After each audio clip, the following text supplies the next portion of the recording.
Pegi 18.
But don't sleep, get on the run. Stop thinking and have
was my plan, you see. 10 piece was a tricky time for me to run, to find another trope. Maybe I'll see you then. We'll do it double again.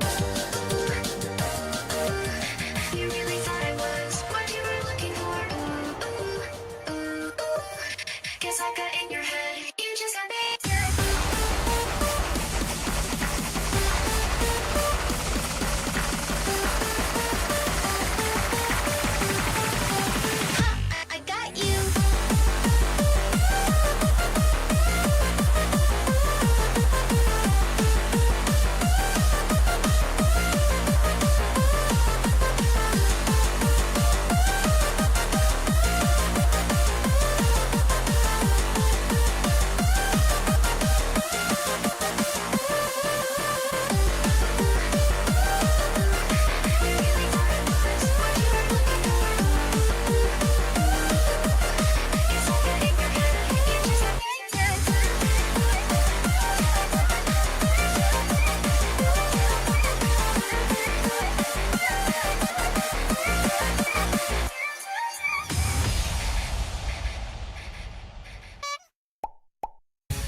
Last night I went raving, all night techno playing.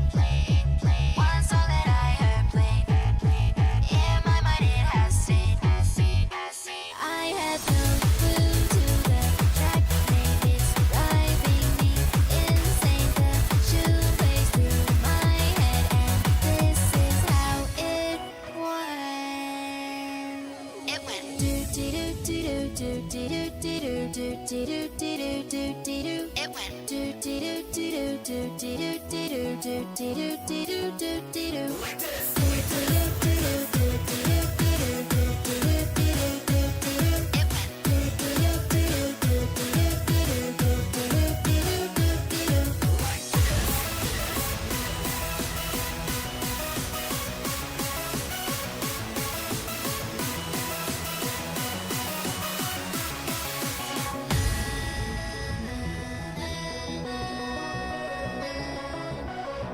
Tune plays through my head and this is how it went.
scream. You can feel it in the air. Electric energy.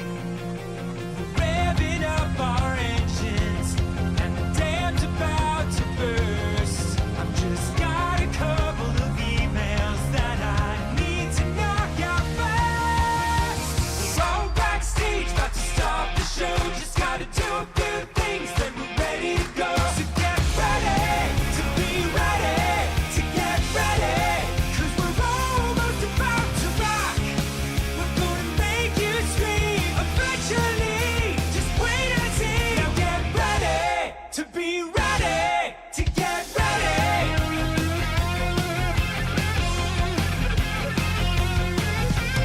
Be on stage in a second. Just a few things we gotta do. Gotta make the set list, wash the guitars, bathe the entire crew. Gonna play with all my Legos, then we'll eat some snacks. Drop Ninja Brian off of his Brazilian wax. Drink some gas so we can play real fast. And then you better hold on to all of your ass. We're gonna crush this show, just a few more steps. Nothing says rock like meticulous prep. So get ready to be ready, to get ready, 'cause we're almost about to rock. We're gonna chill your spine and blow your mind all into time. Now get ready to be ready, to get ready. Ladies and gentlemen, are you ready to get fucking destroyed? We are nearly prepared to begin preparations for our final sound check of the evening, so please file out of the auditorium while we reset the stage. Thank you. For those about to rock, please hang tight while I find my socks. Gonna crack your skull like an aftershock. Just gotta call my broker and sell some stock. So get ready to be ready, to get ready, 'cause we're almost about to rock. We're gonna melt your face through time and space at an appropriate pace. Get ready to be ready, to get ready. Now get ready to be ready, to get ready. Now be ready to be ready, to get ready.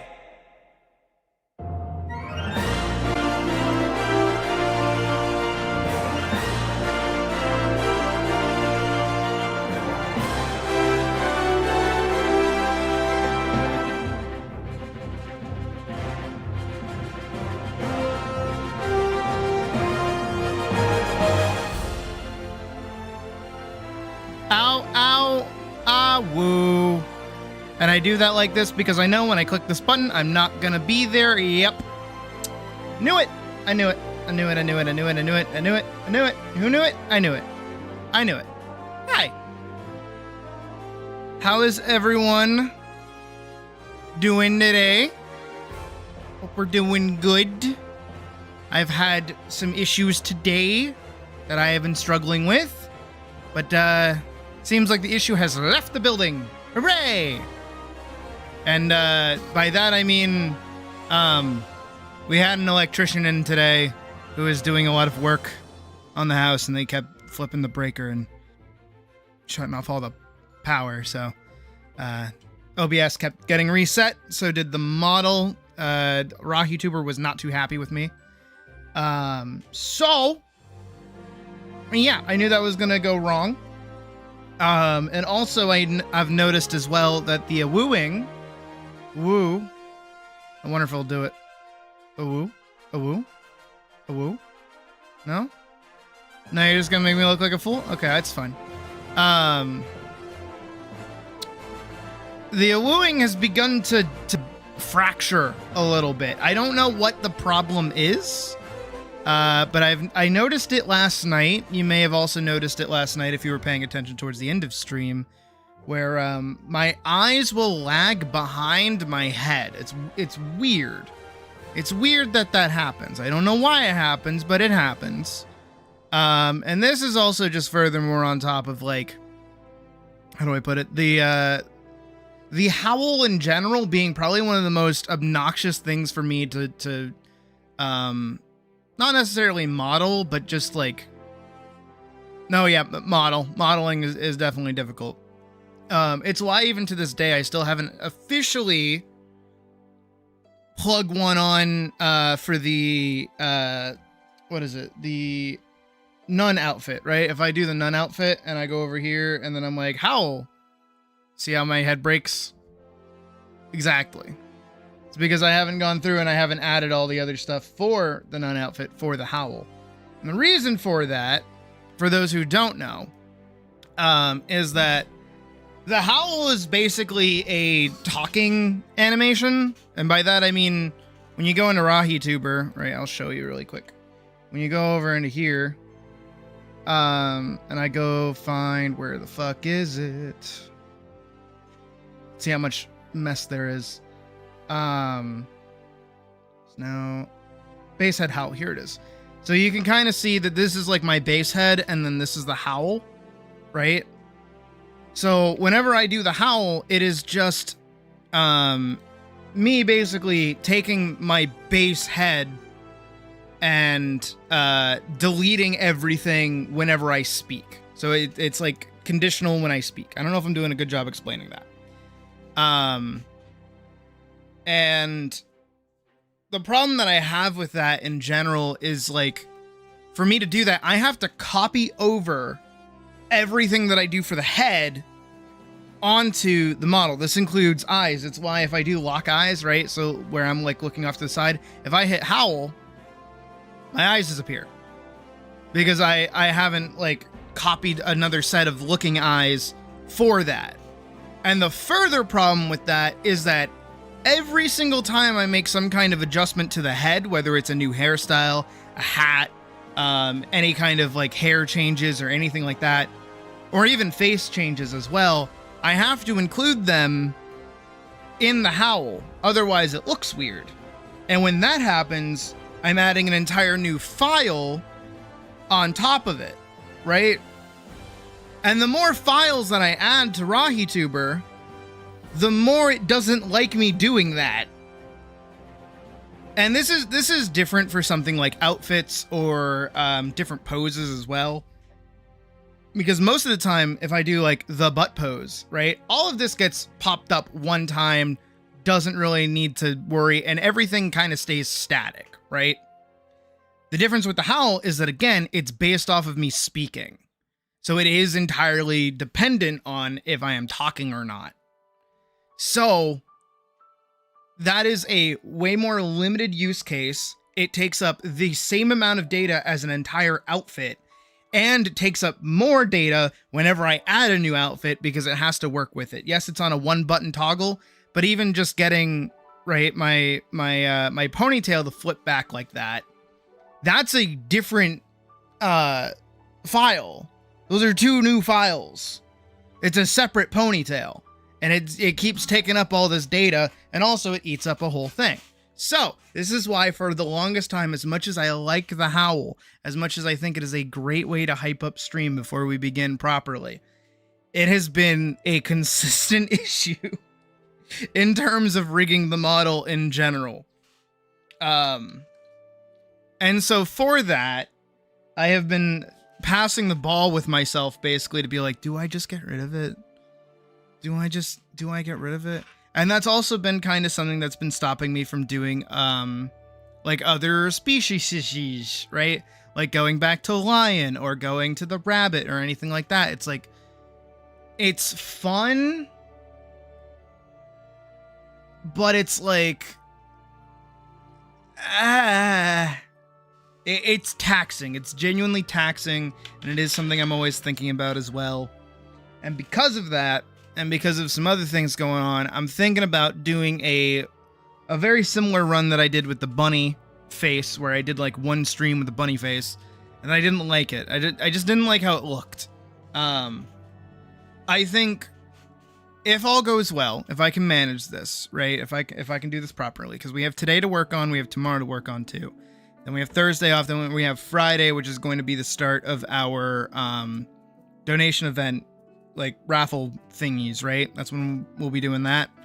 I'm thinking that Thursday, if I can finish all of my work by Thursday, I will attempt to give myself, once again, facial reconstructive surgery to change my face and hair to a lion design that I have come up with today.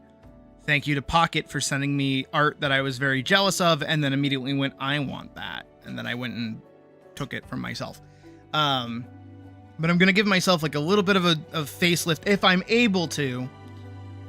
And then we'll see what public opinion is on the change. We'll see how it goes. I don't know if I'm going to like it. I don't know if it's going to work good. I don't know if you guys are going to like it. So that's why I'm going to do a little publicly test during the arting phase of all the other junk. This won't have as much of a debut as something like the Wolf model did originally, because it is not a full new model, because I would fucking jump off a bridge if I had to build the model from the ground up. All I'm doing is punching myself in the face a few good times to get this fucking schnoz down in there, and maybe ripping an eye out and putting it slightly lower down. And also clipping my tail. So, yeah, I'll be doing that as well. But then that makes more sense for me to play a Hrothgar in Final Fantasy XIV, something everybody seems to fucking adore. So, I got no problem with that. Rearrange my face on demand. Oh yeah, I could do plenty of things on demand. But I like the little SketchUp that I did for it. I like how floofy it is. It's very floofy. Very much floof. Floofier than last time, which I kind of dig, and I kind of wish 14 had similar hair to it, honestly. But just letting you guys know that that's the plan for Friday, if everything goes well. Obviously, today we have a bunch of work to get done. And hopefully we can do it. I just revisited all of the pages that we worked on Sunday. And I'm actually surprised how deep we got into this. We got to about page 33, and I only have to line the last 3 pages before we hop into coloring. So if I go really long today, I think I might be able to do that.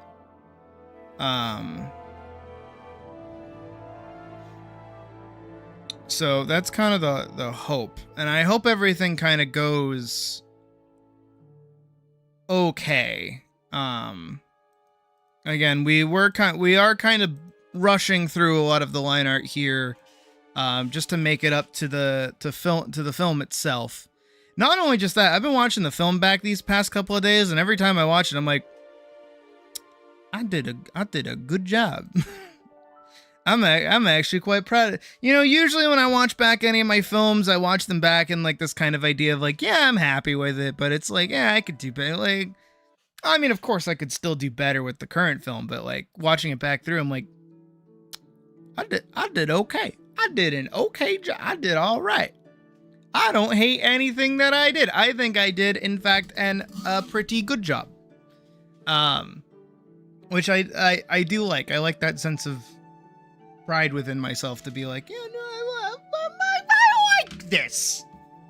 And then also, of course, as we get deeper into June this month, we will be working on part 2 of it, if all things line up. Of course, I have to go through my little phase of post-project depression, where I'm gonna not want to work on fucking anything, and I'm not gonna know what to do with myself for a minute. That always happens.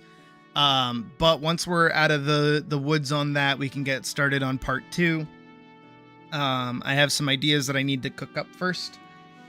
And Elise needs like 4 new animations.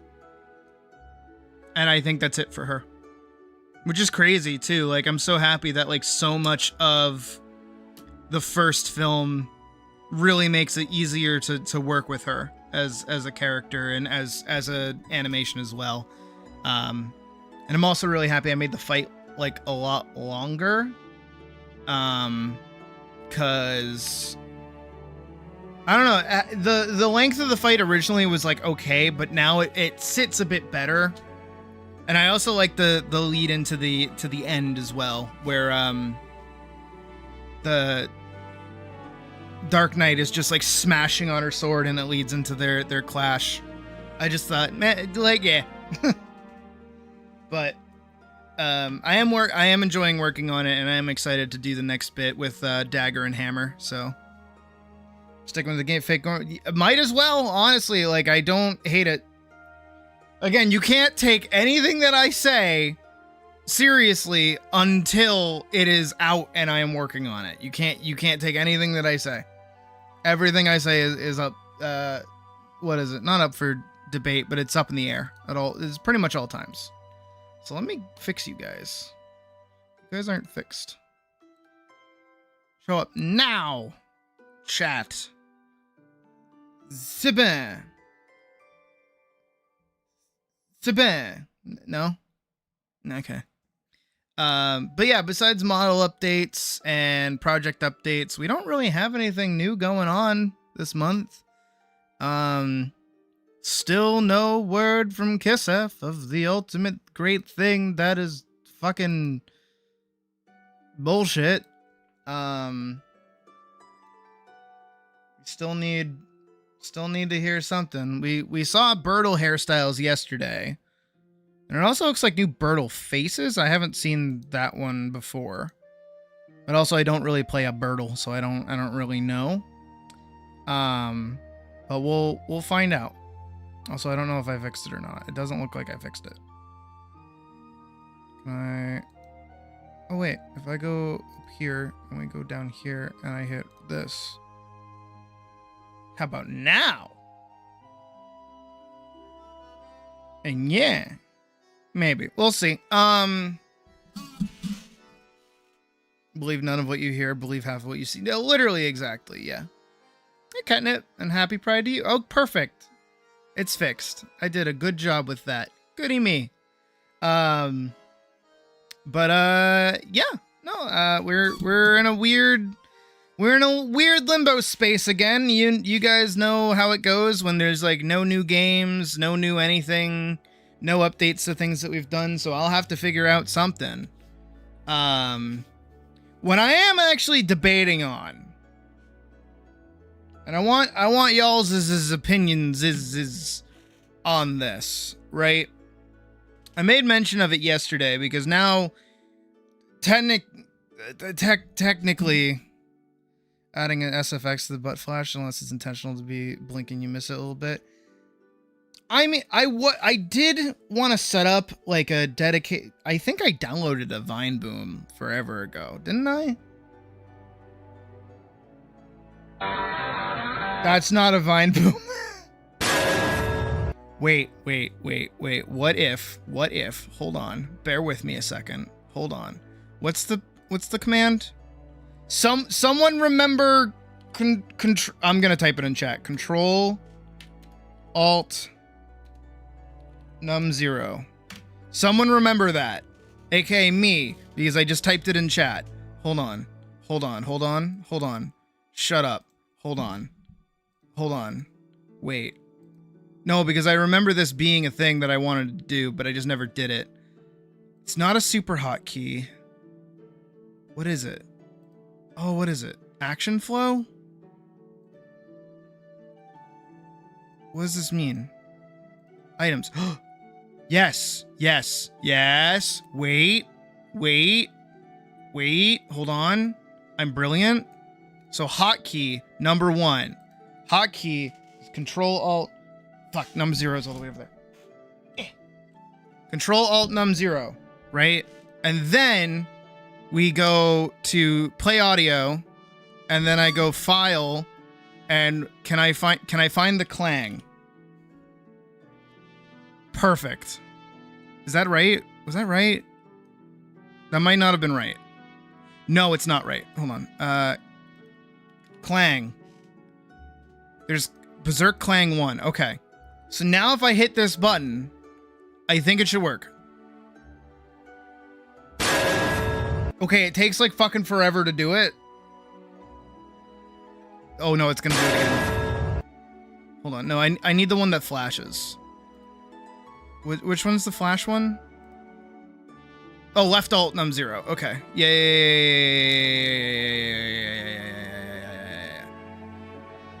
No millisecond. No millisecond. Immediate. This one. Left alt. Num 0. Okay. This should work. Beautiful. Now, the sucky thing is that I don't really have it timed properly because the timeout's different, but I can go back and I can do it really quickly. So how long does that last for? Hold on, let's find out. Let's do some testing, shall we? I didn't count. I did not count for how long that was on screen for. Here. My god, I hate the new update. This one. What if I do it for 2 seconds? How does that work? Does that look good? Let's find out. 3, 2, 1, but okay, it's more like 1 second. I feel like that's a 1 second. 1 second might be too fast though. We might have to go. There we go. That works. I don't hate that. That came out pretty good. That's like a little.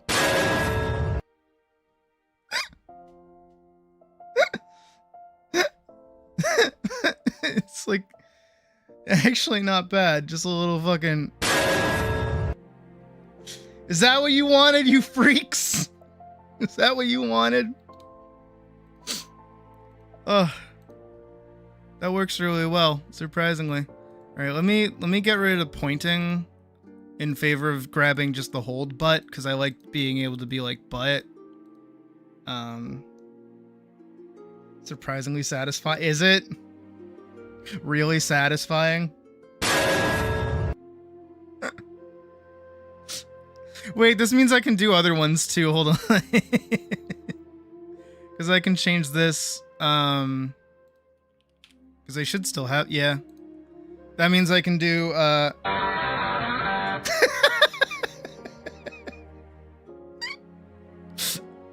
Oh, it's really good. Oh, it's actually pretty good. Ugh. And it goes off every butt flash. No, because I have the, what is it? The like the dedicated one. Clang. Okay, Berserk Clang 1. There it is. Because right, this is a separate command. It's like a super macro, right? And then also you have this one. This one's just holding, right? That's all that is. So I can sit in this literally all day, no issue. Not that I think anyone would complain. But yeah. This one's just the flash one that I modified, so if somebody does donate $40, you know, I can still dance to it without the fucking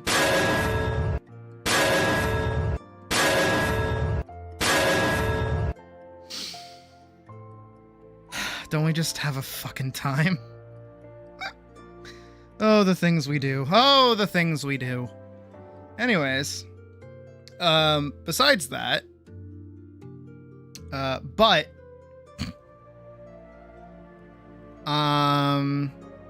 yeah, we're in a weird little funk again. There are a few things that I want to like look into, but like, it's always whenever like a game comes out and it's like super duper popular, I go, I don't want to touch it. I don't want to touch it. I don't want to look at it. I don't want to sniff it. I don't want to see it. I don't want to touch it. Not even kidding. And what I mean by that is that I know a lot of people have had interest in a certain game and behave yourselves in Mina the Hollower. I can't say that word. And I watched a review of it today and I was like, oh, this looks like something I would like. Actually, this looks like something I'd actually kind of dig. This looks like the thing I've been asking for a while. But I also know how many people are super into it right now. And it's like, if I start playing it, no one's going to watch. Two things happen with new popular game come out when I play them. Okay? Two two thing, right? And it's the Game Grumps thing. And I know it's the Game Grumps thing, and I always say it's the Game Grumps thing because I am Aaron. I know I am Aaron. I am stupid. I am the dumb. I am the fucking moron. Okay? I'm stupid. I don't know how many more times I gotta say that to you, okay? I'm stupid and I'm fucking dumb, okay? But you know when I am above all that? I'm fucking stubborn as shit. I'm gonna be stubborn as shit. I'm gonna have a lot of spoilers and backseaters. Hollowed eggs. Exactly. Exactly. Literally. But it's twofold. It's twofold. One, where I am a live streamer and people have easy access to talking to me, people are going to pop into stream and be like, there's a secret there! There's a secret there! You're missing the secret! You're missing the secret! Don't miss the secret! The secret's right there! You're missing a secret! If you miss the secret, you're gonna fail the game! You have to do the secret! I can't do that. I can't with people doing that. I can't with people doing that. I also know that I would 1000% use the little dual swords that Mina has, and I know for a fact, I don't know who the fuck would say it. I don't know who. I don't know who. I should just be an owl at this rate. I don't know who the fuck is gonna do it, but some little fucking womble is gonna come on in here, waddling their way in and be like, the dual swords are actually the least optimal way to play the video game. This weapon is actually far superior and you should be using it instead of the one that you enjoy. Fuck right off, biatch! Don't fucking tell me what to do! I know that would happen, and also the other problem with it is that I know it happens too, is that other people would then not watch the stream. This is like a huge problem that I have experienced over the past like few years of doing this, is that if I play a new game, people will join the stream, say, oh, you're playing the new game that I want to play that's been out for a month or two. Yeah, I haven't gotten it yet, so I'm not going to watch you play it. And then just nobody shows up. It is quite literally the thing that happened with Silksong. I remember playing Silksong one time, and that was like the lowest concurrent viewership I had had since like I started streaming. I think I actually hit 0 concurrent viewers, and that is a thing that we never do anymore, genuinely. Unless OBS is like glitching the fuck out, I never see zeros. Hell, I rarely drop below 5 people on average, which is really fucking good. So, you know, playing the new game or whatever, and we drop to 0 viewers because all the people that, you know, have an interest in the game or playing the game or don't want spoilers to the game, they just entirely avoid it. So that's a horrible, horrible day for me to be streaming and really boring for me because I don't get to talk to anybody while I'm playing a game. So, it's one of those things where if you ever wonder why I primarily stick to games people either know about or are on a fundamental level something about self-expression, that's why I stick to those kinds of games. I mean, hell, even Terraria technically breaks that mold for me a little bit. As I'm certain some people may have noticed while watching our Terraria playthrough, is that we get a lot more people popping in and saying things and giving opinions and trying to help, if you fucking will. And those people tend to not actually help because they give me bad advice and wrong information and just piss me off. Because it's like, okay, that's cool. I don't care. I'm going to do what I want to do. Thank you. I'd like to enjoy playing video game and having fun time, please. Thanks. Huh. But, you know, what can you do? Besides just try your best to avoid them in general. Don't forget. Oh my god. Nah, any game that can like be optimized is like the worst kind of game. And anyone who, I'm sorry, I'm gonna like contradict myself by like proving myself right. Anyone who tries to optimize the fun out of a game is playing the game like fundamentally wrong. I don't care if you know how to go cheese like a bajillion gold in Skyrim. so that you can go buy all of the best gear immediately. I don't give a shit. I don't care if the best way to level in Skyrim is by doing blacksmithing and then like re-rolling the legendary. I don't care. I'm not gonna do that. I don't want to do that. I don't want to go like sneeze at a weird angle into a wall and glitch out of the area and go to the dev room to get all the best gear in the game. I want to play the game normally. You know? That's what I want to do. You know? To be fair,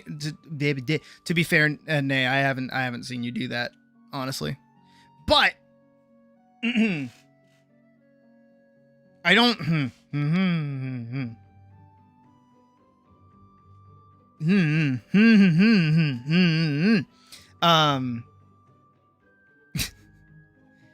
it is why I try to stay away from games like that primarily while I'm streaming. So I try to play things like Minecraft as much as I haven't played it recently, or something even like Atlas, right? There is technically no proper way to play Atlas. You just kind of go through the very linear methods of progression and hope the RNG smiles upon you as you level and get certain things and then play abilities that you like. Right? It's not really a thing crazy. If someone told you that the character you want to play or pull isn't worth it because she's low tier, but you just want to play that character because she... Exactly. I feel like the utilization of specific gender pronouns there make it like it's a very real conversation that was had.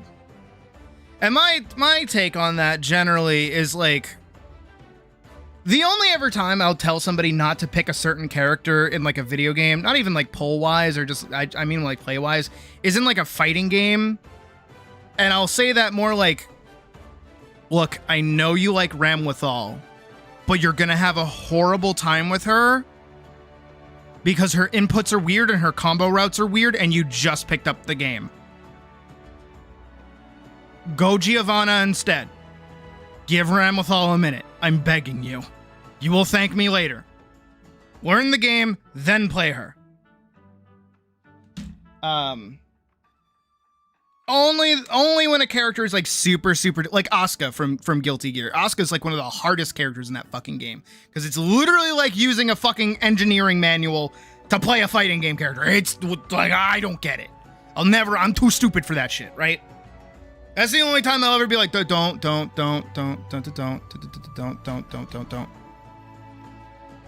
Oh no, but Charge Blade is fine. No.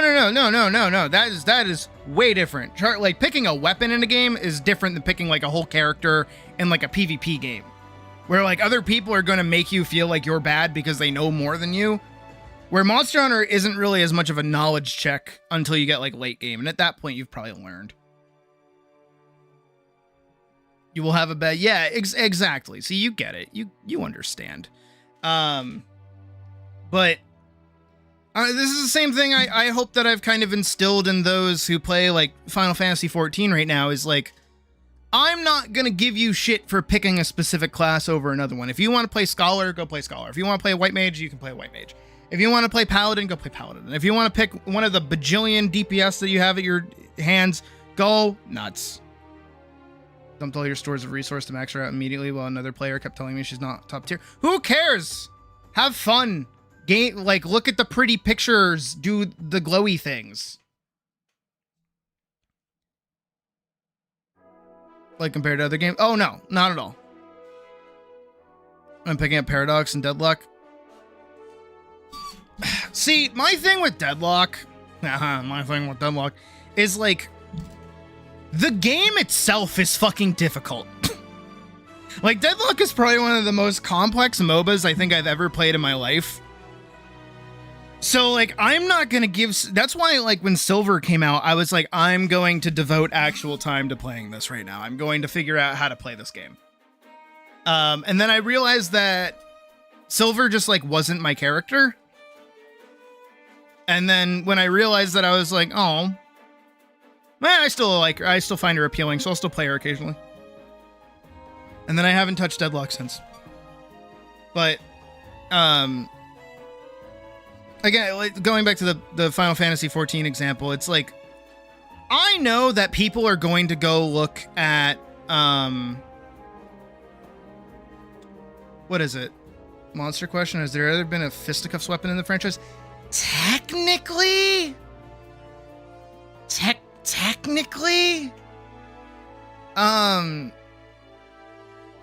there were like tonfas in Freedom Unite. Freedom Unite? Frontier. No, it's Frontier, not Freedom Unite. Freedom Unite's the one on the PSP.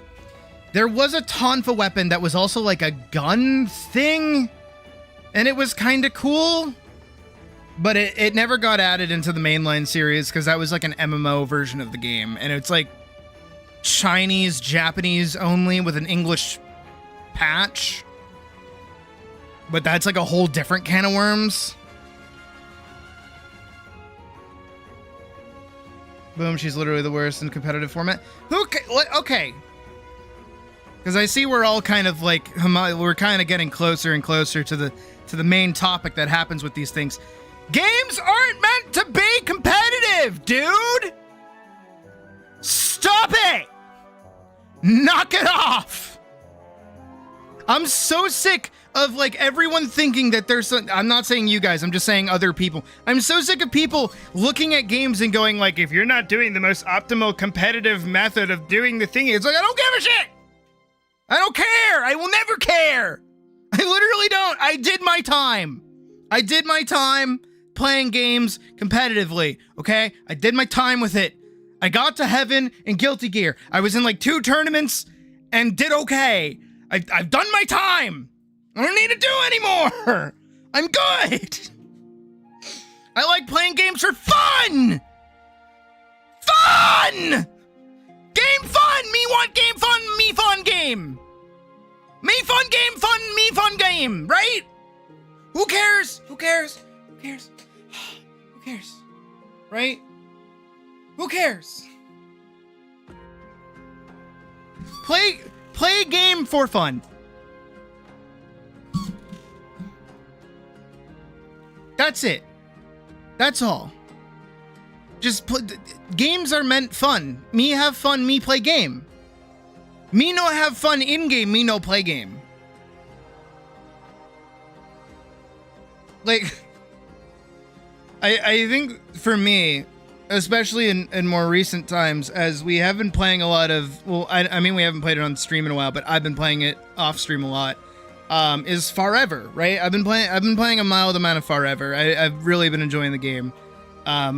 We are apparently getting an update sometime soon, so we'll definitely be revisiting it sometime on stream soon. But there was a recent balance patch that came out and like rebalanced a bunch of things, and people lost their minds because they're like, I actually like doing things extremely fast and skipping mechanics and playing game at optimal level. It's like, brother, you are level 20 in what's probably going to be a level 100 game. You don't, who cares? It's gonna happen. You thought that the game was out. Still gonna make the fart. It is currently in the scripting phase. I just have to get like footage and stuff, but that happens after the scripting is done. I just gotta figure out the tone of it, really. And also I need to make a front-facing model, which doubles, in fact, with what is it? The new face. The new schnoz. Because if I'm gonna flip myself facing forwards, I gotta know what I'm doing. I gotta knows what I'm doing. I'm gonna say about a lot of good things until I get to the bad things. But, oh, I should be, but, I'm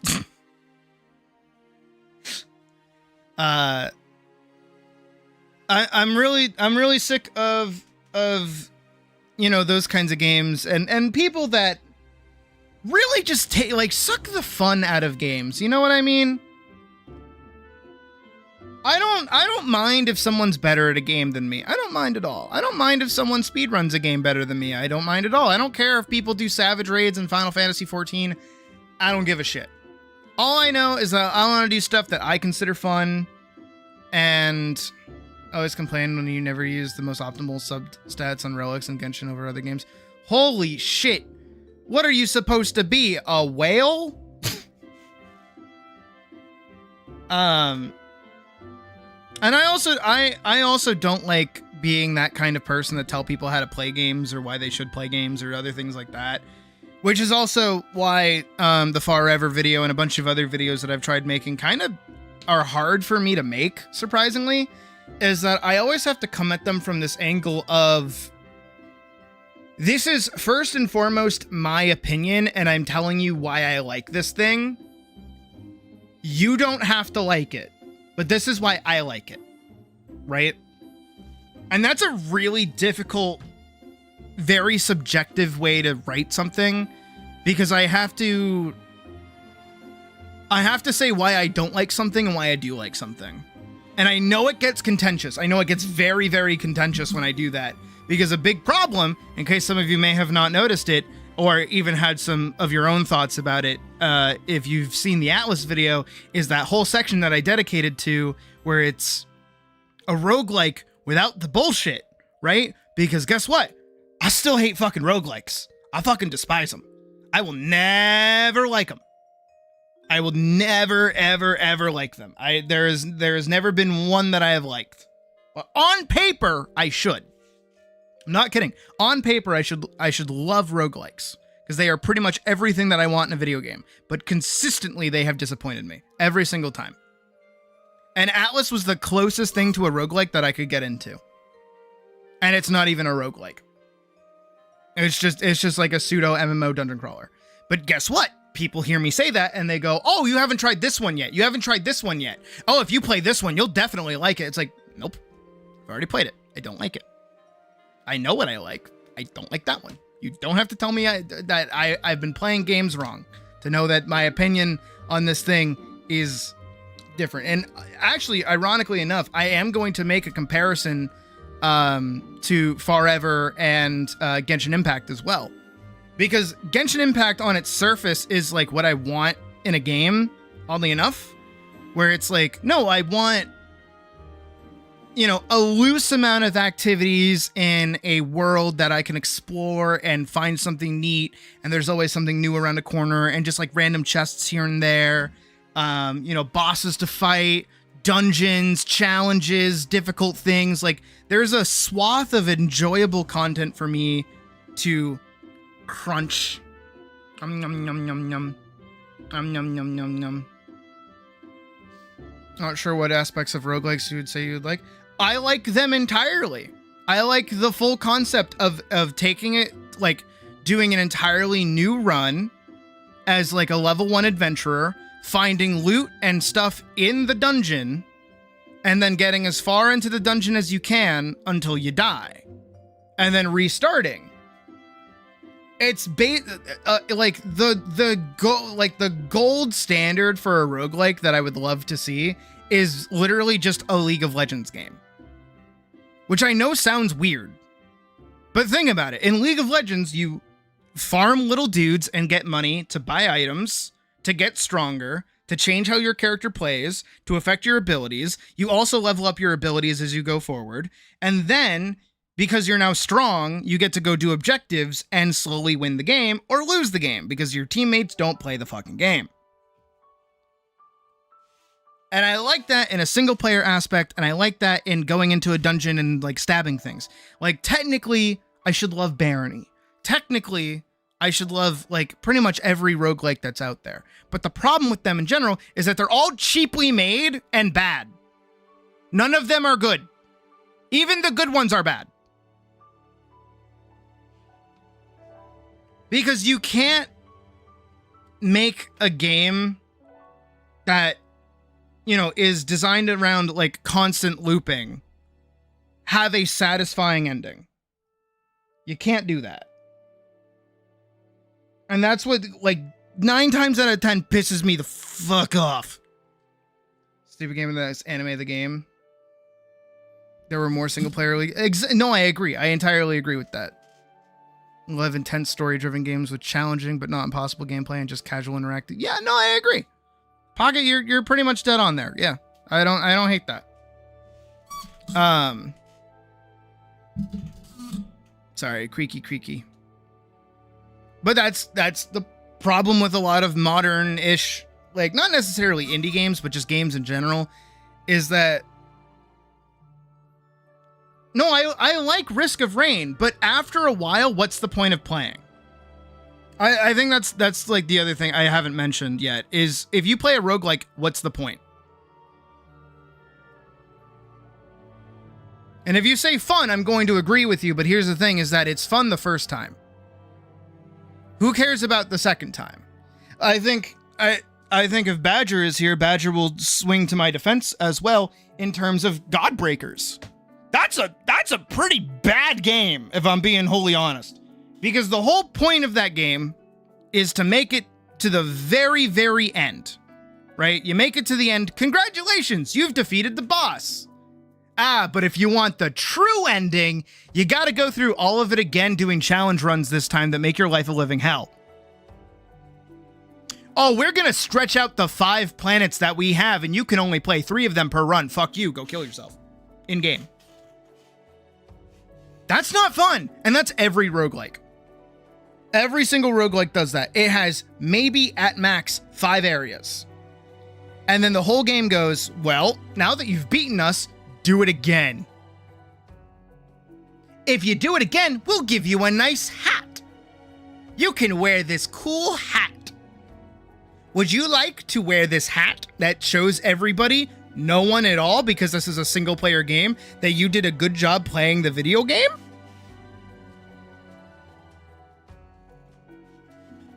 The draw of a roguelike, in a weird way, should be something more akin to, I'm gonna say Monster Hunter, but also Vampire Survivors, right? Where these adventures should not take more than 30 minutes, 15 at the most. They should be quick, snappy, something you do while you're outside of the house or you need 5 seconds to have a good time. They should not be these over-the-top Dark Souls level, like, intense situations. They should be, like, fast, snappy, and fun. With enough variety that it's your choice doing these things. If the MC was a woman. Like, at least give us the option that... I hate their reasoning, by the way. I know this is, like, such a fucking gooner take. I'm not even joking here. But the fact that, like, they made the main characters of Godbreakers into these, like, they're basically like non-binary entities where they have like no gendered aesthetics or anything, but it removes so much like customization that you can get out of it. And even just like the body shape is just bland, and even the designs furthermore are also kind of bland. And most androgynous, thank you. And there's no problem with androgyny, except it's not androgynous. They're male characters. They have the downward facing triangle. They have thin hips and a downward facing triangle. They're not even like otherworldly entities or anything. They're just a dude. They're just like an average muscular dude. And again, most of the customization that you can get out of it is a different hat. Both literally and metaphorically, and most of the time those different hats don't look good. It's like,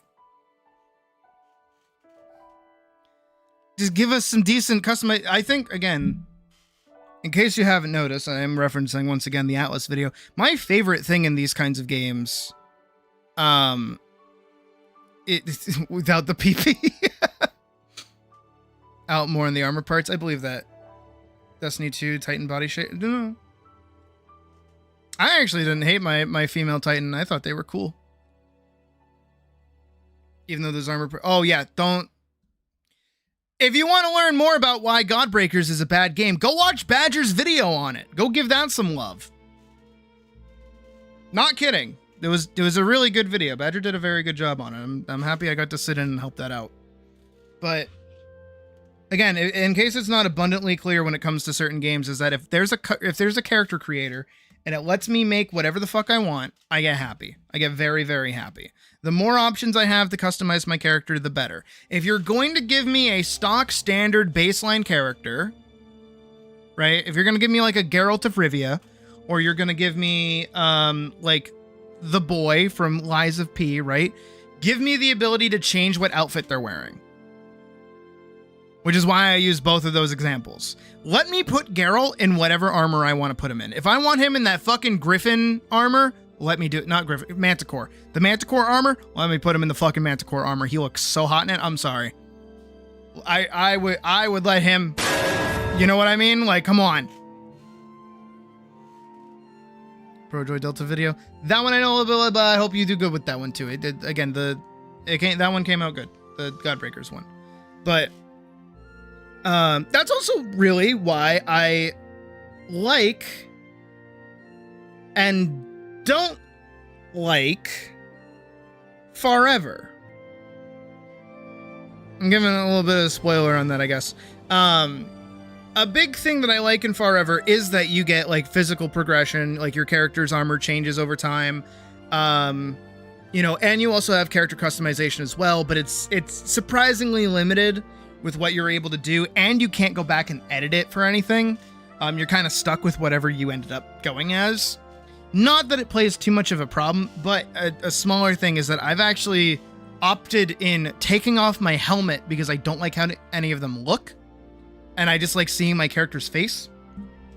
And there's not an option to hide the helmet, which is dumb and stupid. They need to fix that. But also a mild problem that I have with the game is its faction gear. And when, how do I put it? I don't like that I can wear cheese as a belt. Makes me not take myself so seriously. Same thing with like cheese adorned armor, or, you know, the overabundance of bee armor, or bee gear in general. I'm not a massive fan of the factions that are in the game at current, and their aesthetic either. Can't stand any of that. Yeah! See, you get it. By the way, that is also why I enchanted those boots that I made you with the armor increase, because that should be like as much armor as you were going to get from a helmet. So feel comfortable taking that shit off. But no, I don't really like the aesthetic that some of the factioned armor goes for in Forever. And this also ties into the very jokey nature of it as well. Like Blob Dylan and Sponge Blob. A lot of blobs. And these aren't necessarily bad things, but they do kind of take you out of the game a little bit. When I feel like if the game leaned a bit more into just regular, colorful high fantasy instead of very dominant referential material, I think it would be a lot better for it. But it definitely seems like they will not be doing that anytime soon, so that's my one gripe with it. Again, I don't mind references here and there in certain games at times, but when it's like a pretty dominant thing that you run into, it kind of makes it like a little harder to take the game that much more seriously. And yeah, like, again, like the moment-to-moment gameplay in that is just fun. Though I will say, and I will also add that, like, multiplayer in that game is bad.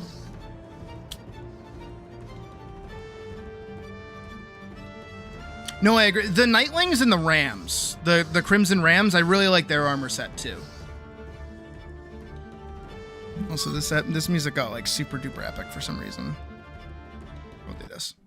But like, how do I put it? Multiplayer is like really bad because besides doing dungeons with other people, actually getting to explore the area around you with other people is actually just horrible. It is just a bad experience through and through.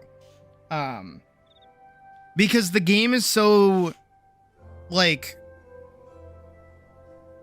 it's such a good single player experience, where it does really require you to take your time with it And not even, I don't mean take your time as in like go slow with it.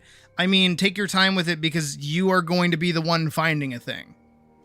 If you see a glowy thing over there, you're going to run over there and go grab it. And then you're going to go see another glowy thing. You're going to run over and go grab it. If you're with a group of friends and they're like, ooh, a glowy thing, and they run off and you don't know where they went, and then you go find your own glowy thing, you're going to get separated at some point. Like, actually, the moment-to-moment exploration and gameplay is super fucking fun unless you're with somebody, and then it gets really stressful because then they just kind of, like, leave you behind. Especially if they're good at platforming. Then it's just like, I don't know where you went. You just, like, you bounced in, like, 3 different areas. ADHD the game. Exactly, which is why it is fun. Like, that's why I do really enjoy Forever, is that you're never really doing the same thing twice. And really the times the game slows down as well is like, it's got a nice loop to it, honestly. It's got a very fun little curve to it, but it definitely needs more activities that, not necessarily require other people, but definitely needs more like group friendly stuff to go and do. And I'm not even talking like dungeons. I kind of wish there were like puzzles that required you to work with other people. And I know some people would kind of be uppity about that, but it's a multiplayer game. You should feel comfortable being like, hey, can somebody come do a thing with me? People already do that with dungeons and otherwise. Which is furthermore why I also really don't like people that try to optimize the hell out of that game, is that it's actually ruining the experience, not necessarily just for yourself, but for other people too. Because if your entire goal is to get the best gear in the whole game and then have the most broken build that can like 2-tap even like the like max level bosses, that then ruins that experience for anybody else who would want to do that dungeon when you could just be doing it together and also just have like a fine experience. And that's just not fun. That's just not fun for anybody. That's just not a good time. That's just a bad time. But the whole reason I got on this topic of conversation in the first place is I do want to ask you guys a question. And you know, as much as I would love to go back to doing Atlas, like Friday Night Atlases again, to get to play with you guys again, there's one thing I want to do, and I've talked about it before, and I kind of want to do it again. And I'm curious to see where people would be on with that. Who would want to play Minecraft with me from the start? Because obviously, for those who know and those that don't know, back when I first started streaming, I actually started a Minecraft world that was single player for the longest time. And eventually, once I got to a point where I was like, all right, I'm going to do the dragon now, I opened it up to other people. I actually opened it as a server for people to join up to. And a big problem with that I recognized kind of like midway through it is after we beat the dragon, the fun part of the game was over. I had already done it. I already had I set up like farms. I set up, food farms. I did everything for people to basically just like log on and build. And because we had finished the dragon and I had finished all the builds I wanted to do, I didn't really have anything left for me to do. So I just kind of stopped playing. And then that led other people to not want to play either. And this is kind of similar to what happened with Hytale as well. Once we hit like the end of the game, people also kind of dipped a little bit, which I don't really blame them for in the slightest. But that's kind of why I would prefer going to Minecraft instead of Hytale, as much as I would like to continue Hytale. Is just that Minecraft is, as much as I hate to admit it, just that much more of like a finished game with things to do. But also, I have to ask, furthermore, on the idea of Minecraft, who would be willing to play the beta version of Minecraft and do that? If the answer is no, I'm cool with that. We can just do modern Minecraft. It's fine. I don't care. You know what? Scratch it. Scratch that. Scratch that. I'm already thinking about it. That's too difficult. That's too difficult. As much as I would love to do that, it's too difficult to set up a server for that. But we could just do regular modern Minecraft. Normal Minecraft. It's fine. It's cool. Start from the beginning, all of us fresh off the beach.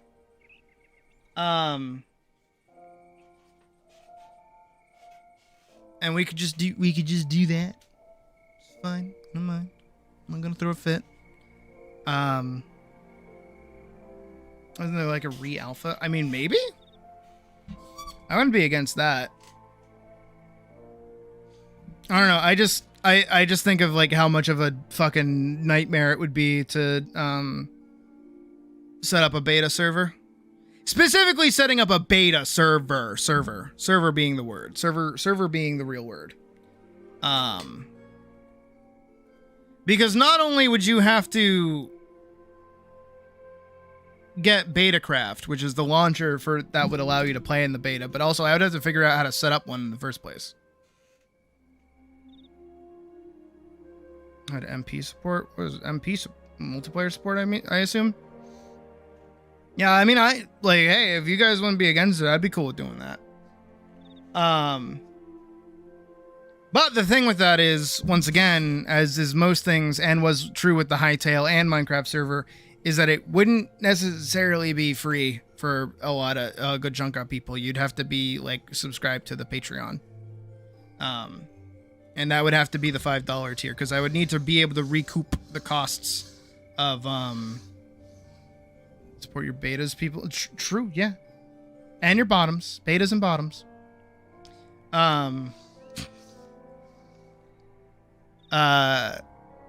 So that would be another thing. I mean, obviously free to paw suckers as always, but and anyone who's already subbed would obviously have access to it as well. Playing modded Minecraft for a very long time. I wouldn't do modded. I wouldn't touch mods in the slightest. I don't do mods.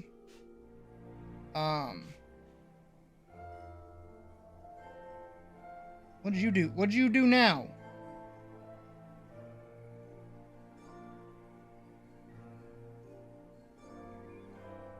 What is this? What the fuck is this?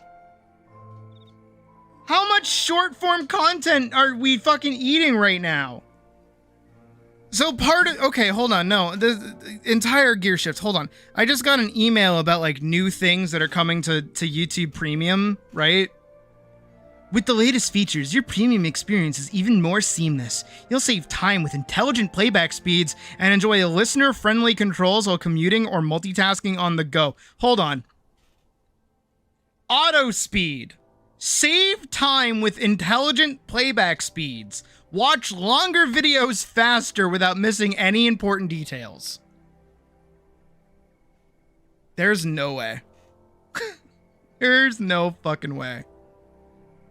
Take your favorite audio-friendly content with you while you multitask? You already could do that! Create the perfect playlist?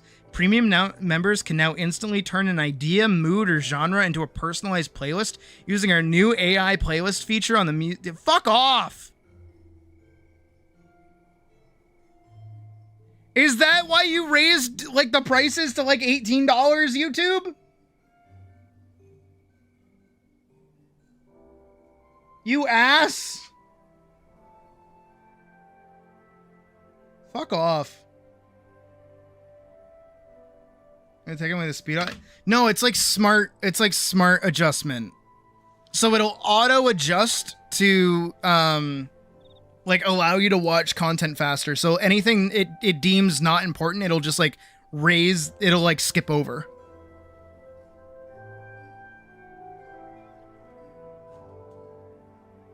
Yeah, right? Jesus. Now, you know what? Now actually, wait, when is this getting rolled out? Is this already a thing?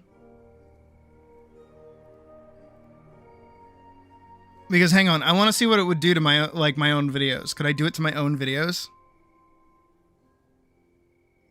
There's no way.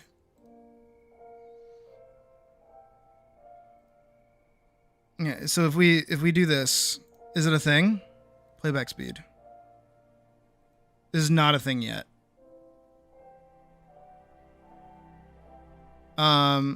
When will smart playback speed be available?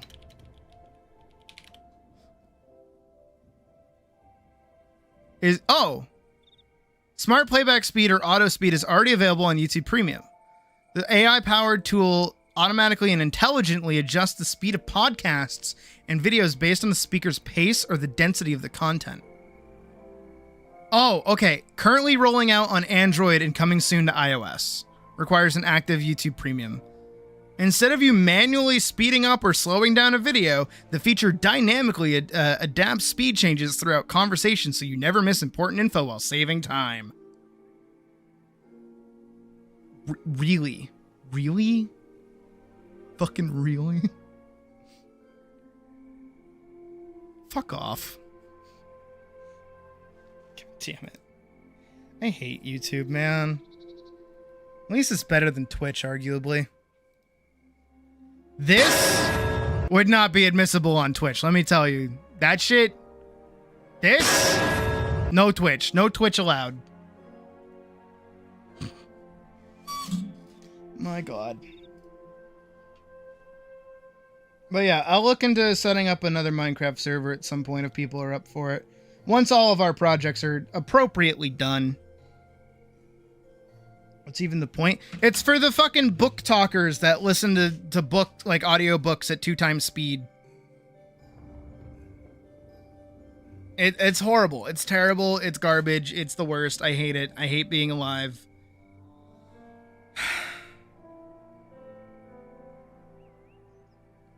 True, honestly, yeah.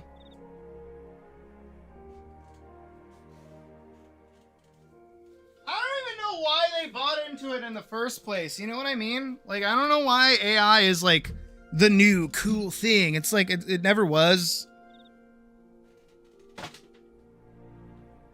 We've had our AI conversations before. They don't do anything. They don't do jack diddly shit. And my water's leaking. I need like a little bit of water. I don't know why they fill this bitch to like the tippity top.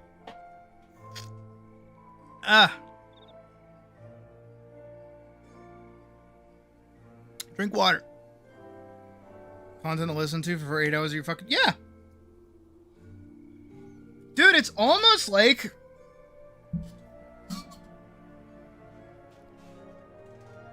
a piece of shirt. True. I don't know if I'm the only one that feels this way. Stop me if I'm wrong. Tell me to shut the fuck up if I'm like totally wrong. But I like doing things to kill time. I like doing activities because it's fun and makes time go away. You know, like earlier when our power got shut off, what did I do? I didn't just like sit there and go, sure wish that like I had like access to AI to make time go by fast. No, I sat down and I played guitar. I did a little bit of guitar practice for a minute or two, and I just like had a fun time, just like, yep, just playing guitar. I don't need a fast forward button. I have the ability to entertain myself for like, 30 minutes and be fine. I don't get it. I'll never understand it. How are people's attention spans that broken? Actually, I do know how their attention spans are that broken because I'm the attention span.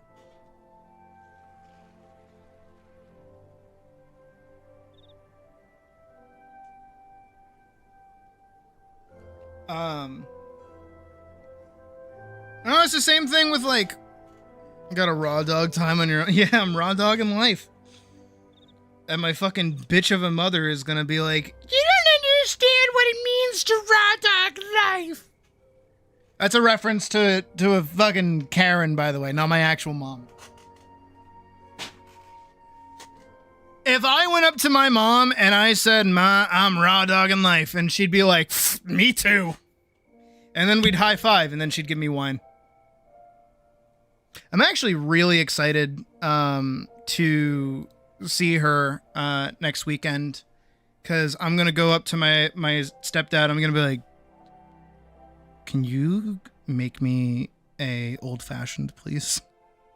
And he's gonna be like, "You want an old fashioned?" I'm like, "Fuck yeah, I want an old fashioned, please, and neat." And he's gonna be so happy that I am going for neat, because my uncle doesn't drink it neat.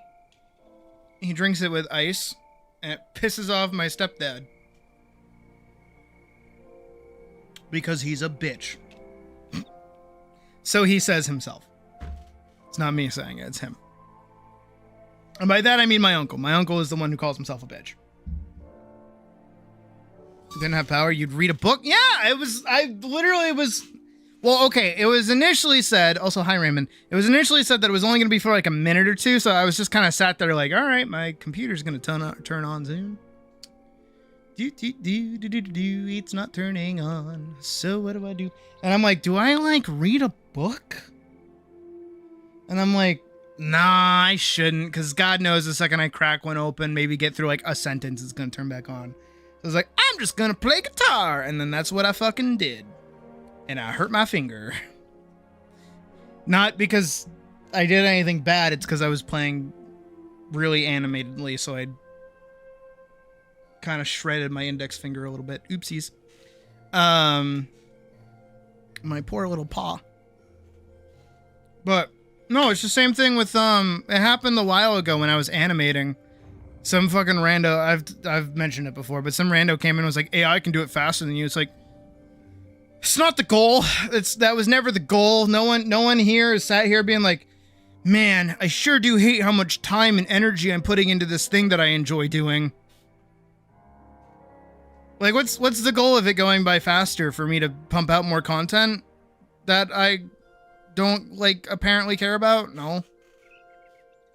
I'm having fun drawing my characters doing random shit. It's fun.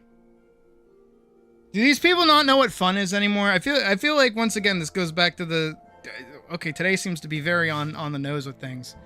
It's like... You're not allowed to have fun with video games. You have to play the most optimal way possible. You're not allowed to have fun with any hobbies. You must do everything the maximum way possible.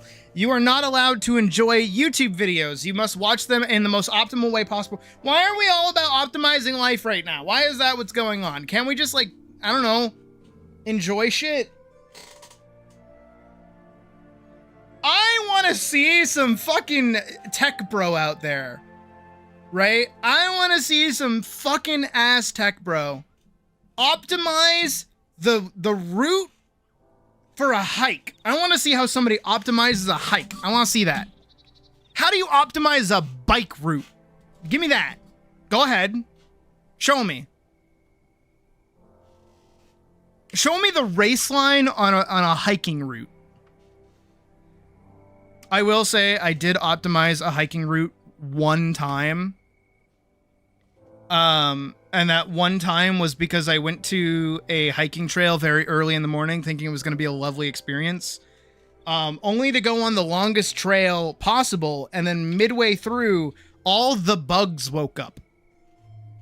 And I didn't put on bug spray because I was stupid. So then I had to run full tilt sprint through the hiking trail because I was getting eaten alive by bugs. It was a bad time. That is the only time I have ever optimized a hiking route. Only time, we'll never do that again. No, I don't get it. Like, I don't know. I don't know. I'm so sick of it. You know what I mean? Like, slow down. You marinate in your enjoyment of your hot. Yeah, exactly. Did some reference searching for drawing fat folds. Oh, good.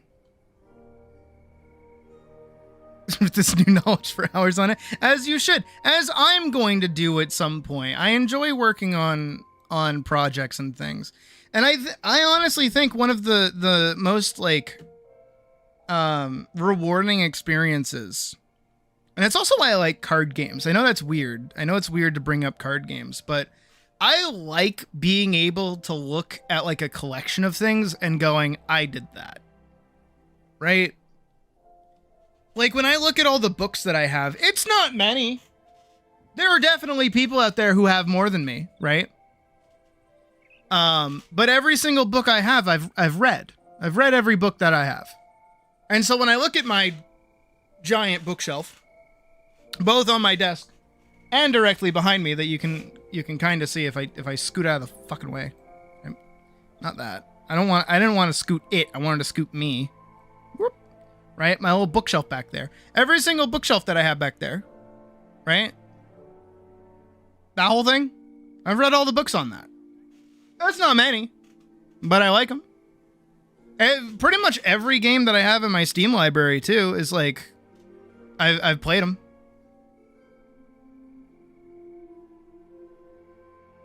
There's someone in a server once tried making a card game using the written worlds. Yeesh. That sounds like a fucking nightmare. I've pretty much played every game that I have in my Steam library. I'm not one of those people that like buy games and then don't play them.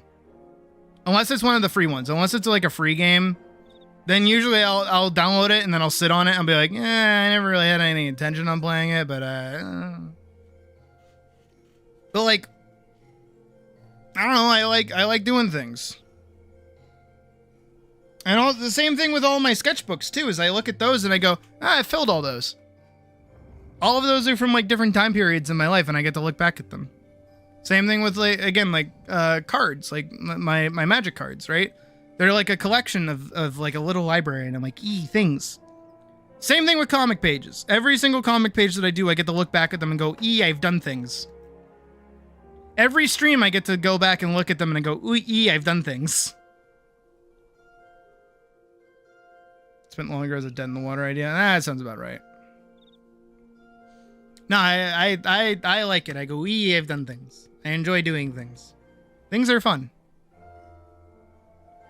Funny little fake card game. Yeah, no, card games are super easy to make, honestly.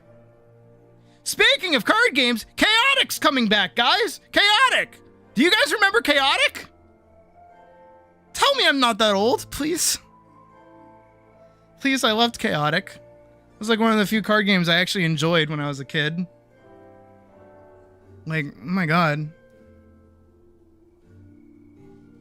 Pocket, there are so many words that I could say right now, but I'm not going to say one of them. No, I'm excited for Chaotic. That's supposedly coming out in October. It's actually kind of hype. Okay, if you don't know what Chaotic is, go educate yourself.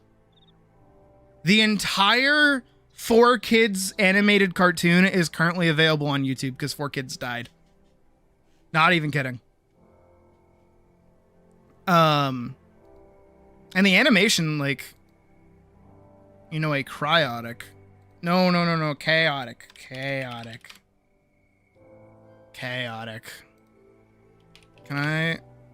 I like show you guys like a clip of it?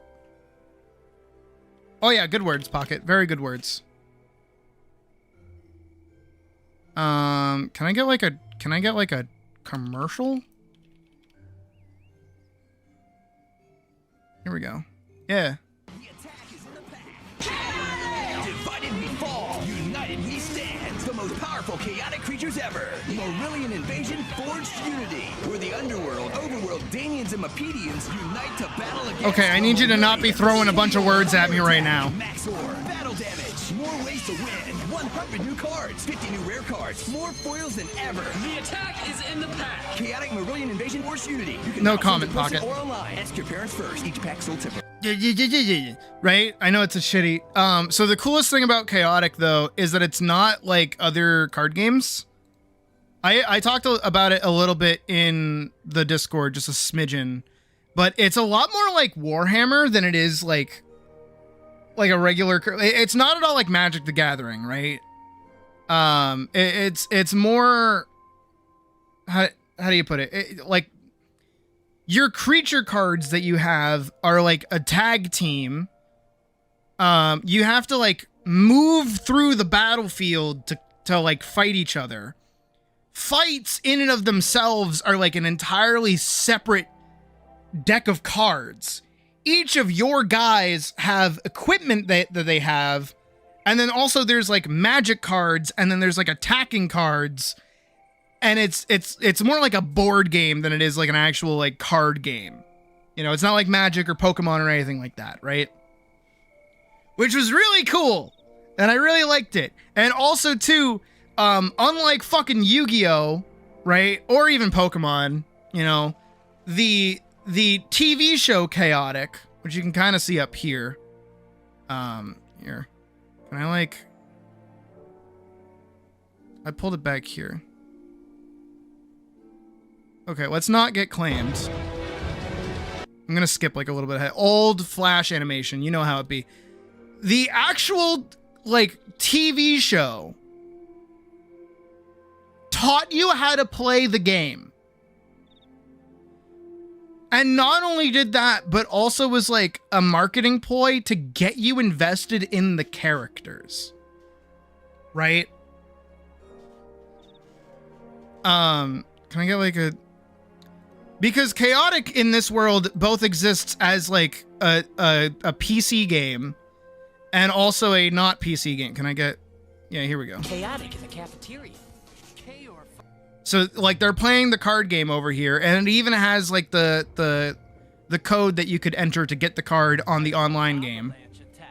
You lose 15 energy. Okay, yeah, it's old Flash animations. It's from, like, the early 2000s. And they're even playing it, like, on the computer, right? And the whole bit was that, if you were, like, a really, really good Chaotic player, you would get an invitation, like a password, and it would transport you to the world of Chaotic, and you would get to play the game that way, right? And it's like a whole separate system, right? And they get to do whatever, and they like pick their characters based off the cards or whatever. But the cool thing is that in the when they go to the world, right? It's not a card game. It's not a Pokemon battle. They actually, like, he's in his boxer shorts because he did the password at, like, the middle of the night. When they do the battle thing, they turn into the characters. And then they go into, like, a battle ring and fight each other as the characters. Which is kind of fucking hype, right? And the way that they, like, get new characters and they get, like, new abilities and they get new things is by going into the actual world that, like, Chaotic exists in and scanning them with their scanners. So, like, Takinam and Maxor over here, this guy, right? These are real characters in this, like, real world that they can go and meet and, like, interact with and do quests with, right? And they can go into, like, forbidden locations and ancient places, and, like, both scan the location, scan certain attacks, see certain events happen, stuff like that. And all of those events and things that they scan are actual cards that you can buy for the game itself. Right? Which is why it's really cool, is because as you watch the show, you get context behind certain cards that you have access to in your deck, so you know why they're happening, what their importance is, and furthermore, kind of similar to Magic the Gathering, how Magic the Gathering does actually have its, like, you know, different planes and worlds and characters and things, like planeswalkers and shit like that. But there's a TV show that then, like, sits you down and explains it to you. You don't have to read a book. Which is why it's cool. And the whole reason it died is because of fucking 4Kids being a shitty fucking company. Right? Because 4Kids were the people that were making the TV show, right? But there was a separate company that was making the cards. So when it came time for people to dispute who actually owned Chaotic as a product or anything, 4Kids was like, we're going to sit on this IP and do fuck all with it. Fuck you. And then the people that actually owned it were like, can we do stuff with it? Can we make new cards? Can we do anything here? And 4Kids is like, nah. And then they fought each other in legal court for like years and years and years and years and years. And then finally 4Kids died. But the other entity was now bankrupt. They bankrupted themselves in trying to fight over the rights to Chaotic. So technically they've won because 4Kids no longer exists and can't fight them on it. But because they were bankrupt, they weren't able to immediately turn back around and start making the card game again. But now apparently they've partnered with a new company and are going to be making cards again, and they're going to be released in October. And what's doubly cool is that I know I've mentioned it in passing a few times is scanners, which are these little handheld little phone things, right? In the TV show, they're like little phone things. Oh, I brought them back.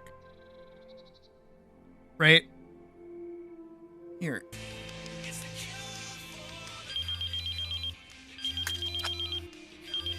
And this was like the idea of like a sci-fi phone. Again, you got to remember this is like the early 2000s, right? This is a real thing now. You have one in your pocket. They are turning Chaotic scanners into your phone. They are going to be doing that for you. By that, I mean, if you go and buy physical cards, you can then scan them into your phone and add them to your online deck to be able to play the game online and also be able to play it in person. Which is awesome, because that's how this game was always built. It was a lot like Nanivore. Which, if you don't know what Nanivore is, I'm going to kill you. I'm going to. You are going to die. I'm going to jump through this screen like fucking Foxy. I'm going to kill you. Right? So you better tell me you know what the fuck Nanivore is, because Nanivore is fucking sick too. I'm going to show you Nanivore. Oh, this is like the actual TV show. This one. Your computer is infested with Nanivore. Nanivore! Microscopic monsters that live in the silicon of computer chips. You can join the God, it was just like the peak time for Flash animation, wasn't it? Evolve into more powerful monsters and compete in explosive 4-player battles. God, that is so violent. Custom team of monsters. Pick your favorite attack and experience online combat like you've never seen. It was so violent. Begins now. Connect, collect, and battle. It was so cool. Battle today for free at Nanivore. And then also, I don't know what it was with me. I do not know what was wrong with me. But they did the exact same thing. Can I get the nanoscope?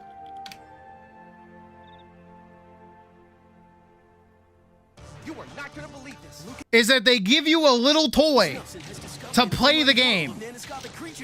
That's basically a phone. You can't see them.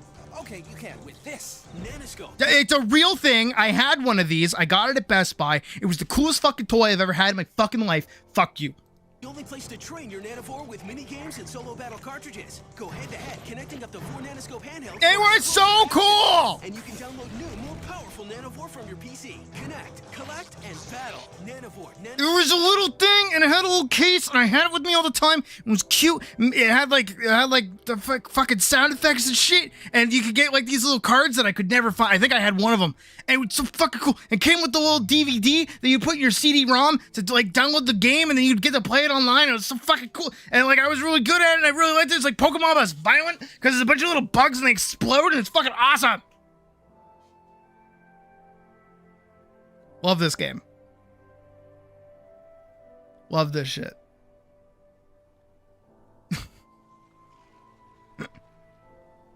They even give you a free $15 credit because of course it had microtransactions. What do you mean? Of course it did. Fucking course it did. God. Nah, I love these things. I wish I could find. I think you can still buy one.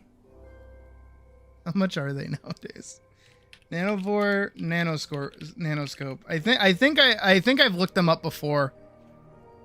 Cause they're like so fucking cool. $90! Fuck off.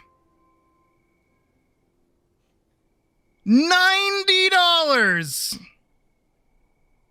for what is basically a plug and play little toy. Nope. No, fuck off. Ugh. Okay, but Chaotic is a thing coming out in October. That's pretty cool. And Nanovore was also really cool. Oh, the good old days. Oh, when I was a simple child. How gremlinly I talk when I like stuff. Yeah. Am I not allowed to like stuff? What is that?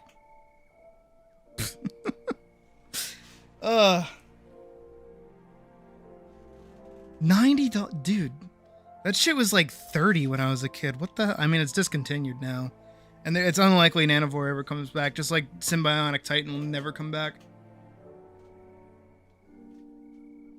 Do you know how happy I would be if Gennady Tartakovsky was able to continue Symbionic Titan? That would be awesome. That'd be so fucking cool. But no. Fuck you, Cartoon Network.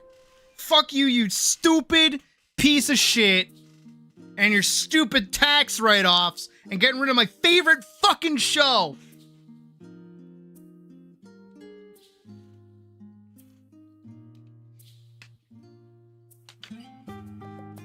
Ugh. What were their names? The fucking Symbionic Titan Solomon. Yeah, that's his name. Oh, G3. Yeah, the fucking leader of G3 was Lance's dad, and he repaired Octus, and it was the fucking most baller shit. Work on Black Knight, to be fair. I mean, yeah, a wolf can dream. A wolf can, in fact, dream. Oh, that updated. Jesus, that updated. New character yet? Oh, there is. Oh, no. No, they just added more stuff. Sag.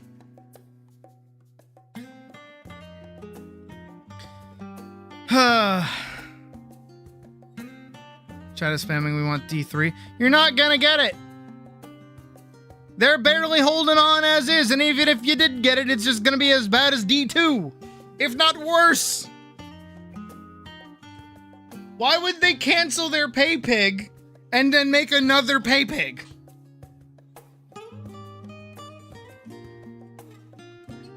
Though, to be fair, I have not seen anything on Black Knight. Let me look that up really quick. Black Knight. I don't think that's what you meant. I don't think you meant the 2001 very racist seeming movie. An hour and 30 minutes long.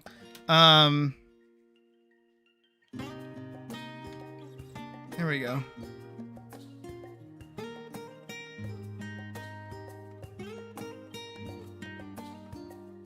Tarkovsky. Can I see the trailer?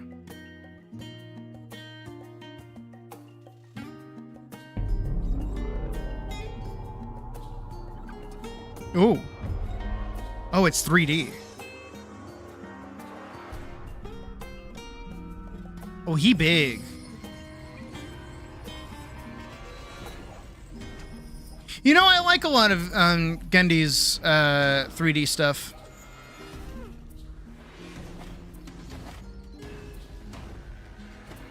And especially in our like modern day of like 3D like cartoony stuff and the progress in making 3D come across more like 2D. I like it.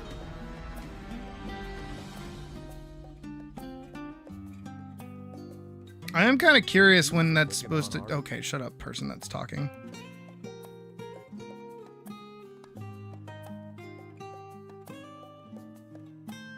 Six years ago, we started development on a more adult animated action movie. Oh, it's a movie. Developed it for a few years. The studio liked what we were doing, but they were unsure if it was an audience that would go see it theatrically. We made a down and dirty test and still no go. So to try something different, thought I'd share the test to see if I could get a ground swell of excitement that would change the studio's mind. I won't share the details of the stories except for one element. Our knight armor is 20 feet high and controlled by a knight inside using ropes, pulleys, and levers. Setting is around the 14th century. Anyways, I've already said too much.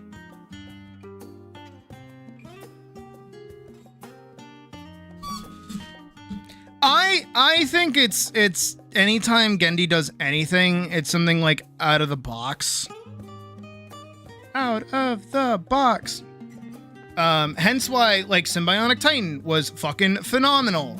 You know, even like Hotel Transylvania, phenomenal. Which I know is weird to say, but like the first one was like really, really good, even for like being a kid's jokey film, right? The sequels I'm not going to talk about, but and obviously Primal was really good, but there is this stigma nowadays around like adult animation needing to be not fantasy. Right? And especially just looking at it, it definitely looks like something they would want for kids, not adults. But I think there is a huge market for adult animation in general that isn't just copy and pasting Family Guy.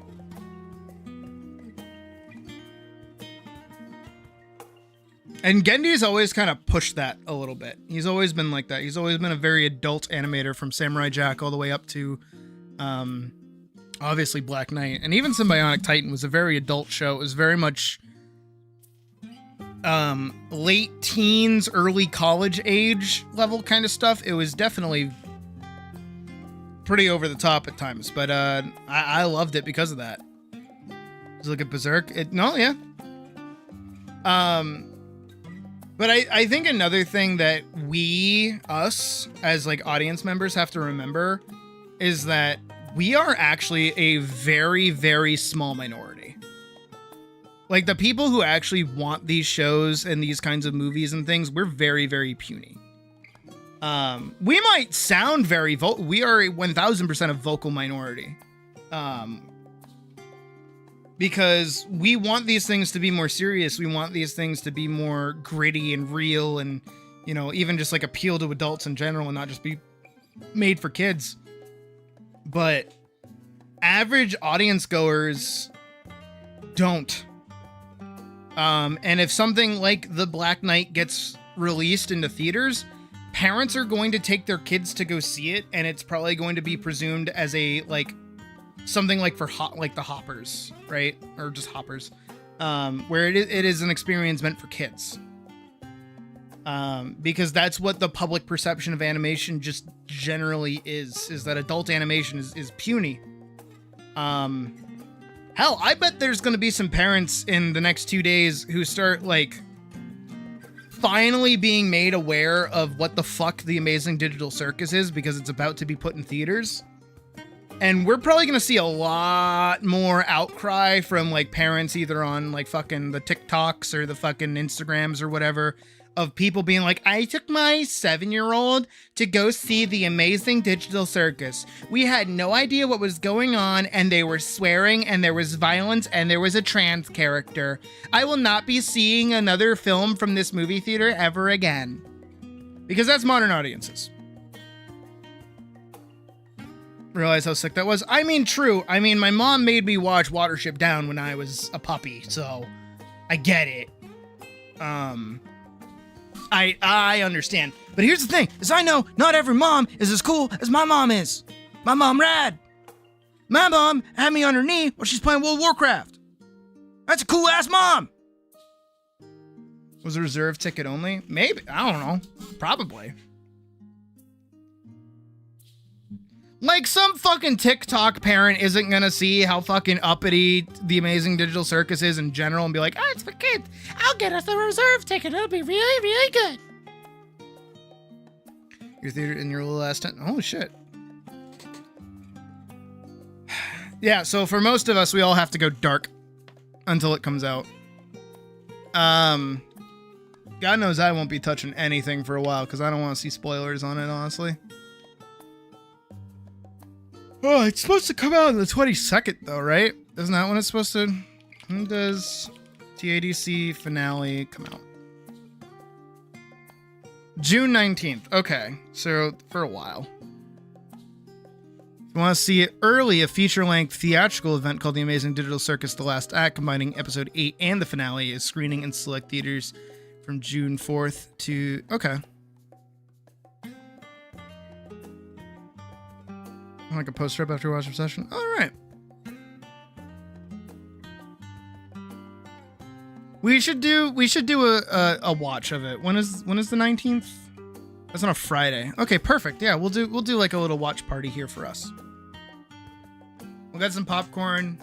I'll put on a jester hat or something stupid. Good times all around. Movie actually scared you? Good. Good. No, Obsession is really good, but I've only watched breakdowns on it, and I actually haven't seen the film. But I've basically seen the film through breakdowns. Because that's just how I am. I don't actually like watching films. Watching a funny dog? That's why I try to be funny. I try. The circus, movies, animation. Oh, animation in general. Yeah, we're like, we are a very vocal minority. And vocal in our own circles, and that kind of sucks. And especially nowadays too, it's like getting worse and worse to be involved in animation in any sense of the way. It's always the same thing. Anytime I want to get into anything, everything has to break around it. I should just like stop having interests in anything, honestly. How creaky my chair is. I gotta fix that at some point. Can you hear that? Just me from like me rocking back and forth. It's terrible. But like the problem with it is that like animation itself is very approachable, and people kind of like jump on it if it's not evident by The Amazing Digital Circus, right? Is that yeah, it's really popular. And it's popular because everybody wants to be it now. Hell, I even remember when I first watched it, right? Way back. This is way before I started streaming, too. I remember when I first watched it, I was like, oh, you know, it's gonna be like another haha adult, fucked up analog horror nostalgia bait kind of animation project, whatever. Who cares? And yeah, it's been good, but it kind of always was that a little bit. Not to talk down to Gooseworks, because they do incredible work and so does their whole team. But it was kind of that perfect storm of like, it's everything everybody was obsessed with. Oh, hi, Doctress. We're talking about Amazing Digital Circus and modern indie animation. Or I'm gear shifting it into indie animation. And because of that, and because of how popular the pilot got, everybody thinks that they can do it. And I hate that. And I assume most of you hate that, because when I jokingly said, or well half jokingly said, should I title my film The Pilot? Everyone's like, no. Don't. I was like, okay, I won't. I'm sorry. I won't do it. I'm sorry. I won't do it. I won't. Even if it would be good for the algorithm, I won't do it. But it's true. How many animated pilots have we seen come out for different like pieces of film or otherwise, and now everybody thinks that just like making a pilot is doing that. And they all go, I'm going to make like an episode's worth of an animation with no social media presence, no backing, just like fresh off the rip, and everyone's going to love it, and then they don't, and then they get mad.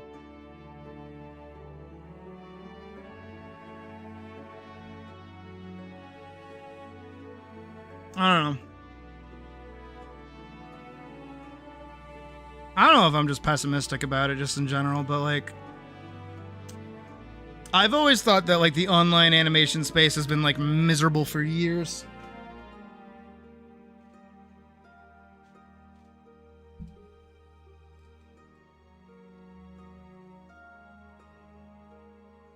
Indie horror apparently Pixel got doxxed. Who is that? Kane Pixel? Who is that?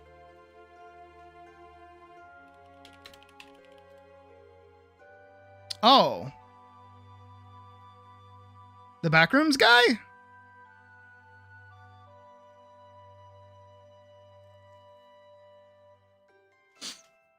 Oh. Yeah, I'm seeing... Why? He just made Blender films and then made a movie that was like, okay.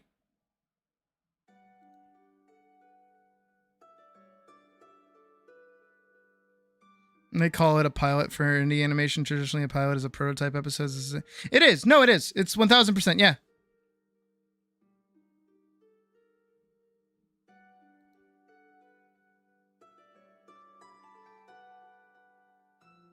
Encroaching terminology shift. No, you're right. You're dead on with that, Brett. Genuinely.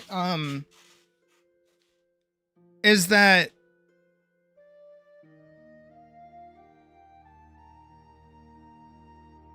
Paladin is a very broad word? Probably not. I'm probably just gonna do Paladin. All titled, like all capitalized. This second one can have a subtitle. I can't think of a subtitle for the first one. Paladin, the origin. Paladin, the shattered moon.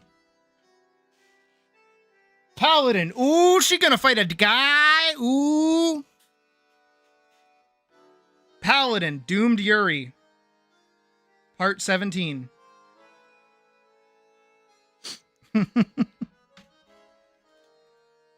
I do think more larger than the pilot name, more larger than anything.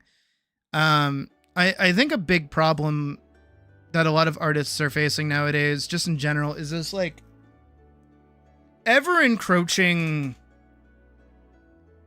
like, what's the way to put it?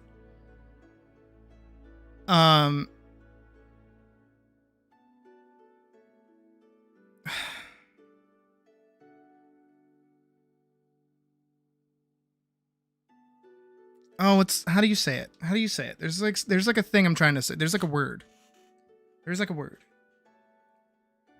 It's this expectation of, I'm gonna say community, but not like fandom. There's an expectation of fandom. I don't know how else to put. There's like a thought forming in my brain. What is it?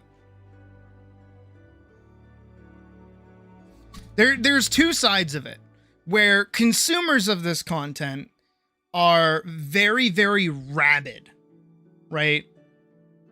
And they're very much so dogmatic in the things that they enjoy, right? We see this all the time, especially right now with Obsession versus the Backrooms. It's like, why can't there be two good horror films out at the same time? Why do we have to compare the two of them? Why are we doing that? Why can't we just like both of them and say, yes, art? We're very happy with art. Why do we have to turn all of our art into our personalities? Or even this kind of Stan Zealot's fanaticism. Yeah, pretty much all of those words work, yeah. But it's not just that, right? It's that there's an expectation of it. I know that sounds weird, but it's like there are people out there who are making things with the intent to have that kind of fandom. They want that kind of rabid attention. They want that kind of power, oddly enough. And it's so weird.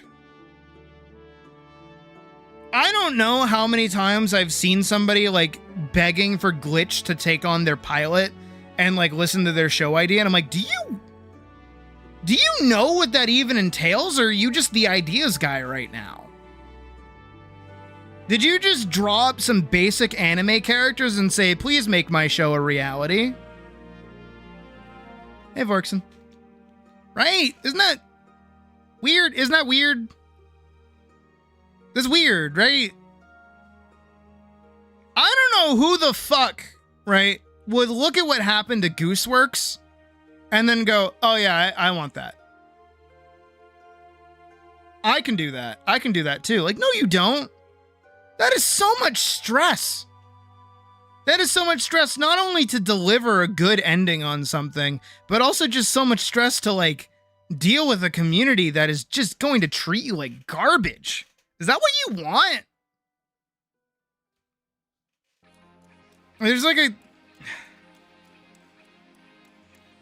I don't know. I don't want that.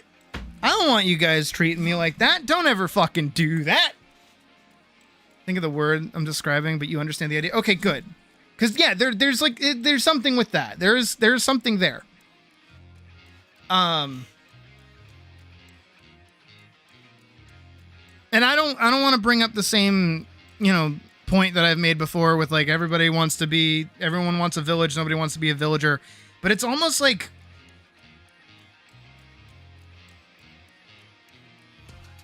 everyone thinks that their ideas are like the best. And all their idea needs is someone to look at it. Someone with more power than them to look at it. And it's like, no. It's not how that works. You actually have to like do stuff. You have to go and make things now.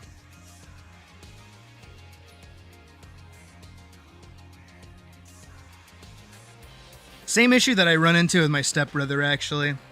Because he is 10,000% an ideas guy. And he once even approached me when I was in college to be like, hey, we should like make a TV show together. And I'm like, no. What? And he's like, no, but like I have like the best idea for like an online web series that could turn into a game and also be like a movie. Like you should just like hear it out. I'm like, no. I'm not gonna do that. What?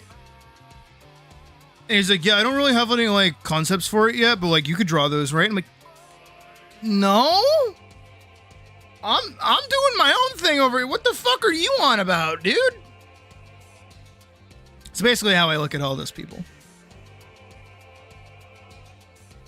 And I think, too, a bigger problem with it is just how easy it is to make things now.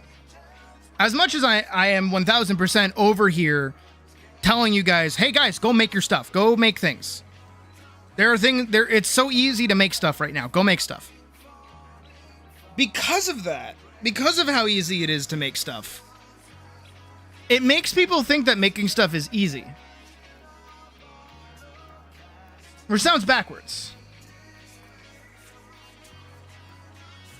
For your comic to have a sizable audience, but it'd be so underground that if something happened because...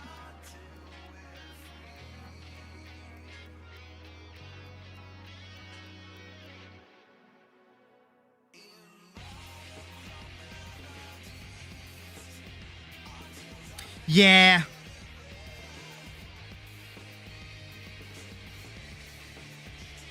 No, I understand. Fucking Gachi Yakuta problems.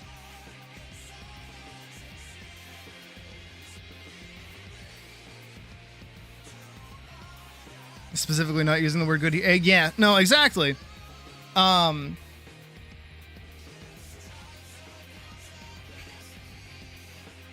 don't know, and I'm such a fucking asshole.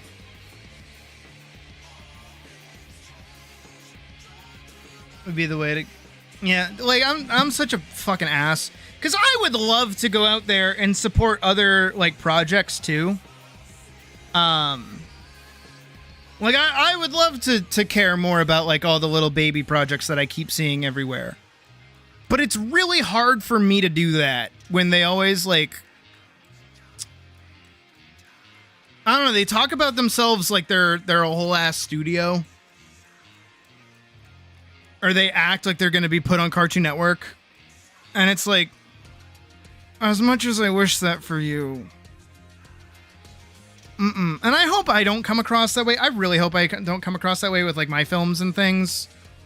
Is, like, I know at the end of the day, my maximum is probably going to be, like, 500 views on, like, a good day for one film, right? For it to cap out. I know I ain't making anything close to Amazing Digital Circus. I'm not that delusional. You know, I've built up enough of you fuckers that you're going to go watch the film one way or the other. Probably already have a few times. If you're a paw sucker or have access to it on the Patreon, right? At the same time, I'm not over here being like, this is going to be my magnum opus and everyone's going to love it. And episode 1 is going to get like a bajillion views. So I'm pouring thousands upon thousands of dollars into making, like, no.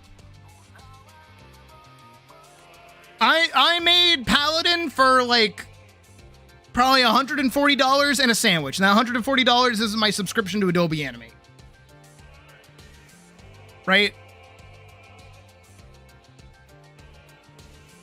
You're shoving that view. Yeah. Starts drawing who wants to make a TV show and not understand that writing and voice work and music. Yeah. There's so much that goes into making stuff. It's hard. It's not easy. I'll never say making stuff is easy, but it's easy to make stuff. Like, if you want to draw right now, you can. Nothing is stopping you.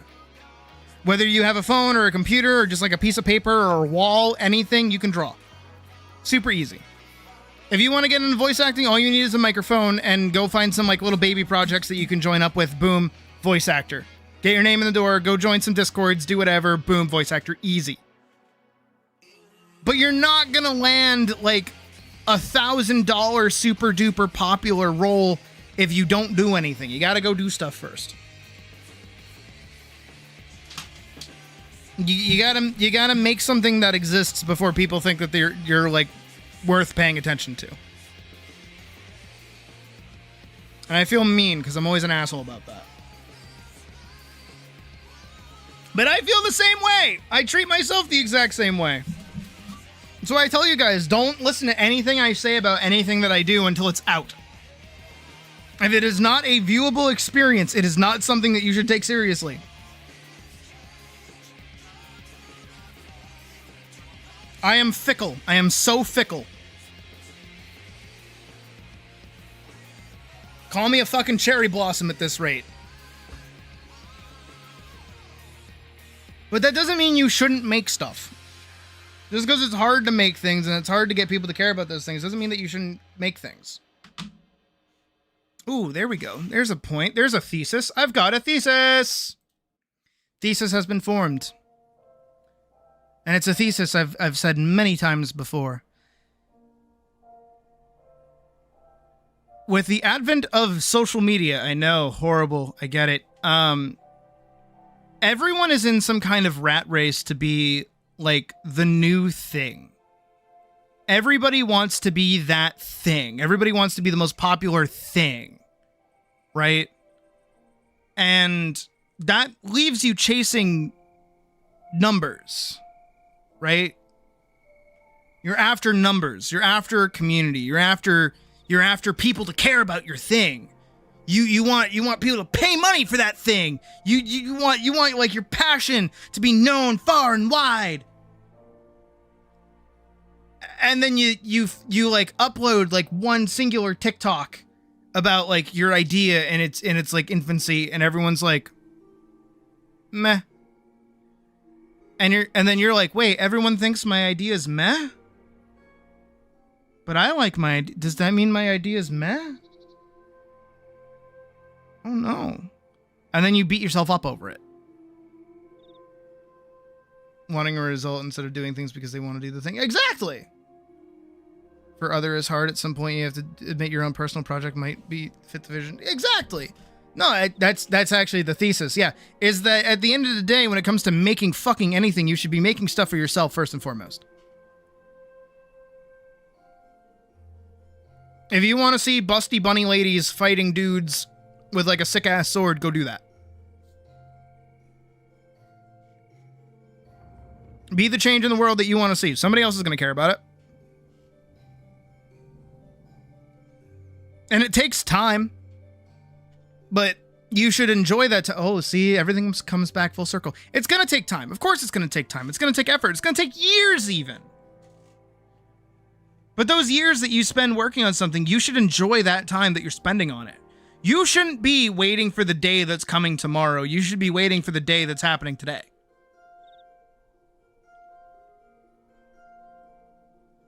If the only reason you're working on something is because you think eventually it's going to pay off, don't do it.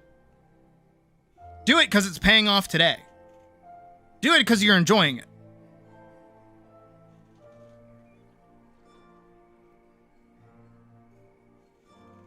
Like the act of creating something, but you like the end result usually, but I acknowledge that. You don't push yourself to the point you hate it. Yeah. That I understand.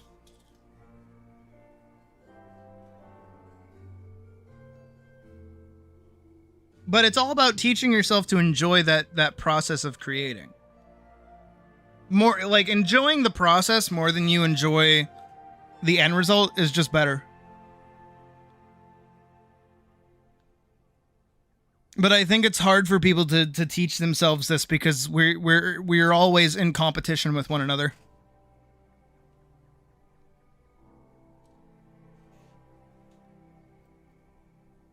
And now I'm a competitive person. I see everything that I do competitively. It's why I talk about sometimes how I go and I watch other streamers for a little bit to go see what the competition's up to.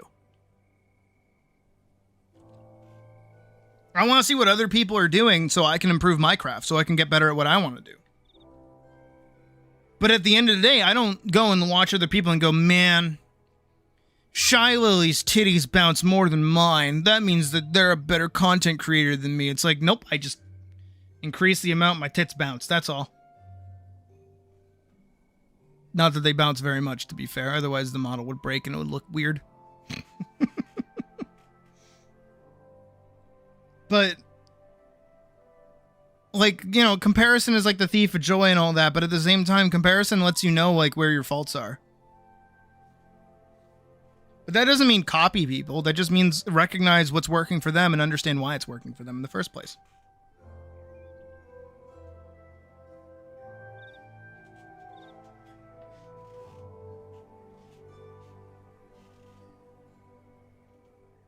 I like it, so I'm happy. That's a healthy mindset.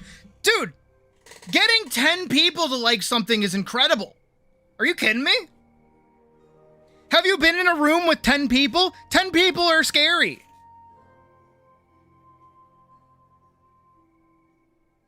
Right? I think that, like, furthermore, I think the internet has broken our perception of numbers. Right? Hold on.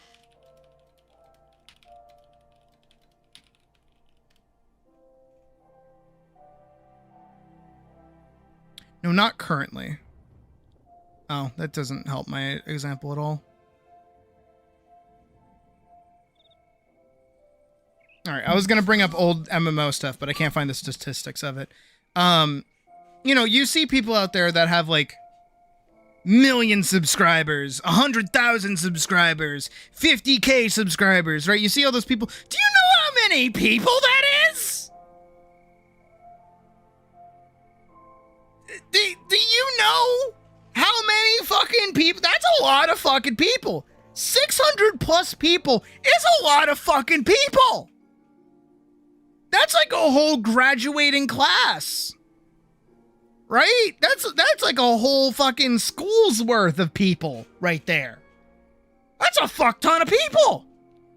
There are towns that, like, aren't even that big. That's a fuck ton of people. Even for me, 3,000 people, that's a shit ton of people. I've never been in a room with 3,000 people before. That's a lot of fucking people. Ah! Why are they looking at me? What do they want? Me to do a flip? I'm not doing a fucking flip. What is that? It's a lot of people. Getting 10 people to consistently read your work is like the dream. But people will look at that and go, man, I only got 10 views instead of, holy shit, 10 people? Wow! I remember when I had like 3 people who would pop up consistently in the comments of my comics back in the day, right? When I was working on Vanguard, I was like, whoa, 3 people? Wow! Same thing when I got like my first like 10 followers. I was like, 10 followers? Whoa! It's like 10 people. That's crazy. And they read my thing? Whoa! Hell, even hitting like 500 subscribers on Webtoons, I was like, whoa! That's so many fucking people! That's crazy! You know, you should be happy with that sort of thing in the first place because you don't usually get that many people to begin with. I think so many people put so much onus on numbers and statistics and being like the best of the best and everybody knows them and all these other things. And it's like, you don't need that.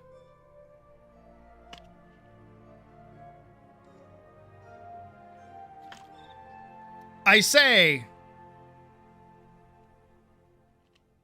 as I, you know, am a YouTuber and I'm always hunting for that numby. I want that bigger numby. It is honestly my goal to be able to hit a consistent concurrent viewership of 30 people by the end of the month. Cannot in any way engage with... Exactly. Actually, Josh Strife Hayes said something similar to that in regards to like MMOs. Because there are people out there who think that like low pop MMOs are bad. And it's like, oh, that game only has like 1,000 players. Dead game. That game is dead. It's like, no, it's not.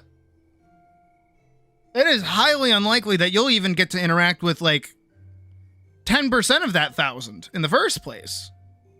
Even if you, especially if you go play one of the more popular games, you are never interacting with 90% of that fucking player base. Ever. Maybe 1%. And with how much of a scaredy cat most of us are when we play MMOs, not even going to be that. Not even. Right?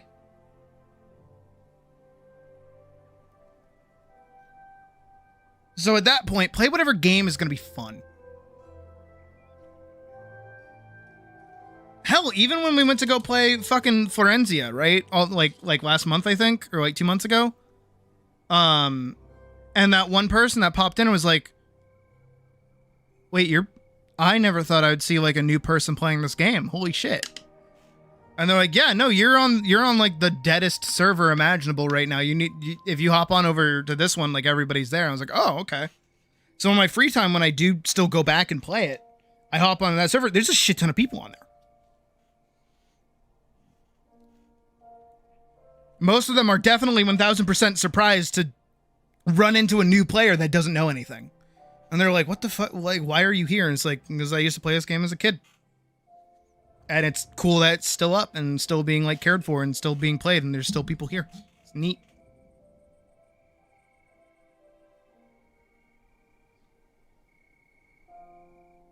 And I think in that, in MMOs and in the animation space and video game spaces in general, is that everybody wants to be part of the new thing, the new hit thing, whatever the new cool thing is, doesn't matter what it is.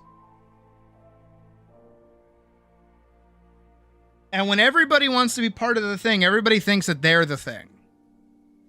Everybody wants to be the center of attention. Everybody wants that attention. Everybody wants everybody's eyes on them. But maybe, just maybe, the best thing that you can do for yourself and your projects is to just be happy with what you have. Maybe grow it slowly. Take comfort in growing it slowly. It's like a plant. You could totally go to fucking like Home Depot or some shit and like buy a plant. Throw a plant, right? You can go out and get like a fucking throw a plant, right? Just go out there and get one. And then you just water it every day, sure. But that's not the same as planting a plant, taking care of the plant, watering the plant, watching the plant grow, seeing it turn into whatever it's going to turn into, and, you know, enjoying that experience. That's a totally different experience. Everybody's out there just trying to buy a plant right now. Maybe try gardening yourself for a minute or two. I mean, hey, I'll be totally honest. As much as I am one for more people, more people, more people, more people, more people, more people, more people, more people, right? I'm entirely content with the community that I've built so far. I really do enjoy getting to hang out with you guys every day. And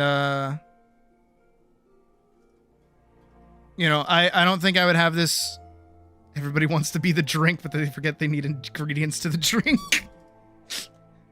You think you're the drink, bitch? You're not even the cup, brah. Middle cut with a low taper.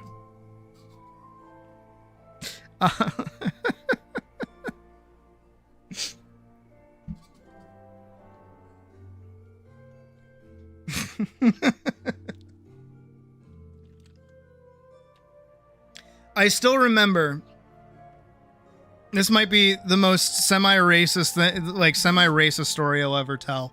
I'm so sorry for this. But I had seen a comedy skit where a white guy had hired a black friend of his to say the N-word every time he pointed at him, while dealing with like some kind of transaction or something, right? And after I had seen that, I went to my friend Eric with a K. He was black, and I was like, dude, it would be so fucking funny if we did this to our buddy Carlos over there. That would be so funny. Not my roommate Carlos, different Carlos. And he watched it. He shook his head and he's like, let's do it. And I was like, yes! Oh my God, let's go! So I went over to him and I was like, what's up, Mike? And then I pointed at Eric and he said it. And the dumb, stupid smile on both of our faces after doing that was phenomenal. I'm sorry, I just thought of that because of the drink. Back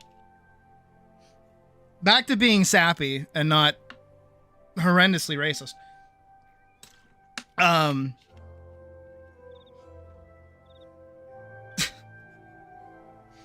Oh, I miss the goofs we used to get up to back then when I worked at Zoomies. It's such a good time. I remember one time they tried to get me to do, they were like slapping the top of the register.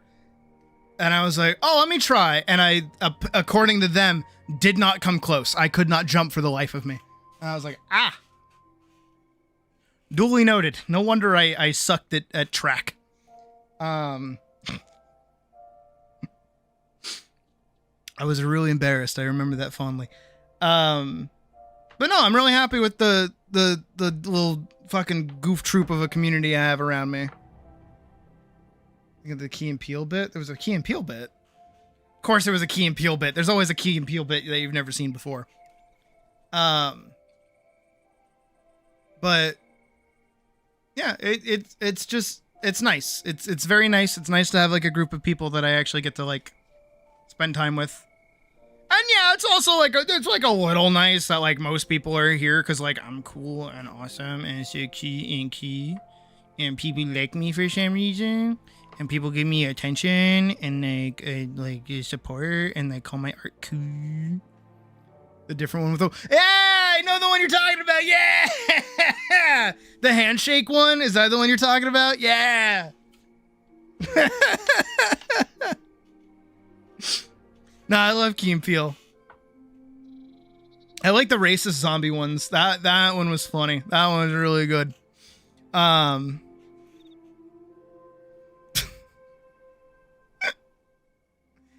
Oh God. But no, it's nice. It's very nice, and you know, I spoke to Brule about it the other day in terms of like how to grow your community and things like that. It's just like what you do and people will show up. That's it.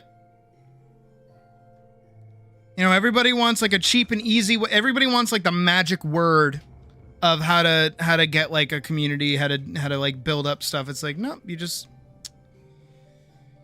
gotta like what you do, and people will show up and do their own thing and make it cool. Like talked for him. Gotta look it up. Okay, no problem. I was thinking of the handshake one.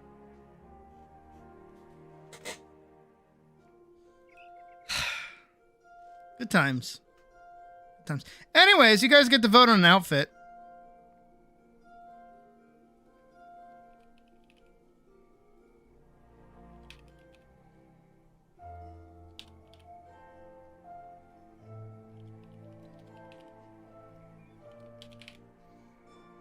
After 2.5 hours, it is now time for us to actually start like drawing and shit.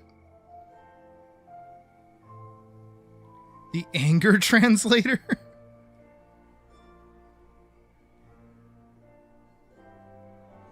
Yeah, so vote on your phones. What outfit you want me to wear today. And, yeah, we'll get started. It is hot. It is hot in Topeka.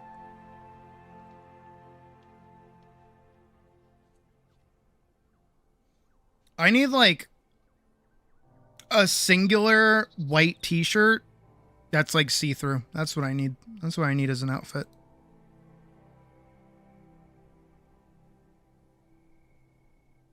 Oh my god, bunny suit is finally like winning for once? That's crazy.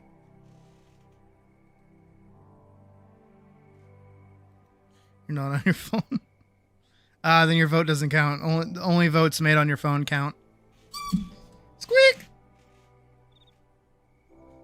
I'm also so sorry about the squeakiness. I do really need WD-40 for this shit. Here we go. Ugh. Also, just for funsies. I like how well timed that is. Dude, bunny suit is like actually pulling away. That's crazy. I see some folks are horny today, I guess. No prob there.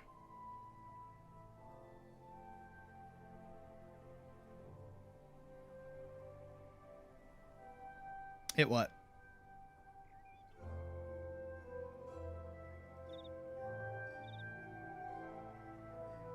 But hardly notice what?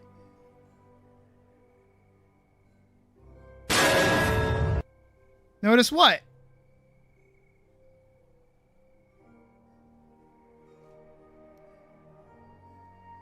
Tell me what?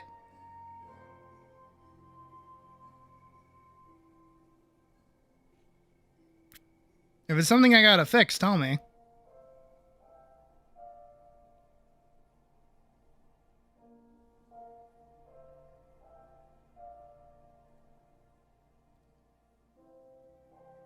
Oh, the squeaking? Okay.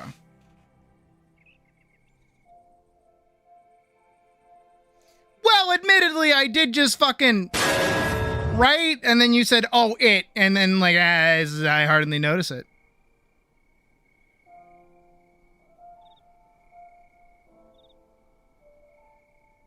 Not my fault. Not my fault at all.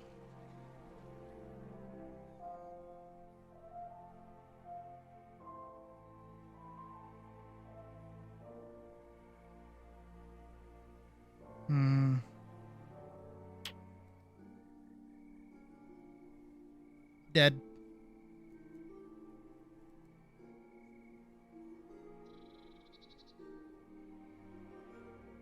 This and this are like the same. But they're not. But they are. But they're not. But they are.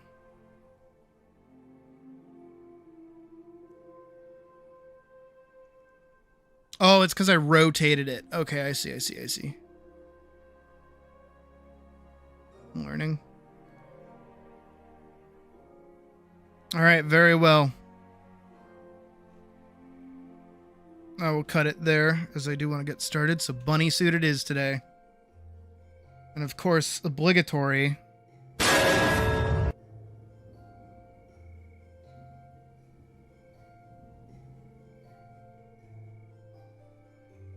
I miss non-expletive insults. What do you mean by like non-expletive? Like not calling someone a fucking moron? Do you not hear me call people like silly gooses all of the time? Every day? I unironically like have to take my shirt off. It's hot. It's hot in Topeka. Oh, my fan's not on. That's why.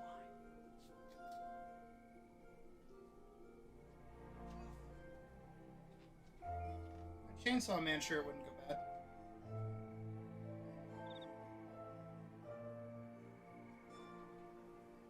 Couldn't seek your way out of a cardboard bag? What the fuck?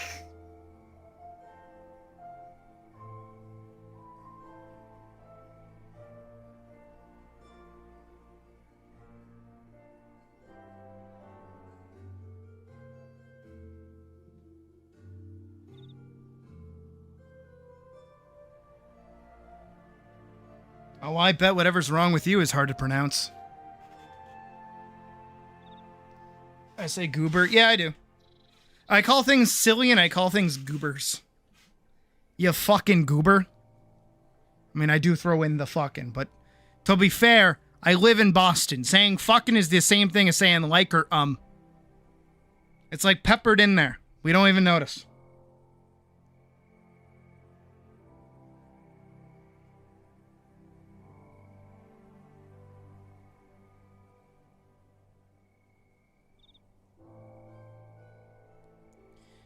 Okay, to be fair, Dolt used to be a pet name for me, so I have different feelings about that.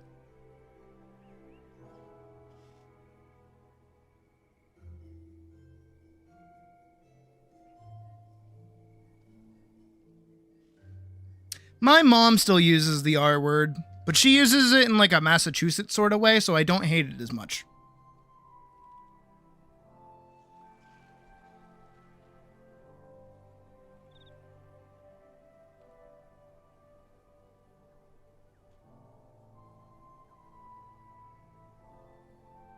Again, not to be batting for my own home turf here, but like, swears when said by somebody from Massachusetts is a lot nicer than anywhere else.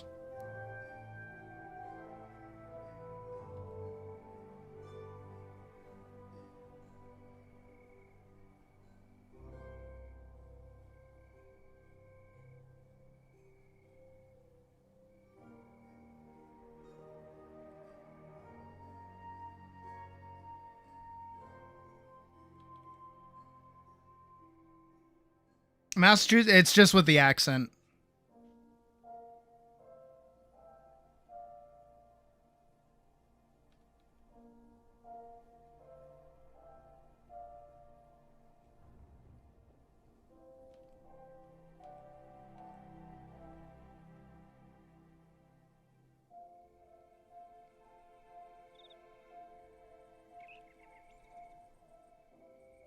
I think it's been described as like if you get insulted by somebody, if somebody says something to you or like swears at you anywhere else in like the world,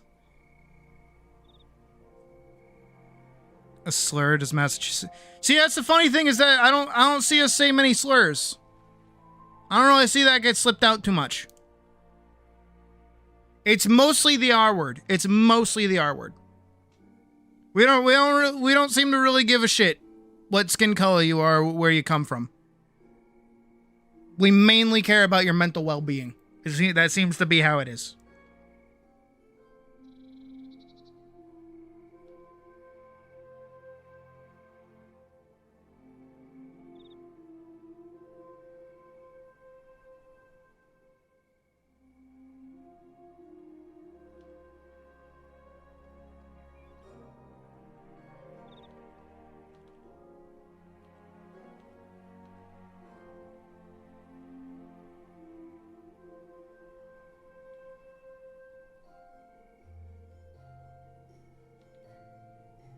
I'm not saying that there ain't racists that live here. Of course, we're all a bunch of fucking Italians, but still. I mean, I'm not Italian, I'm English, but even still.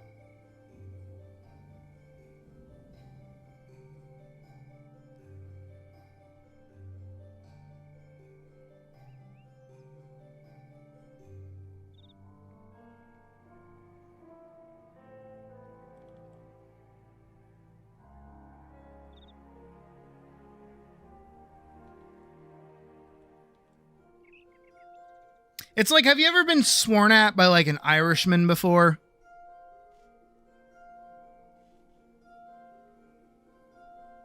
You got to think of it like that, right? Where like most people in Massachusetts that are yelling at you are basically just a fucking leprechaun.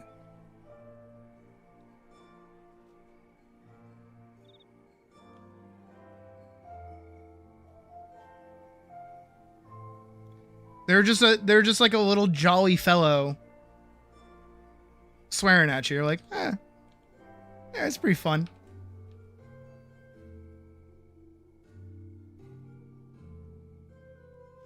Oh, he'll never get me Lucky Charms.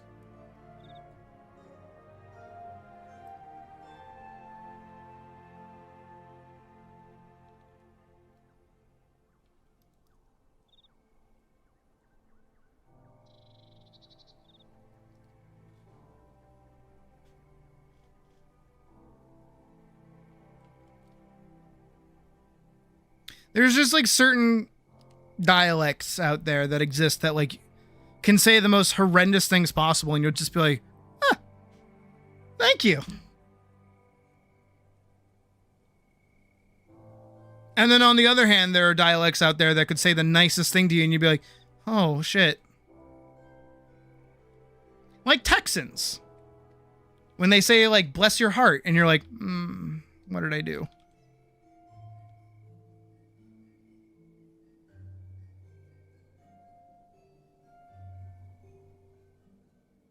Or the Germans when they speak at all. They always sound like they want to rip your head off, but they might just be saying, have a nice day.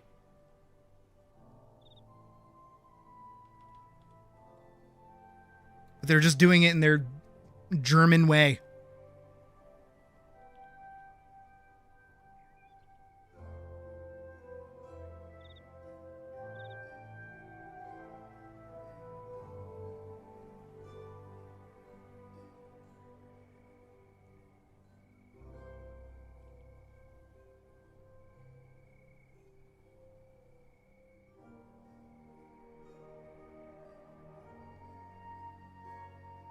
Making sure that's on the same layer.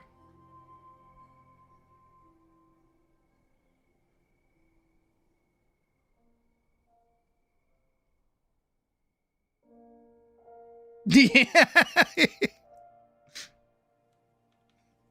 See, you get it. It's like, all right. Your Southern comfort, sure. Call me a fucking idiot. Go ahead.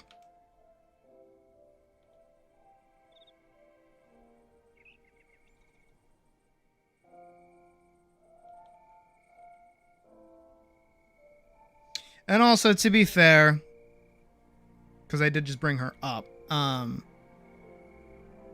as much as my mom is definitely not someone I will ever tell about myself and my non-binariness, because I already know I'm going to see her and like my family in like a few weeks, and they're going to be like, why is your hair so long? And it's like, haircuts are expensive. And she'll be like, that makes sense. She does actually try with like the LGBT community a little bit, because most of my brother's friends are actually LGBT. I've actually talked about him before in terms of like him being the diversity hire, because he's the only straight white male in their whole friend group.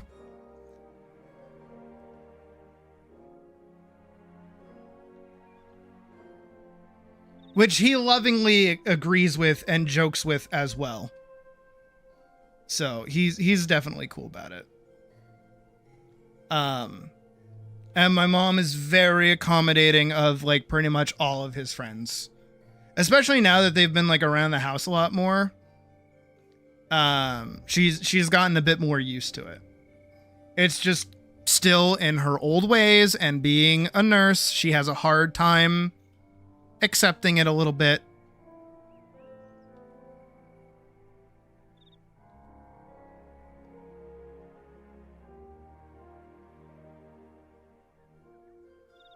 And I actually do really appreciate my brother too. He started calling me by Sydney as well. And it's also, is she no longer racist?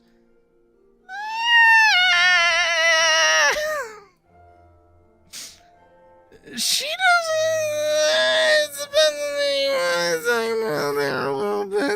It depends a little bit.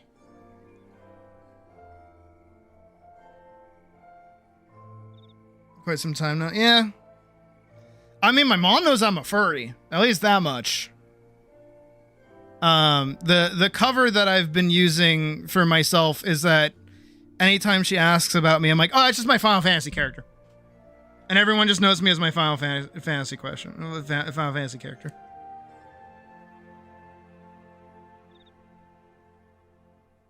Okay, my further statement on my mom being racist is that she is not racist towards black people. So we're covered there. She is a little racist towards Spanish people, just a little bit. Not in a bad way, not in a derogatory way, but she associates stereotypes to Spanish people. But not to dig myself into a further grave with that, it is because she works with a lot of Spanish people, and there have been very much a lot of consistencies.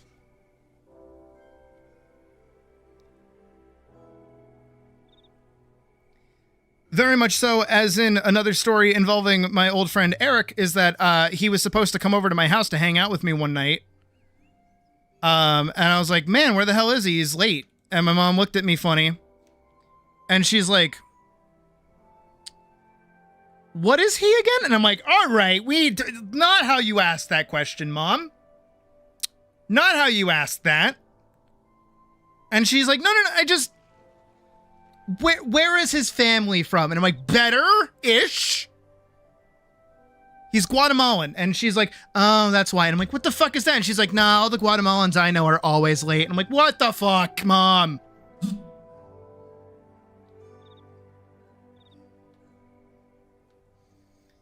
You can't say that.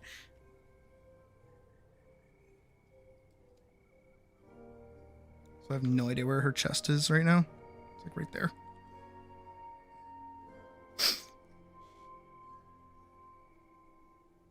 But like all of her friends are Spanish. All of her friends are multicultural, if you will. And she's also the one who yelled at my grandmother way back in the day when my best friend Nimi and I were standing next to each other during like a school recital or something, and my grandmother's like, oh, they're allowed in schools now? And my mom's like, Grandma, Jesus Christ, love you, Grandma, but fucking hell, you can't say that out loud. That's a conversation for the car, if even.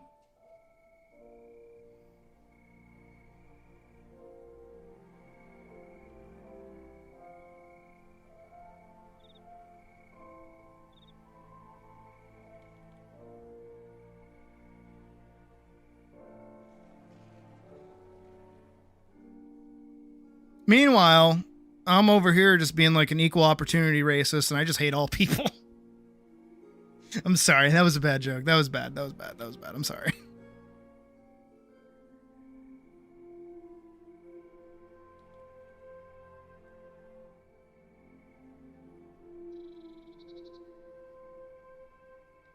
No, I love people. And I think for me, a big part of it is because I like food. And I like other cultures' food. I just really, really like other people's food.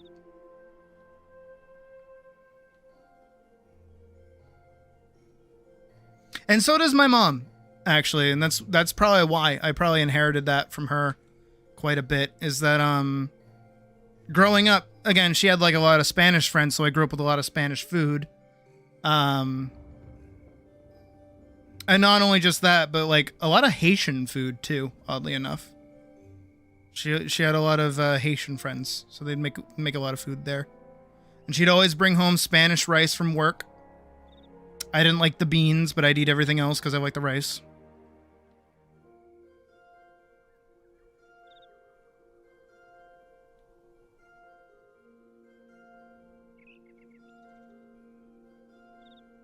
I don't know. I've always just been like a big fan of like cultures in general.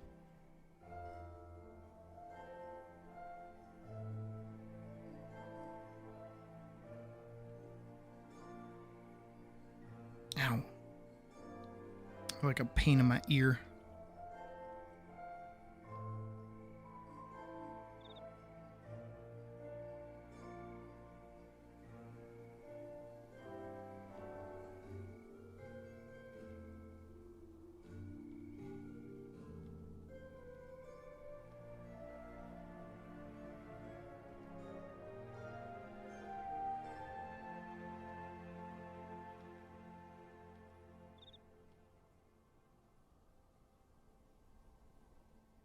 I also really like that like so many different cultures have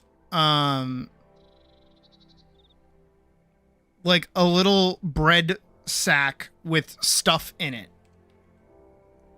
Every single culture has a little bread sack with stuff in it. Right? Whether it's empanadas, cheburecs, fucking bows, the dumplings, anything. Like every culture has one. Tacos, like everything.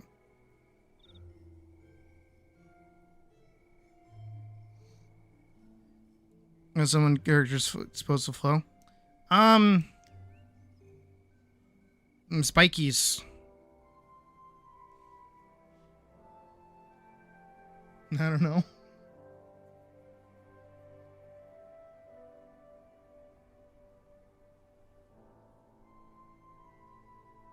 Gravity make thing go down. Unless have volume, then thing make it go up and around. Unless it have curl, then it go up and down. Elise kind of has everything. She's just kind of got like a wacky, wavy, inflatable two-man style fucking hair. Stuff in this bread, then ate it. Yeah. Actually, not to spoil it too much, there is a plot point in Final Fantasy XIV where that does happen. Where, there's like two dishes that have different names in 14. Right? And it turns out both of these dishes are like the same thing. And they're both like cultural food. So then the two people that make those dishes are like, wait, we're all people because we both like the same food. And they're like, dude, let's touch penises. And then they like bang. And then they're like, cool. Final Fantasy XIV plot point in the nutshell. I'm going to send you a reference and it seems to be flowing left and right and up and down. Oh. At that point, just go for shape. Whatever the shape is. Like, I think everybody can draw Elise's hair. Why? Because it's just 3 spiky triangles. And then like a little, what is it?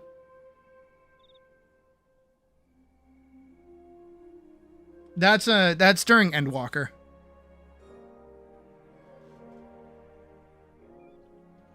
I know Dawntrail had like a lot of food commentary, but it wasn't in that. No, it was an Endwalker.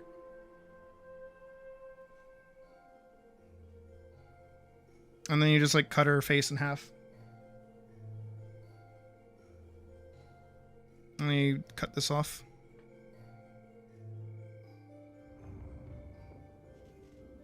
And 100% over. No, you don't. Forehead. That's why everyone's homework all the time forever is to draw Elise. She is the most simple character to draw. Seriously, if you draw like an oval, a tiny little square, and then a trapezoid, and then 2 little triangles, like another triangle, and then 3 little triangles, and then 2 little ovals. And then some wiggly spikes. There you go. You've drawn a lease. Good job. Proud of you.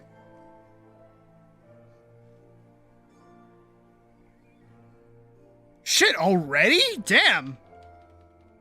Actually, I shouldn't be that surprised considering that Heaven's Sword is only 10 levels and A Realm Reborn is like 50. So good shit.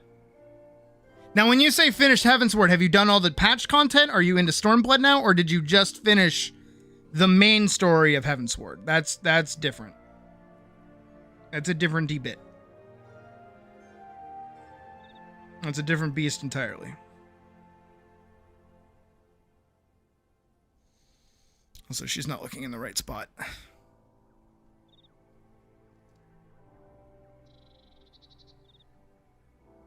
Not counting post-patch? Okay, see? There you go. Not in the Stormblood just yet. Which admittedly, Stormblood is when game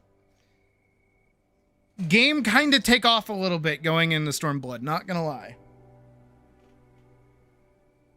But then story, like, okay, so how it goes is that you have you have ARR, right? ARR is like this. It's very slow. And then you hit Heavensward, like the beginning of Heavensward, and it goes, woo! And then it drops like kind of way back down, and then it's slow, and then it goes, woo! And it drops way back down, and it goes, and it's like a little bit, and it's like here, right? Stormblood, when you get there, goes, woo! And then it drops all the way back down to like below A Realm Reborn. And then it either goes woo or it goes woo.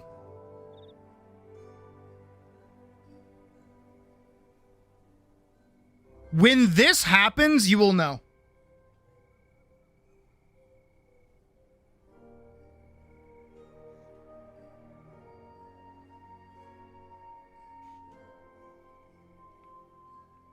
When this event happens, you'll know exactly what's going on. I'm pretty sure. Am I remembering right? Hold on. Let me double check. Let me double check that I'm remembering what I'm thinking of.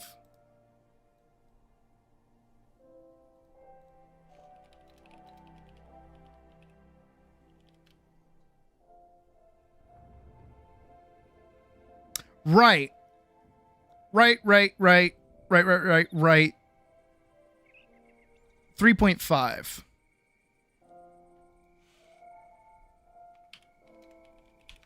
Is that...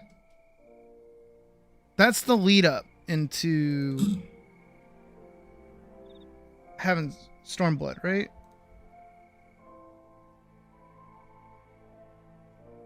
Yes, because she's still... Yeah, okay. Yeah. Okay, I remember. Okay, good. Making sure I remember events that happen.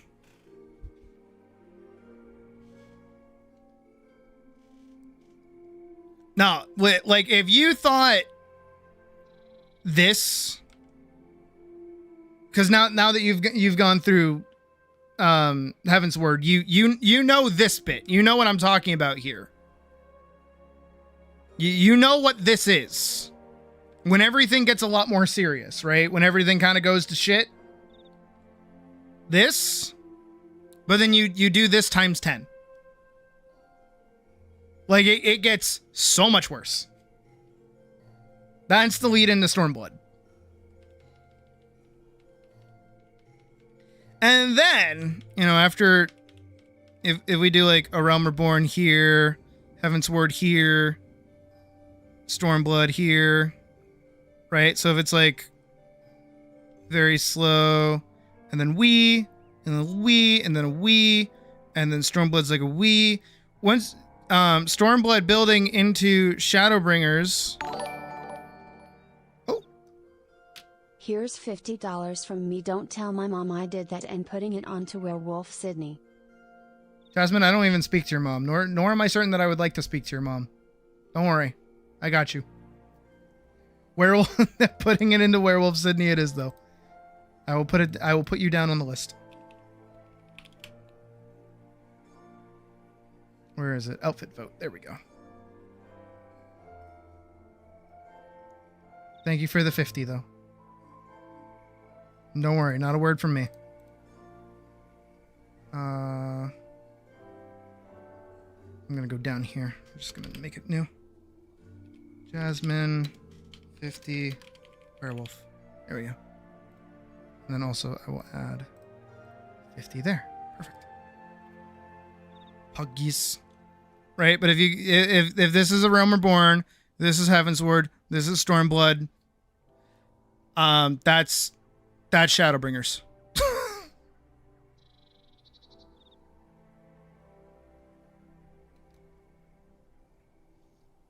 Oh, if you want to retroactively vote it in, you're good. Any donations that don't get voted on just get put into like a giant pool, and they go towards whatever is winning. But if you want to like denote it as something specific, you can. I don't mind. Do I have a form to fill out officially for comms? I do not have a form, but you can like tell me what you want. You know, my comm info is like in the Discord. You can just read what it is that you want, and I'll just like let you know the price.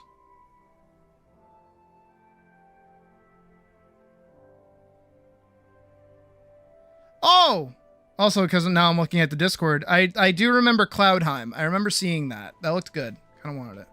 You'll take Knight for 50. Gotcha. Pret 50 for Knight. All right, you are marked down. That is a 5-0 on a 5-0. Again, I know I'm really hyping up Shadowbringers, but like I'm telling you, Shadowbringers is just like the best. But you have to enjoy a Realm Reborn, Heavensward, and Stormblood to get there. And when I say that, I don't mean, oh, you have to get through it. I mean, you have to enjoy it. You have to be paying attention. You have to be like involved in the story, and you have to care about the characters.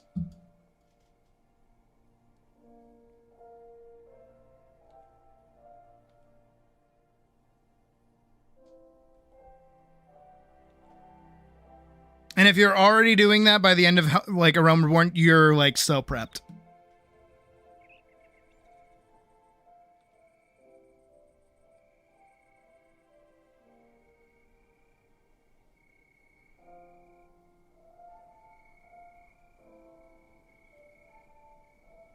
Oh. No, if people want to commission me just like flatly, I'll just be like, what do you want? And then they go, I want this. And then they send me a bunch of shit and I go, okay.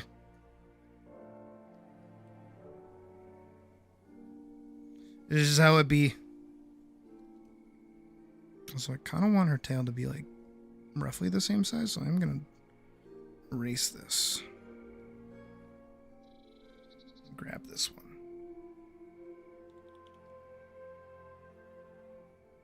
But I know it's like not the same size.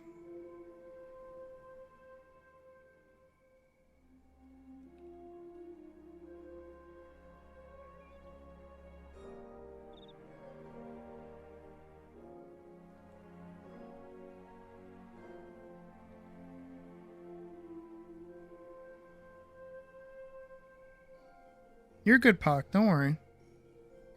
You got time.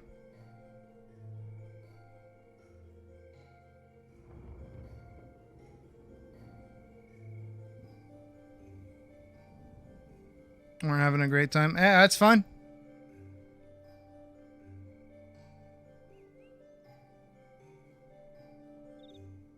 Yep.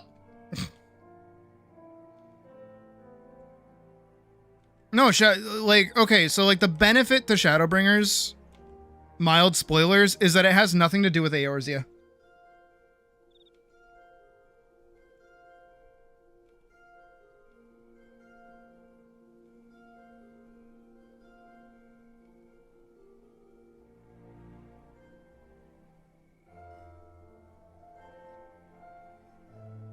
Kind of like the idea of a Google form. Google Forms work. I know some people that do that.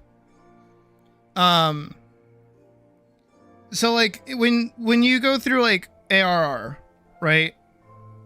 Eorzea is just kind of like a country, but it feels like the whole world, right? So this feels kind of normal, and it feels kind of personal. It's like, oh, it's just the land that I'm in, whatever. Like a cut like that, right? Pretty simple.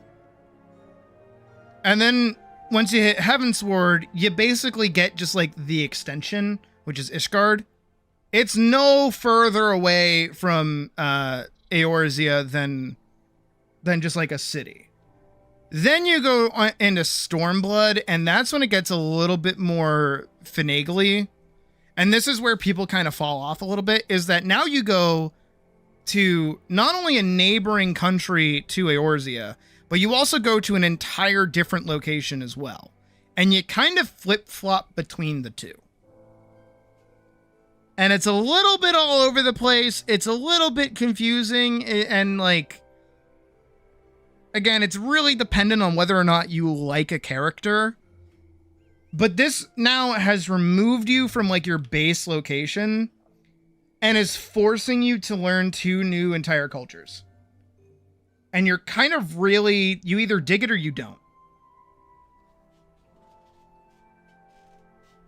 ARR is your basic like fantasy story. Heavensward is your basic like knightly story. Stormblood gets a little messy, but then you hit Shadowbringers. And you go somewhere totally different, not spoiling it. And this location basically mirrors the original, like A Realm Reborn locations. But everything you're doing here has like weight. Everything matters. Because when you're here, you're family. But when you're in A Realm Reborn, everything you're doing is like for the safety of Eorzea, right? You're basically just like saving a small country. And then when you're in Ishgard, you're just saving Ishgard. Right? And if you're into like intrigue and plots and conspiracies and things, you're going to enjoy that. Stormblood is just wartime politics. Which is why people don't tend to like it as much. Because it is not, in fact, you getting to go do all the cool shit and killing people and fighting stuff. It's instead, no, we need to have a war meeting in the war room. Gentlemen, you can't fight in here. This is the war room. Right? Again, this is where it gets like a little bit more dominantly like character based. Because if you don't like the characters who are talking in the war room, you're not going to have a good time. But then again, you hit Shadowbringers. And when you hit Shadowbringers, you get to be the main character. Not only do you get to be the main character, but everybody from these previous expansions that go into Shadowbringers with you, they get to be main characters. They get to do their own thing. And what's good, mild spoiler, again, sorry, is that during the endpoint of Stormblood, they are getting brought, like all of your friends are getting brought over into Shadowbringers. So when you finally get sent to Shadowbringers, when you finally make the trip over to wherever Shadowbringers is taking place, they've already been over there for years. The first few people taken there have been there for like long enough to have a storied history in this location. They are older. They know people. They have connections. They've made friends.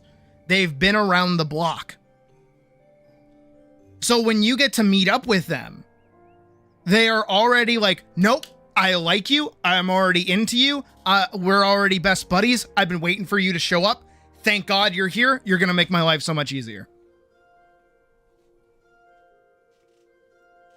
And they all get character moments because they've all gone through like character arcs at this point.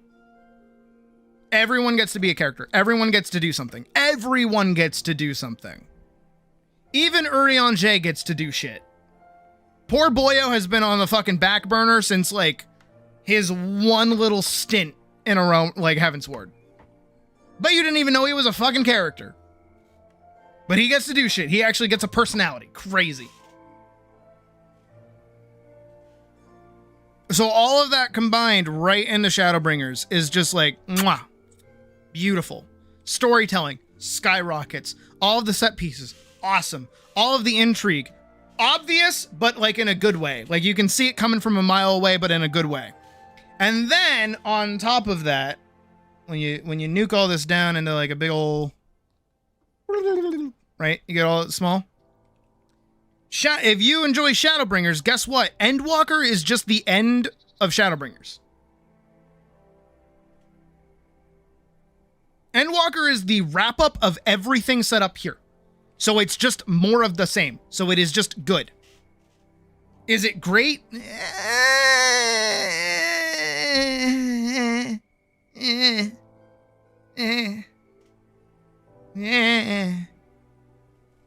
But it's a good experience.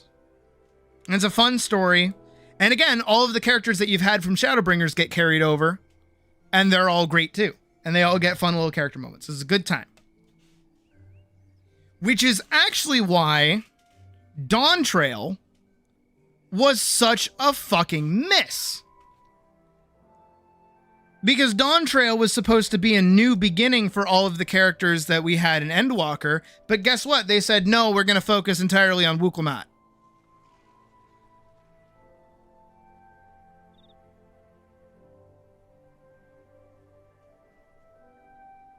And they gave all of the spotlight to her, so all of our characters who are super cool and doing awesome things and everybody that you really love and appreciate, they get put into the sideline. They don't get to do anything for an entire expansion. You don't even get to do anything for an entire expansion. Fuck you. Go sit in the corner. What's that? You want to watch the cutscene where they do something cool? Not allowed. You're not allowed to see it. We didn't animate it. Go away. Shoo. Shoo, shoo. Oh, what? Would you like to actually, like, interact with, like, the train car sequence where we're doing, like, turret shootings? No, not allowed. No, we can't repurpose, like, a mini game. Nobody wants those.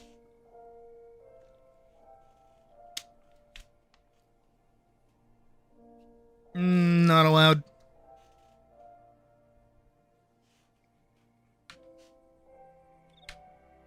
And furthermore, Final Fantasy, its expansion and its expansion's content, their quality directly relates to how good the actual story is. Because the more invested you are into the story, the more you care about doing everything that the game releases. Which, again, furthermore, is why Shadowbringers was really fucking good, is because its normal raid series, right? All of its normal raids, part of the story.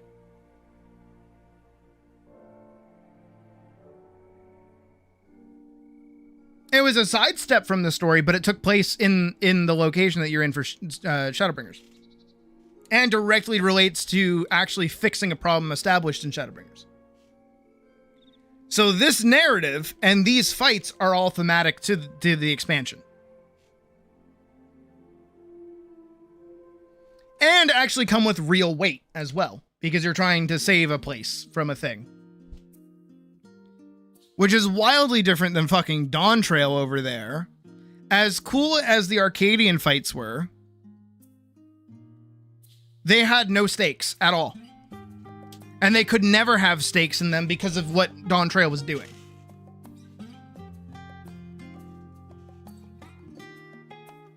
I stand by that the Arcadian should have just been a dumb, fun experience and not some, like, overarching evil plot thing for saving people from a disease thing. That got stupid. That got stupid and fast.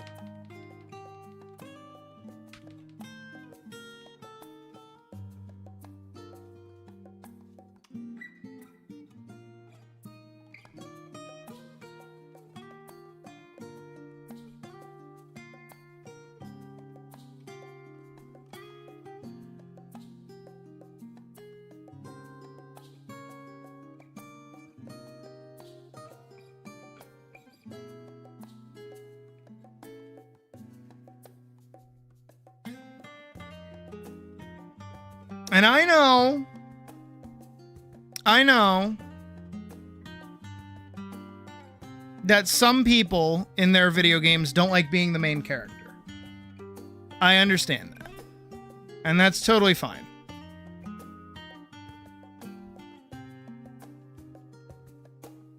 at the same time,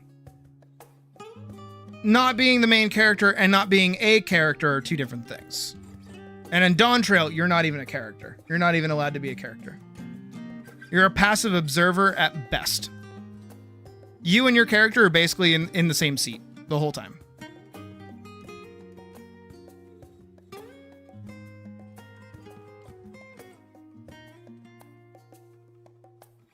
Mouse, do you know what we do here?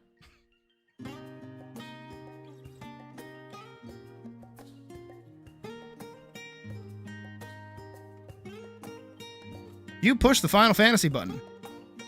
Everybody does that at some point.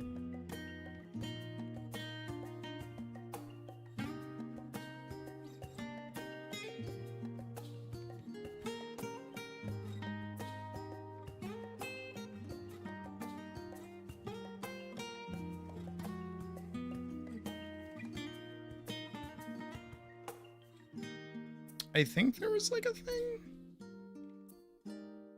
Can't remember if there was like an actual like little lock or not on the thingy.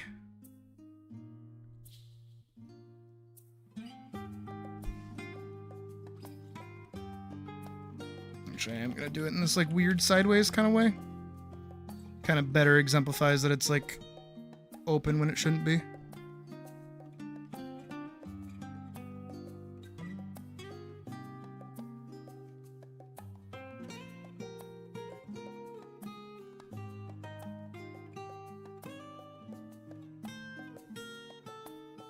No, but I got super nauseous last night for some reason.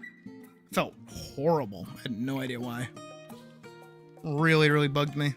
Because I wanted to play more Rabbit and Steel with Badger and Vorkson, but like, whatever the fuck overtook me, it was like bad. I just laid down and fell asleep.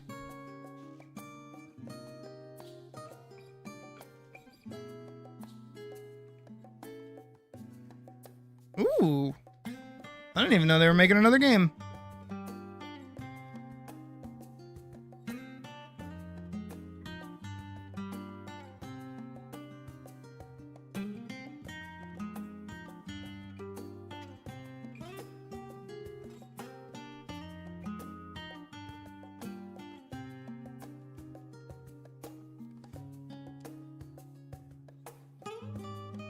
Or get the poetic weapons.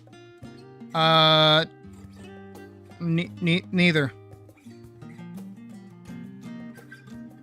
Get relic weapons when you've beaten the game, because they are not a good stat increase during leveling content.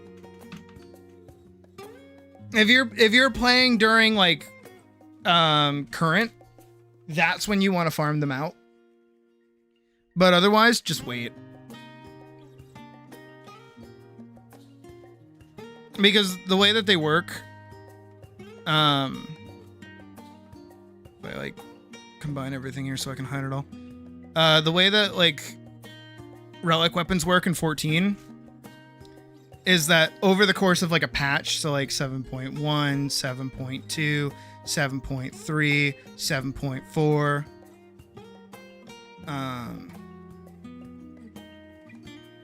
7.5, right? Like this. Is they'll be like released like here, here, here, and here, I think.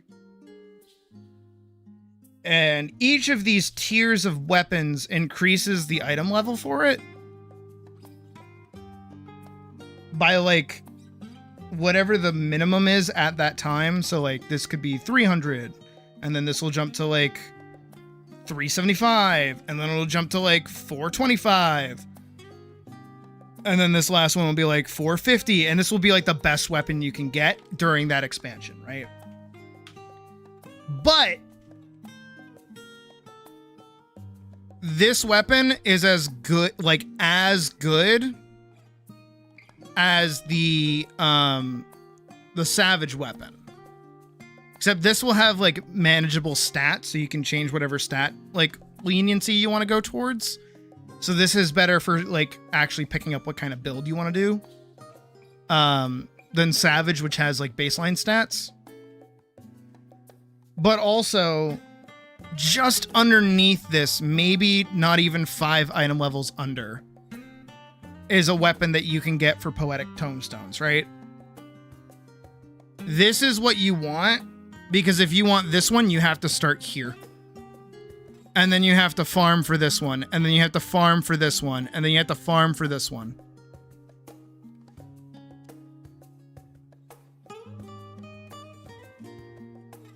Because these pieces of content are designed to kill time in between patches, right?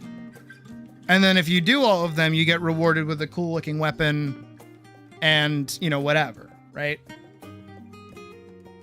But if you're just going through like regular leveling content, this is going to get dwarfed immediately as soon as you step foot into the next expansion. This would probably carry you maybe like 3 or 4 levels into the next expansion, but after that you're going to be getting new gear, and then it's like not the point. Plus on top of that, the amount of work that goes into it. Save that for when there's like downtime. When you hit like a point in the game where you're like really high level and you got like a bunch of different content you can go and do, this is when you want to go back to that. Especially Endwalker. Endwalker is genuinely one of the easiest ways to get relic weapons, because all they are is a poetic turn-in. So as you do content, you get Allegan Poetics. You just turn those in for like currency, maybe like 5 or 10, I can't remember. And you get to bump these up with like little to no farming. But in like Heavensward or even like a Realm Reborn, these weapons are directly tied to really, really long fate grinds. You're doing a lot of fate grinding. A lot. And I mean like a lot of it. And then in Stormblood, they change it and they make it part of Eureka, which is like its own zone with its own dedicated leveling system and like its own dedicated monsters and bosses and all this other stuff. I've barely touched Eureka. But this, you kind of do a similar thing, because I know you've been doing Palace of the Dead, right? You know how when you go through Palace of the Dead, you slowly upgrade your ether pool arm?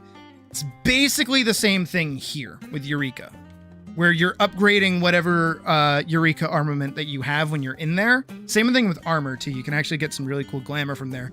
I do recommend doing Eureka though. I do recommend it. It's really cool. And if you do get into it, join a Discord for it. It'll make your life so much easier because a lot of it is based around like multiplayer content. But while you're doing this, you're upgrading your relic weapon as you go. I don't know if there's Fate Farm involved, because I got into Eureka kind of late, and even then I barely touched it. I don't think I made it past like level 2. But similar thing happened in Shadowbringers though, where they added Boja, which is basically the same thing as Eureka. I've talked about Boja a lot because I love Boja. Where you can, in fact, upgrade a relic weapon while doing content in Boja, which is another dedicated zone. But also you can go outside and do Fate Farm to just kind of like make that really easy and get like the same materials as long as you're doing Fates in the right area.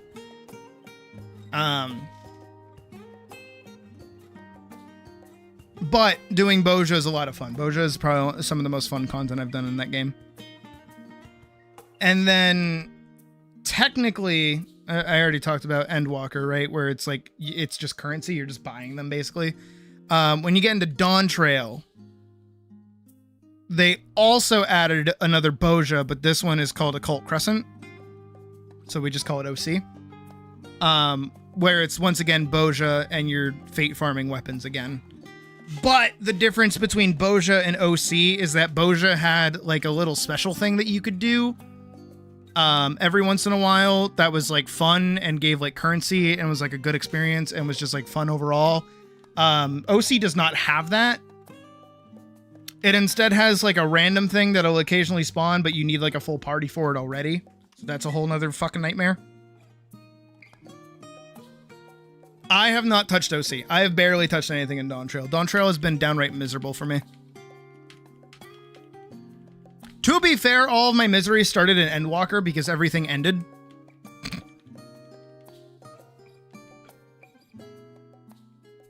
But with the rumblings of Evercold, it sounds like the things that I care about are gonna get taken care of.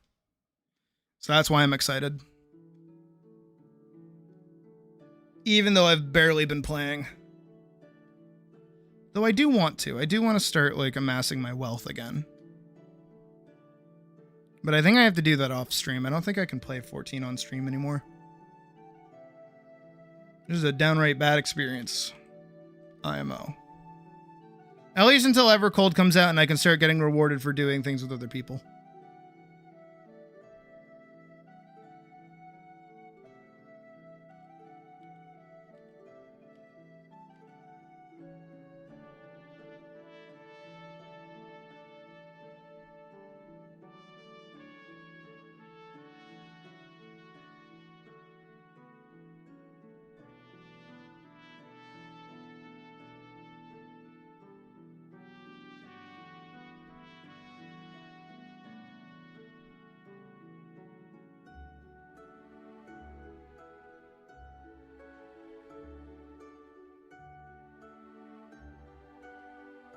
Alright, I like this page now.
All right, let me get some more pumpy music in here.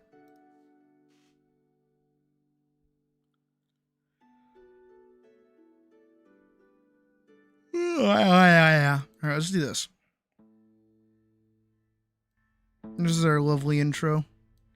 Because I do really like this track. Hungry woods, reaching high,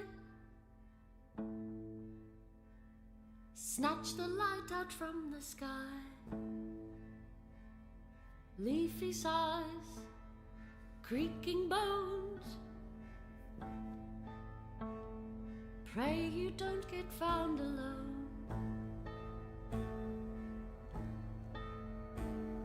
Crickly crack, the branches pop, there grows the night that never stops. The tree that leans with twisted grin, her limbs are thrown, her soul is sin.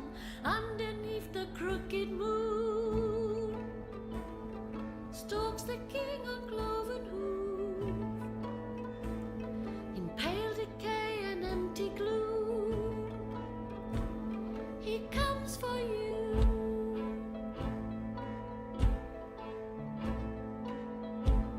Six horns his crown, his kingdom all,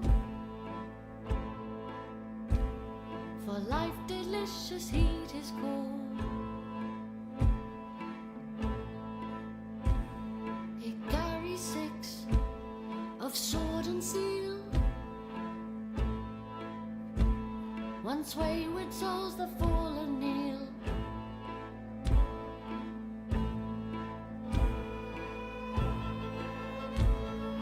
Run, run, don't shrink and cower, and join us at the witching hour. Skip and sing, thrashing light to smother the shrieks of endless night. Dance beneath the crooked moon, and rising rapture hand in hand, from pale decay and empty gloom, we'll comfort you. May our light embrace you too, and pierce the edge of midnight soon, the wakest blaze and ashen gloom, the crooked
You may.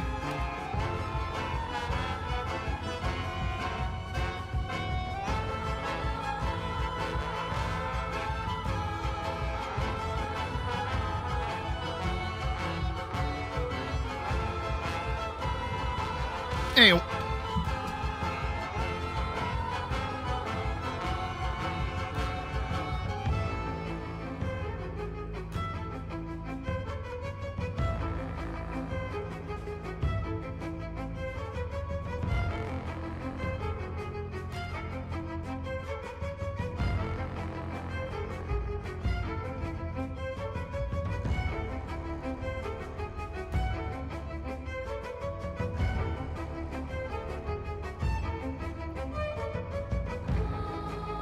No problem. That's what I do.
Have a good night, Doctress.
No.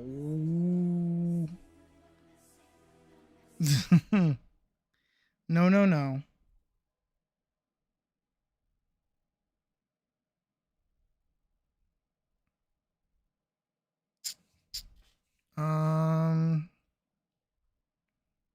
Let's do... Oh, we haven't listened to this in ever.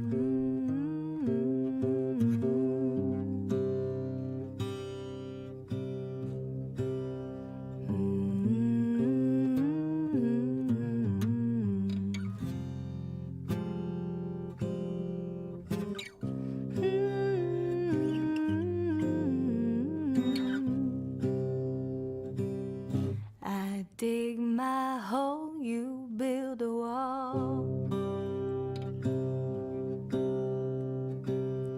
I dig my hole, you build a wall.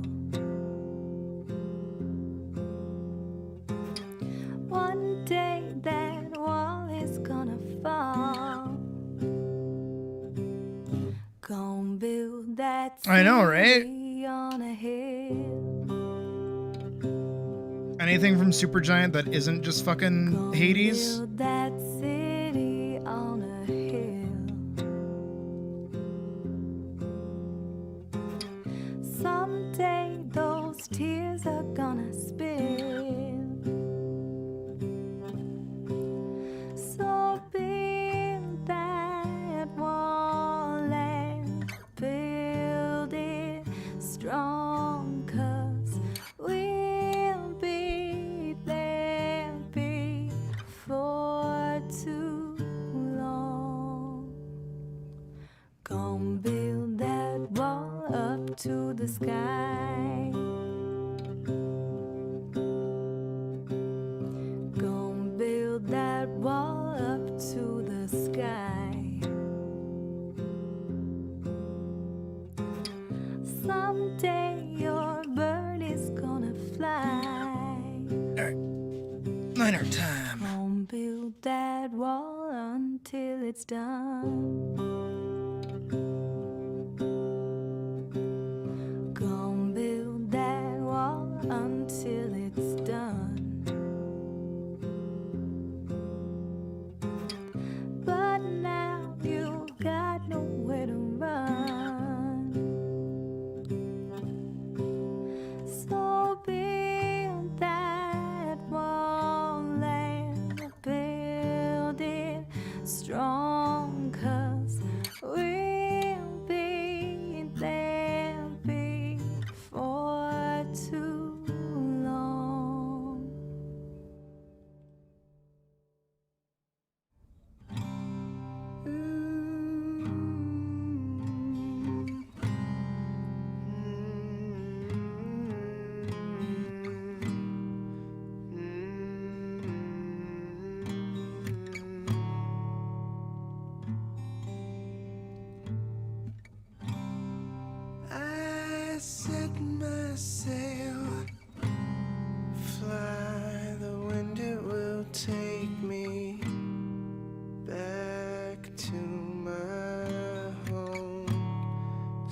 to making way for me.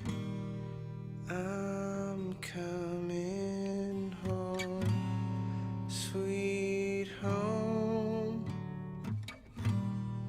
I see your star, you left it burning for me. Mother, I'm here.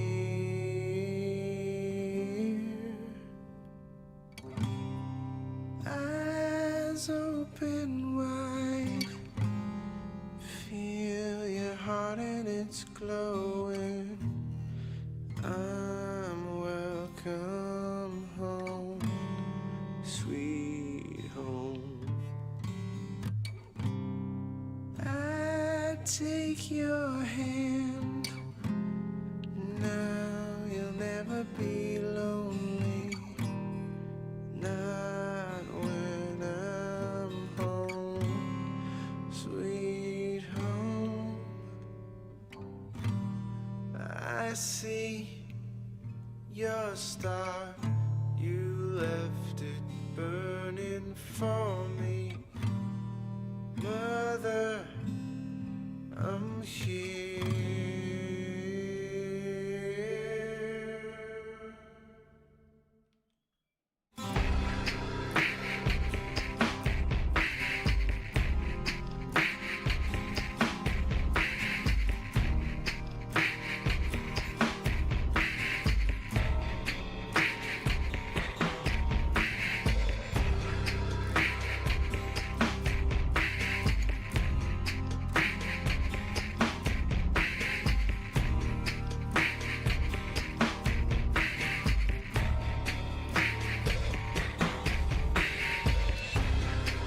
I set my sail, fly the wind, it will take me back to my home, sweet home.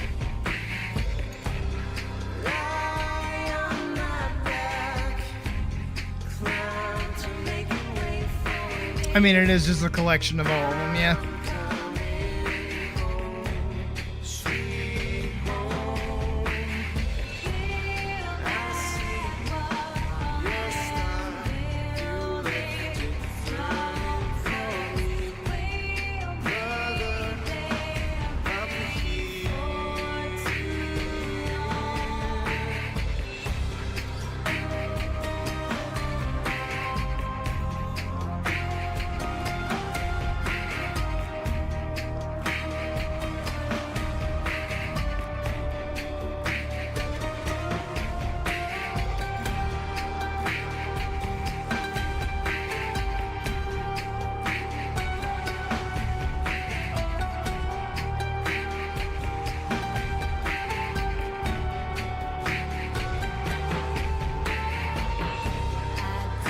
Eyes open wide, feel your heart and it's glowing. One day that world is gonna fall. Sweet home. I take your hand, now you'll never be lonely. One day your bird is gonna fly. Sweet home. I see your star, you left it burning for me. Brother, I'm here.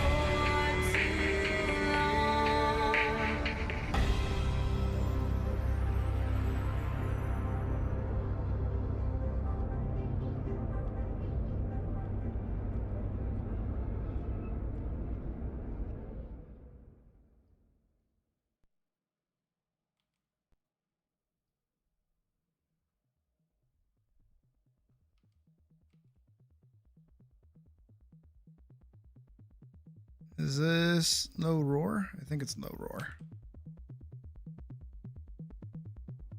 Yeah, it definitely is.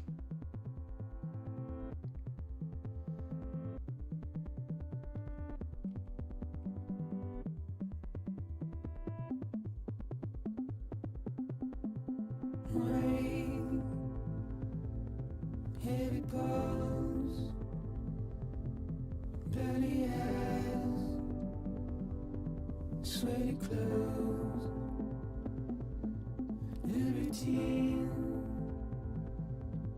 that I've learned to understand and know. Play my tricks, fragile mind, rest your head on me. Shut my eyes, I'm not here. There must be some mistake. Don't be so serious.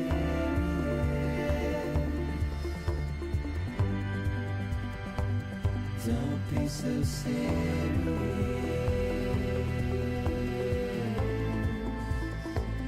Don't be so serious.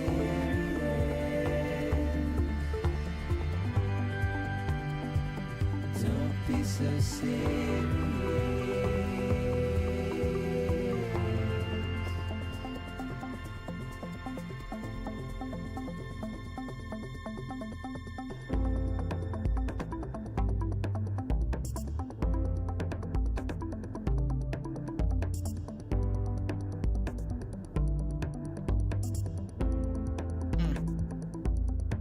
Watch your words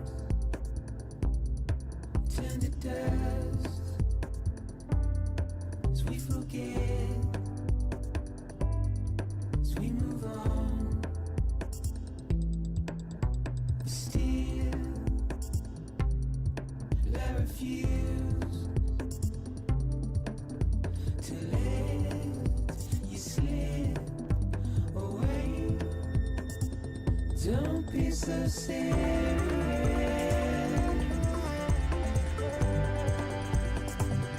Don't be so serious.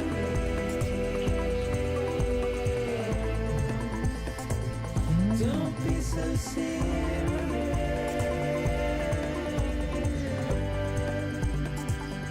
Don't be so serious.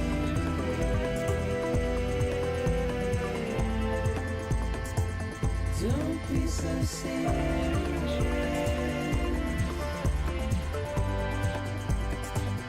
Don't be so serious.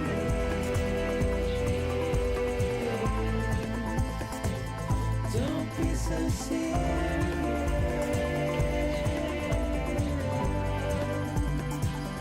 Don't be so serious.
know if I can play this one. Is Leica chill or not? We're about to find out. Real question is Paul McCartney chill or not? You all see the love there that's sleeping while my guitar gently weeps. I look at the floor and I see it needs sweeping. Still my guitar gently weeps. I don't know why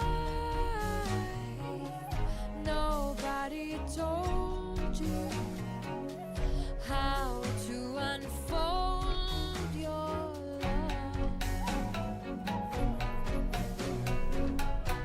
I don't know how someone controlled you.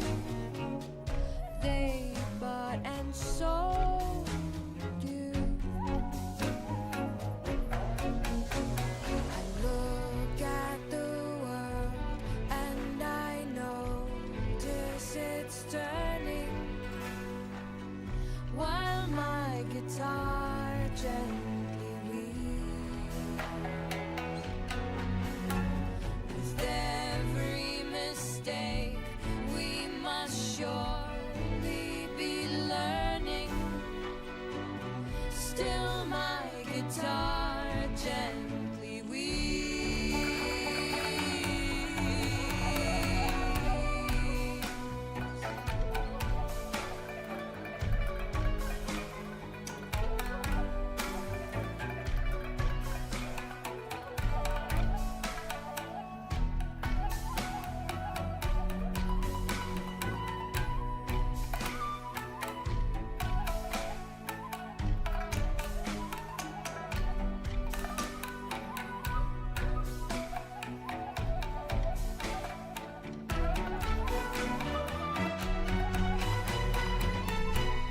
I don't know how you were diverted, you were perverted too. That's because it isn't a movie. Don't know how This is from Kubo and the Two Strings. But the original is written by Paul McCartney. no one alerted you. That's why I was like, I don't know if I can play this. See the But so far, it seems like Paul McCartney's pretty chill. while my So I'm not gonna look a gift horse in the mouth. look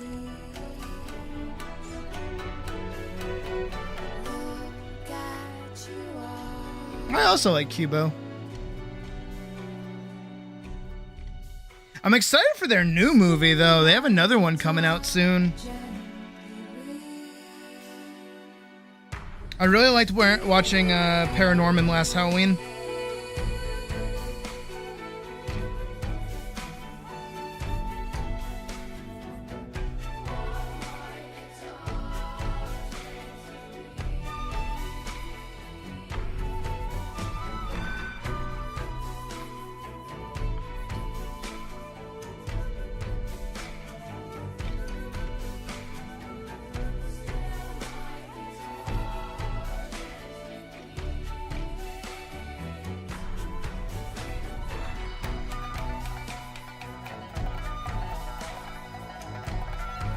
Do I sense a Studio Leica movie night at some point?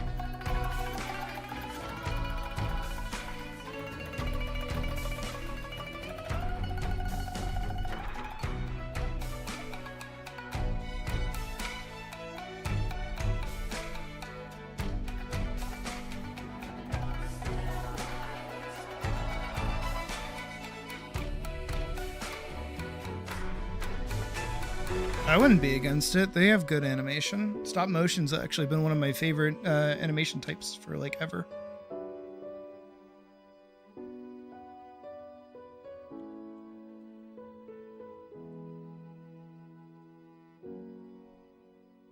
think I've seen every one of their films except for Box Trolls. I think that's the only one I haven't seen.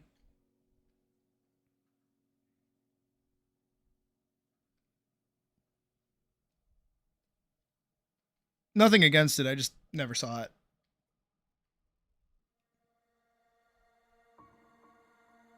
Obviously, I like Coraline. I like Coraline a lot.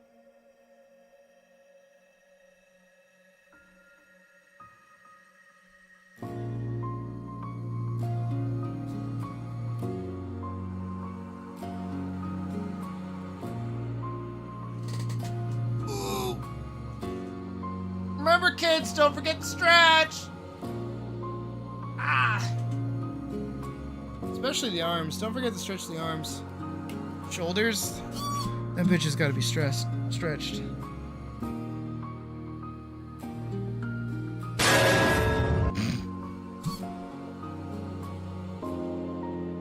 Why does that work so good?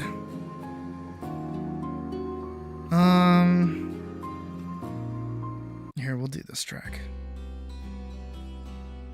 Trying to go for like end of film sounds.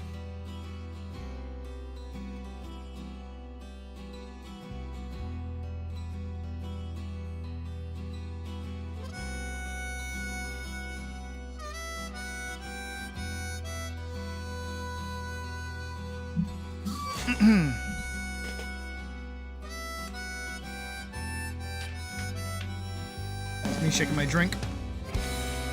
You better not have been the thing that made me sick last night, or I'll be pissed.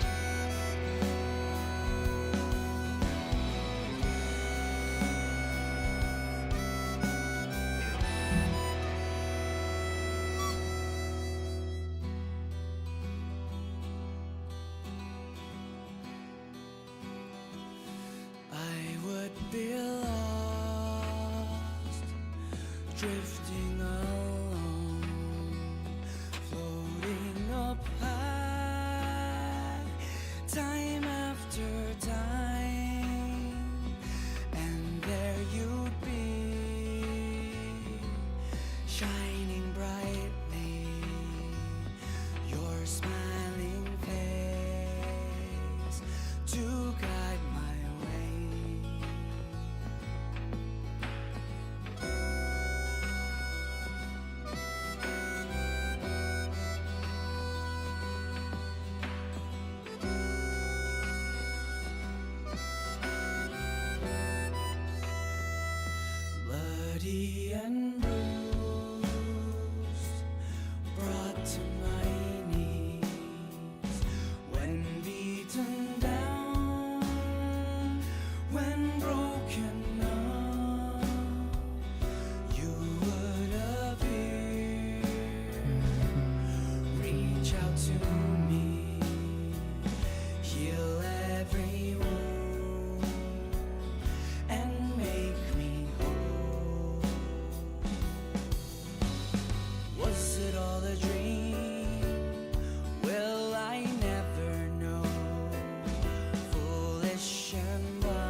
Because you asked for it before and it's hollow.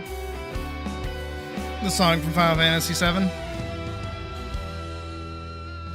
With your every smile, hiding something more. Dark mysteries lurking beneath. I've already given it to you before! But I was consumed with this emptiness. Have it again, sure! This going to real. Hear me once more. Show me your soul. This sound for sure. I'll say the truth that is inside your tears, but I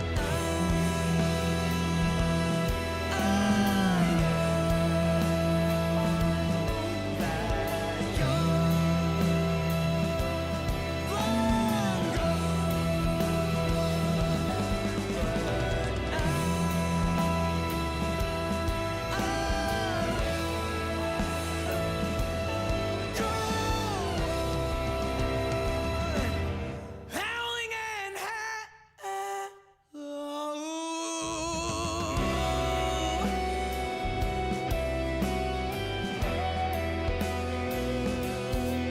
That's dumb.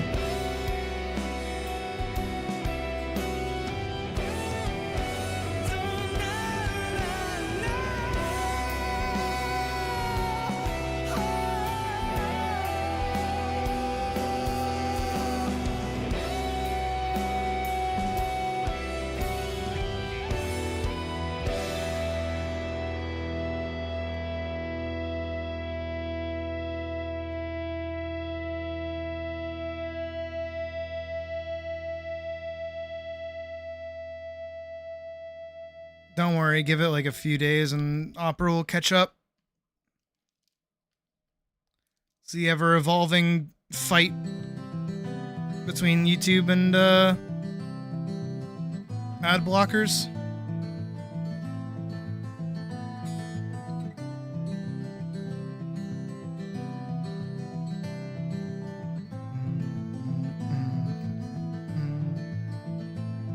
I close my eyes only for a moment, and the moment's gone.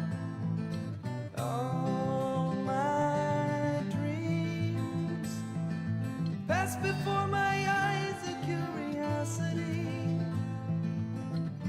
dust in the wind. All they are is dust in the wind. Same old song, just a drop of water in an endless sea. All we do crumbles to the ground, though we refuse to see. Dust in the wind. All we are is dust in the wind.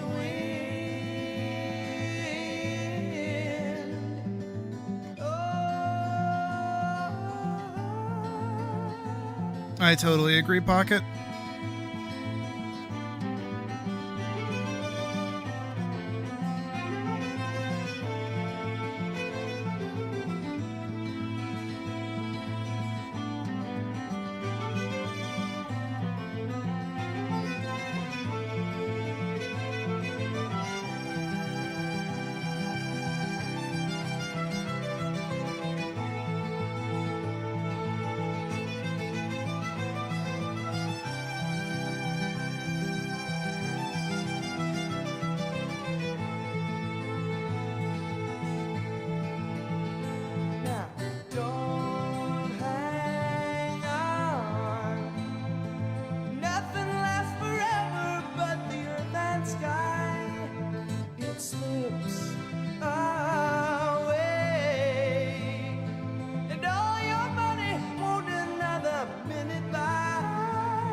It's like they know.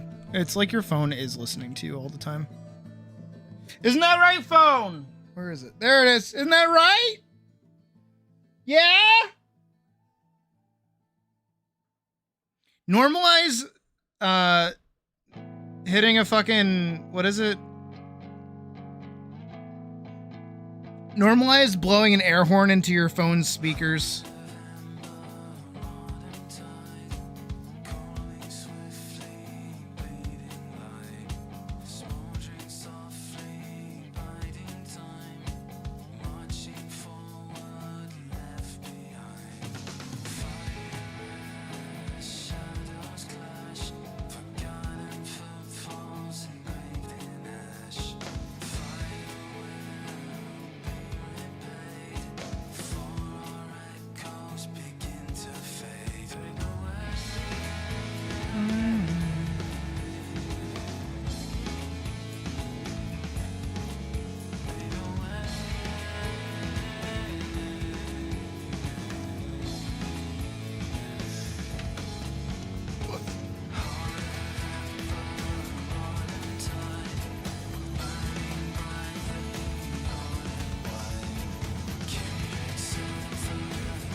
that looks like a steak. Mark, I made a steak. A steak?! Yes.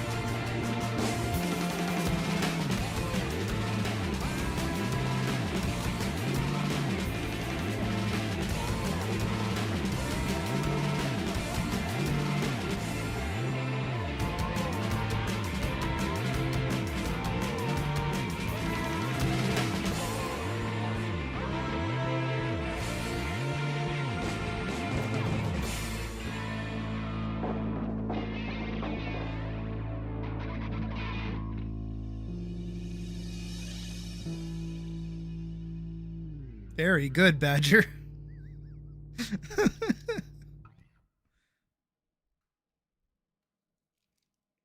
Was he a vampire?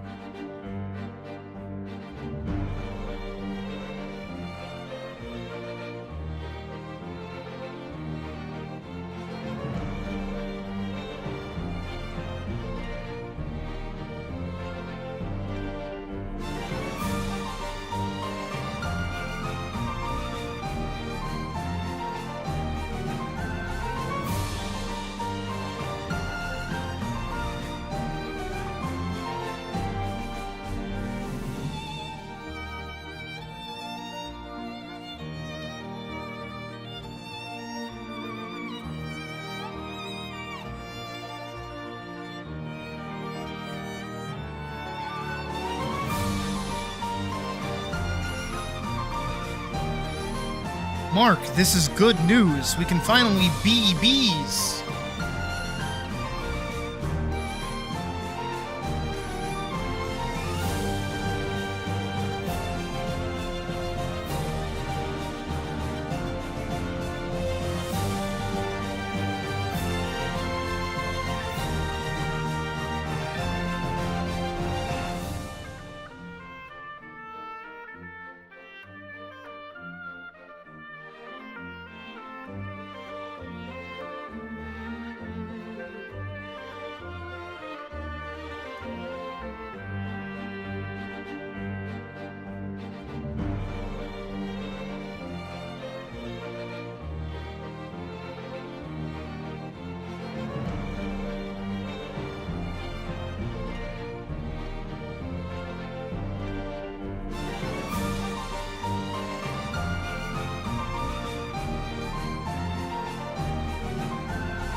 Woof. A fucking arm.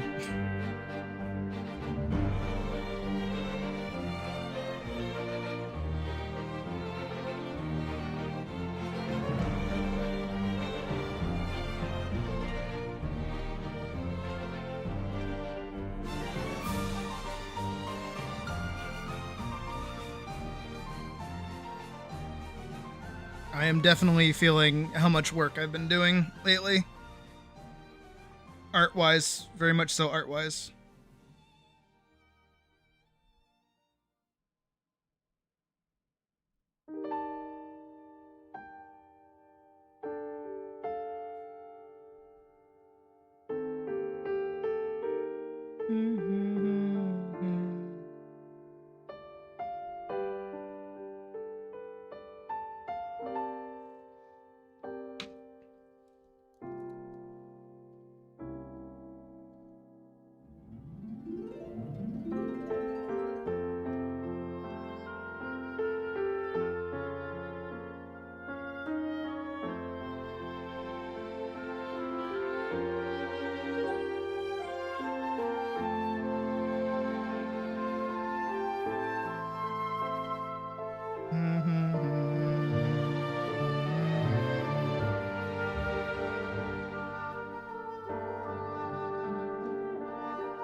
That's not good. What happened?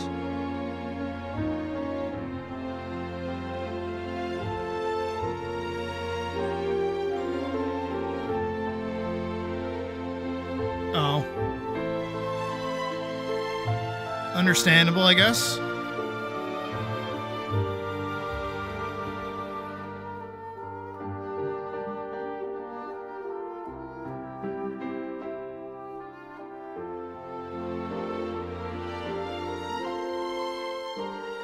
I hope whatever's going on is, like, okay.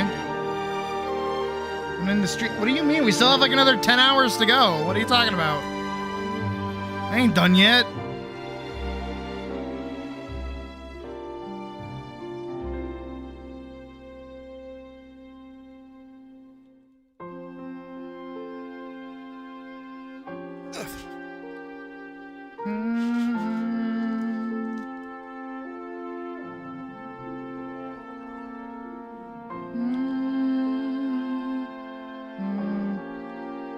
Okay, closer to 8, to be fair, but still. Many hours tonight. Ah, shit. Almost just like hucked my pen.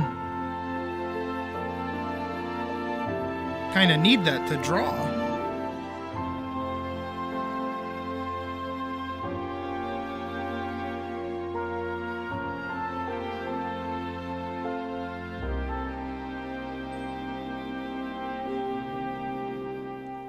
Oh.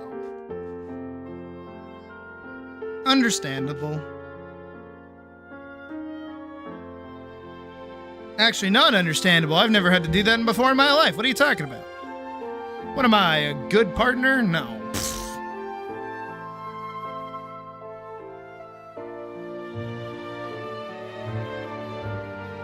I'm single.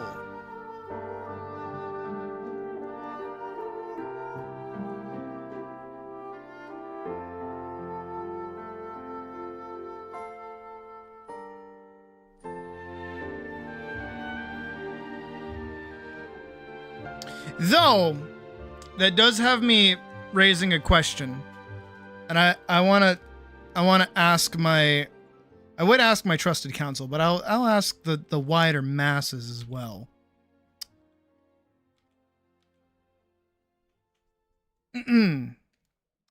For you see, a boss fight has started, I guess. Do not thrashing light, but I want one of these tracks. Give me a second. Let me find music. No, let's do Black Hill. Fuck it. For you see, I am small. No, I am where I am now, the single lady, if you will. I can now, in fact, put my hands up. If I could. I can't, but I could. I am curious on opinions of if I was to create a canon, or, you know, like a canon partner, what species should they be?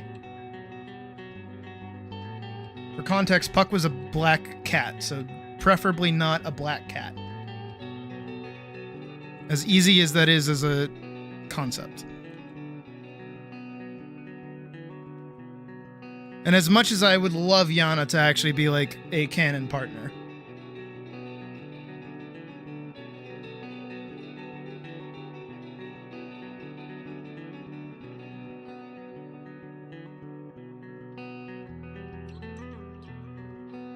Pocket, not like your actual character. What? It was not. You're so sorry. What else would it be for? What?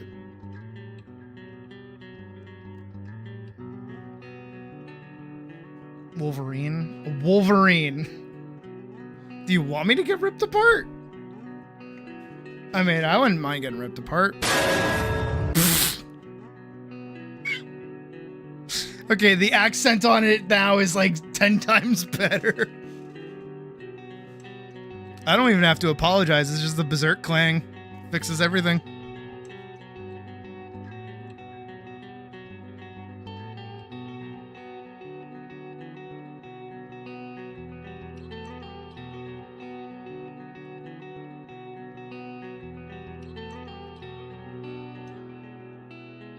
Wolverine. A Wolverine. I'm sorry. I'd rather not date a Canadian. I've already gone through that before.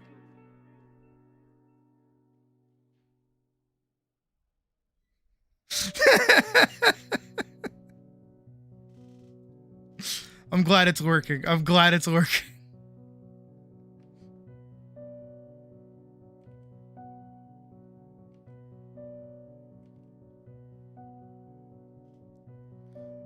I'm training.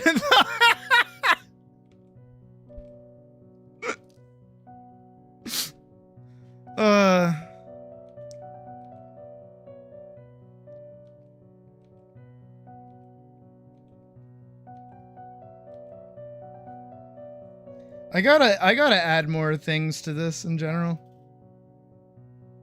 Need that again, you like the sound. Alright, who'd I get?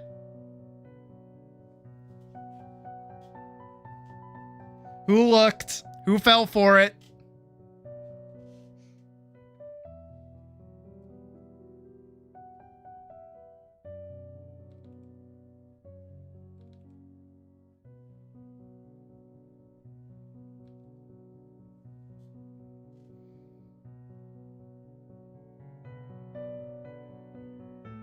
I don't care how chill they are. I'm not dating a Canadian.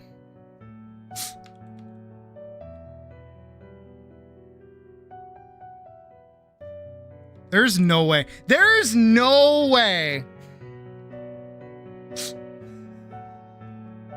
You guys are killing me. The question was, if I was to have a canon ship partner who is a non-existing person, what species should they be? Fucking goofballs.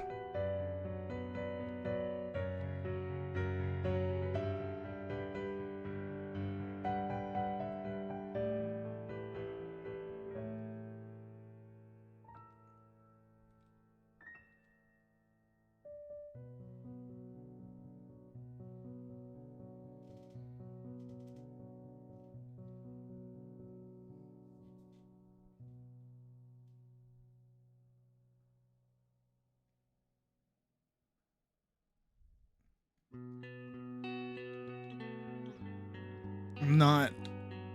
No. Golden Retriever? Oh, maybe. I don't know. I feel like I'm more Golden Retriever energy, so I feel like that would just be like, admittedly, me chasing my own tail. A raccoon? Oh, maybe. I don't know. Do keep in mind, though, for those who weren't here at the start of stream, I will be returning to Lion for a time, for a brief time. So you gotta think what works good with a lion. And also matches my personality. That's the other half of it.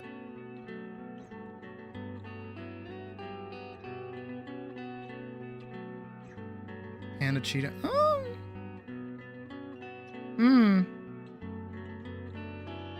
I kinda lean towards panda, admittedly.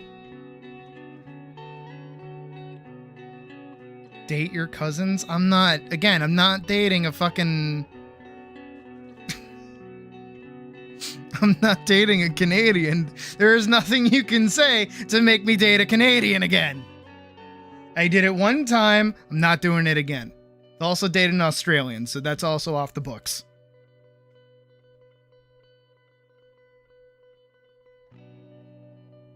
Now, admittedly, my time dating a panda was not half bad.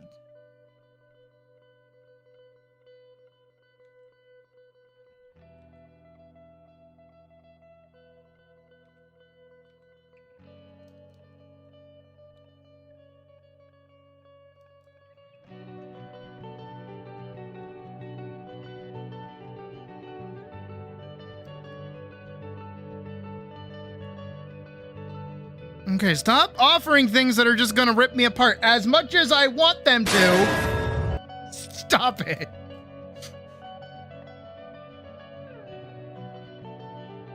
I would preferably like a non-violent partner, thank you.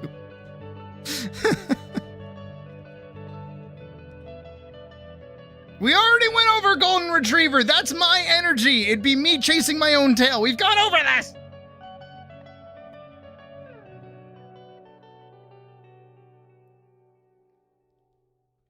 So, okay, I regret asking any of you this question. Never mind. Next, you're going to say a blue wolf.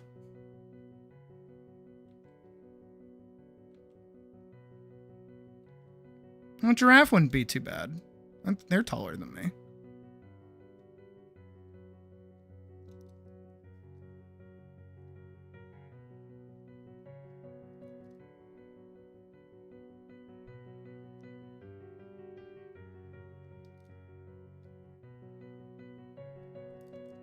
A hyena? I don't think I could deal with a hyena.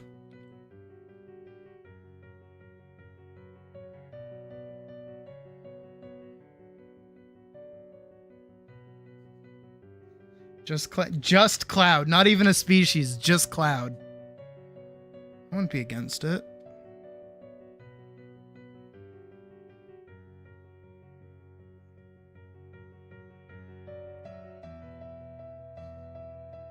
All right, I'm taking the question away from you guys. You guys don't have question privileges anymore. Can't answer anymore.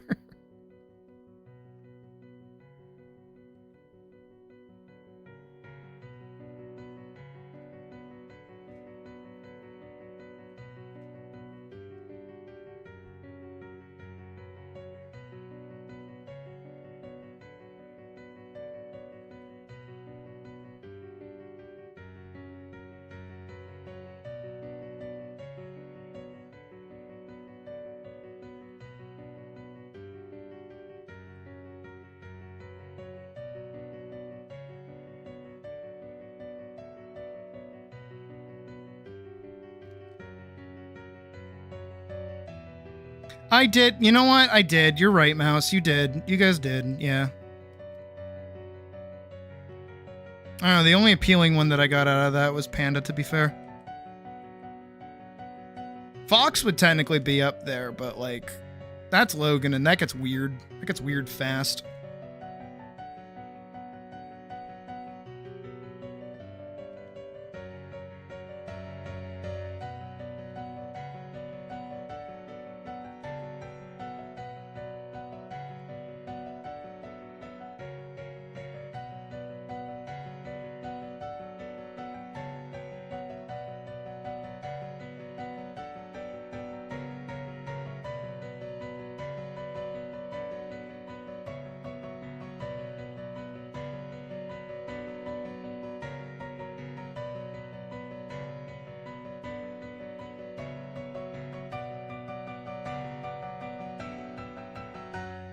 I also want to see myself draw a panda.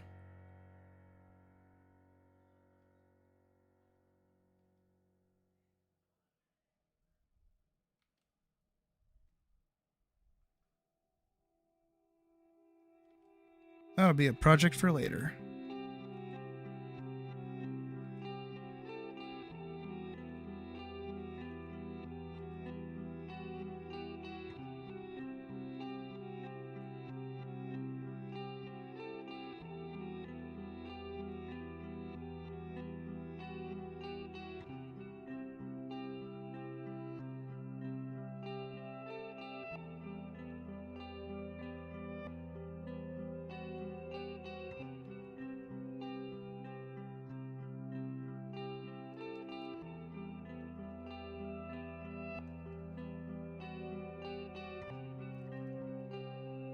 Have a good night, Jotaro.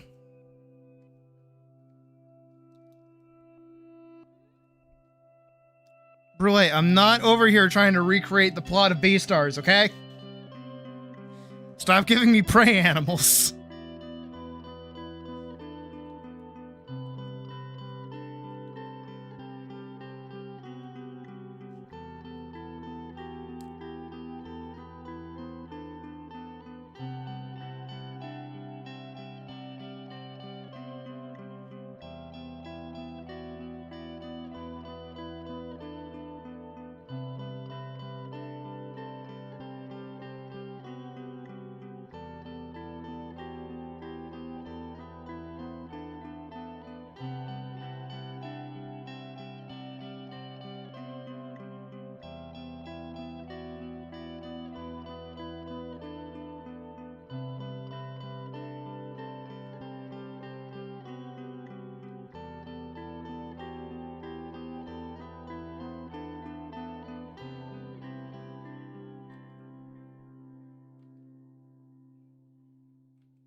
Nah, I'm gonna stick with panda. I'll stick with panda. I've always liked pandas.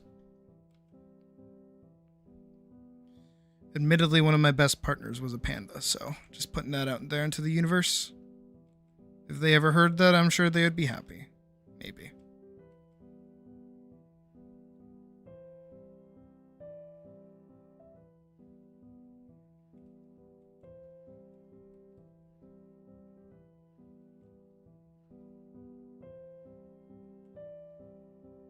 They're doing all right. I saw them recently, but we haven't really had the chance to talk.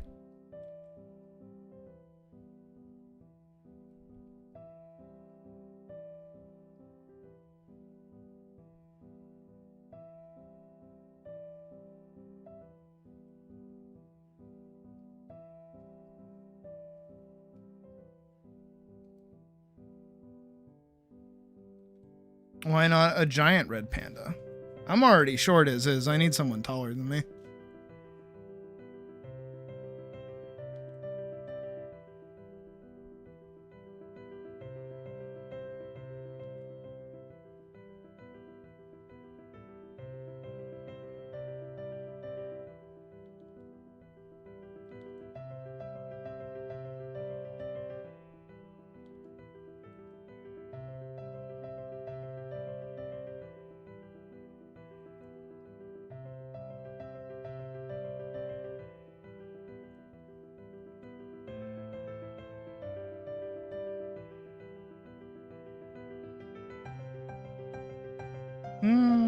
Grizzly bear could work. You got a point there.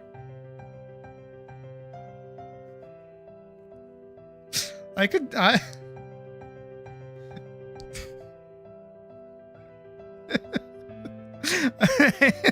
fucking shit. I can't even get it out of my mouth. Like, I'd bang Smokey the Bear.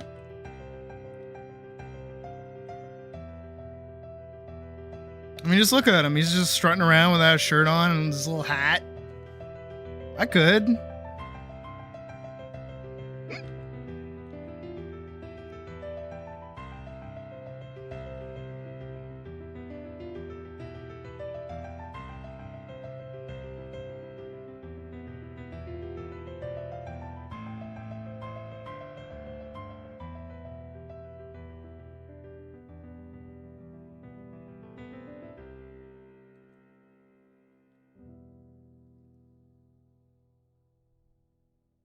The bear is retired. What do you mean? He's married. Not for long.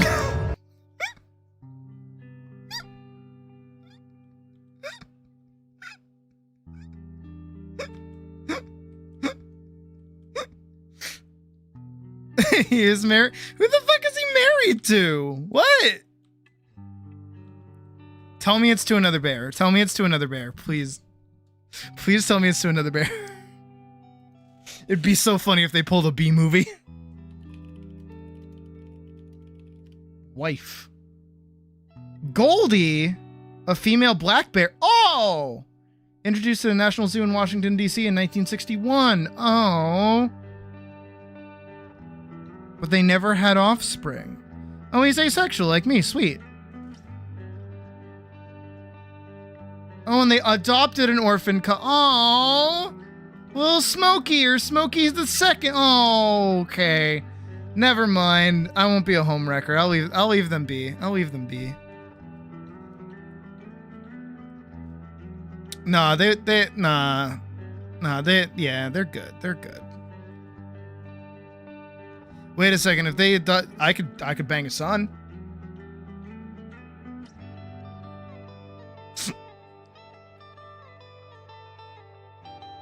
That was in 1961.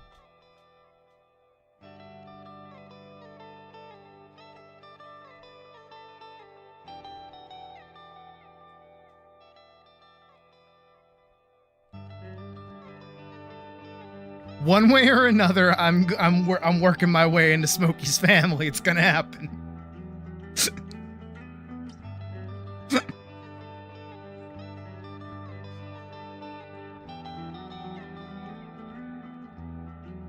I actually remember in my hometown, I used to ride my bike past the like, what is it? The fire department. And outside of it, they had like this huge statue of Smokey the Bear.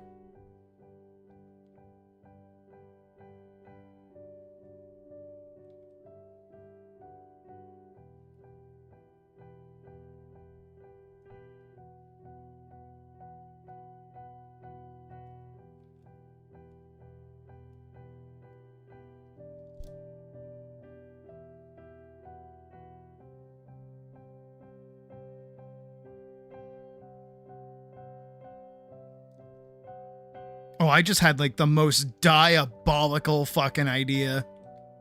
That if I make that goes straight into the $30 tier. Holy shit. That is downright evil. Wow.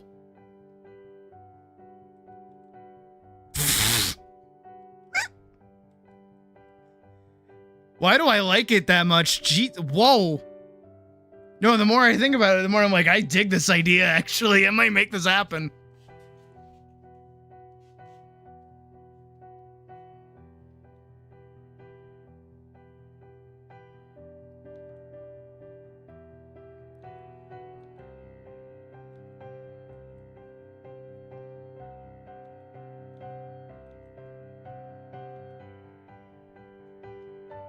Okay, I won't say much more about it, but what I will say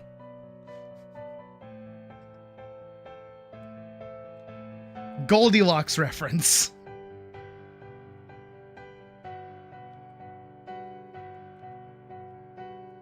It would be 3 images. So it would be like a little story.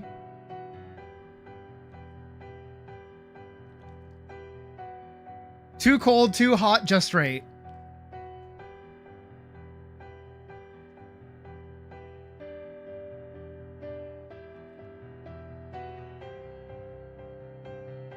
I'll let your brain do the rest of the painting if you so choose. I don't think anybody's done that before. I think that's an original Sydney idea. Holy shit.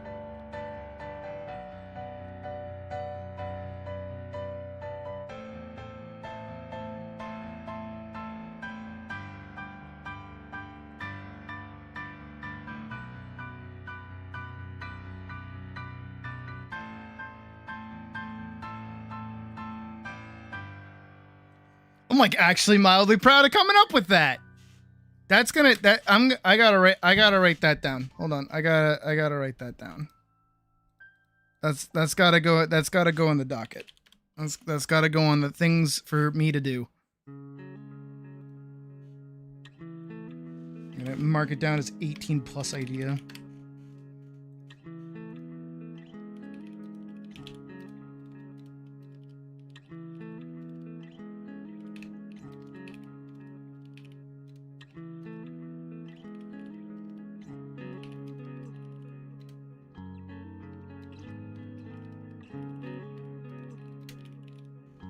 All right, that has been written down. Perfect. Oh no, that is 1,000. That is 1,000% $30 Patreon tier. Hell yeah.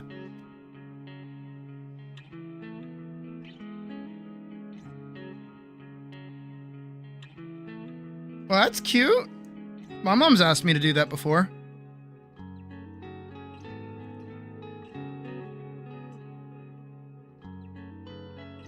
I did an illustration for her after my dad dipped. Because I was going through like my boxing phase and all that, so she was like really inspired by me, which was nice. And she's like, "Sid, can you do like a thing where I'm like a boxing lady and like you 3 kids are like butterflies around me?" And I was like, it's oddly specific, but okay. So I did, and I made it for her. She was like over the moon about it, and she's like, "Can you do it again, but like in a way that they could like tattoo it on me?" And I was like, maybe. So I did like a few passes of it, and I gave it to her, and she asked my stepdad, who has like a shit ton of tattoos, and he's like, "Oh, you don't want that." And it wasn't because like the art was bad or because like it would look bad. It's more so that he's like, no, you barely survived the one small tattoo you have on your back. That would kill you. So my mom never went through with it, which I don't blame her for. I could never. Though I do want a tattoo at some point. There are 2 tattoos that I want. I think I've talked about them before. I want the Far Cry 3 ring on my forearm, but with, instead of the shark, the heron, and the spider, I'd want it to be whatever 3 Final Fantasy 14 jobs I'm really enjoying. So definitely Gunbreaker would be on there, probably Paladin, and probably Viper. The thing that bugs me about Viper is that its icon looks like fucking the Prowler, not the Prowler. Miguel? The shitty Spider-Man. The one who's not even Spider-Man. It looks like his face. Because they're fangs, right? And then I also want Corvo Atano's symbol, or the Outsider's symbol on the back of my hand. But I know that one would hurt like a fucking bitch. Because that's right on the bone. But it'd go on my left hand, so I wouldn't give as much of a shit.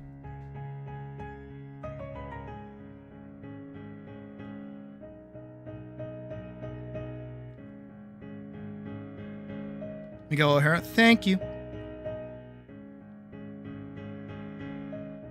So I'd be worried that people would look at that and go, oh, is that Miguel? And it's like, no. Let me show you what I mean.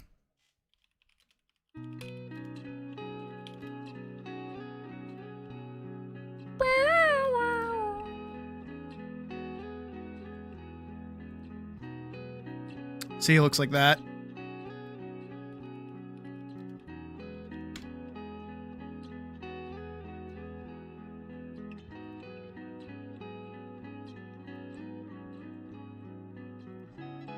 Best image I can find. See?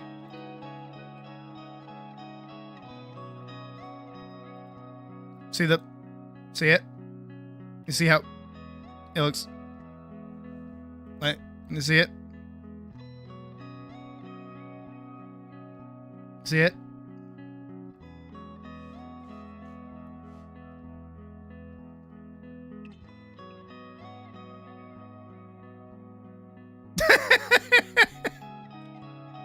Right? That's why I'm afraid. I'm like, man, Viper is like my favorite job, but I don't want people thinking that that's like my favorite Spider-Man.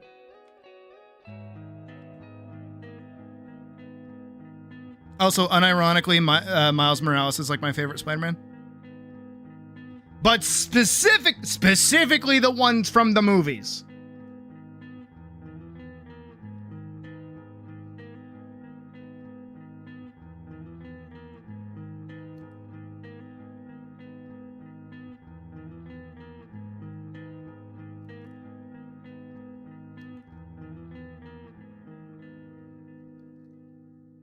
The ones in the comics is a bit more of a shithead. I don't really like him too much.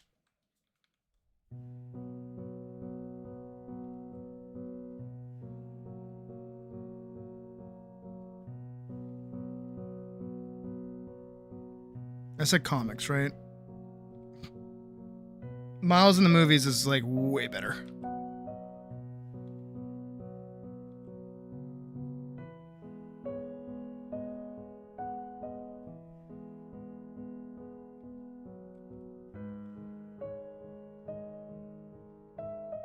Kurt Wagner. Which one's that one?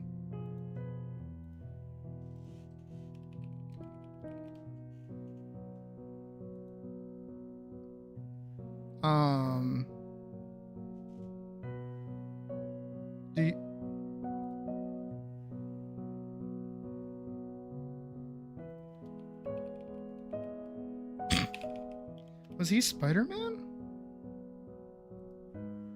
Wait, Nightcrawler became Spider-Man? Wait, Nightcrawler became Spider-Man?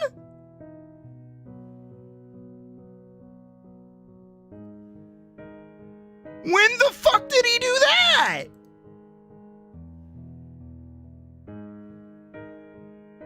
In 2023? Street level vigilante and took on the alias the Uncanny Spider-Man. What the fuck?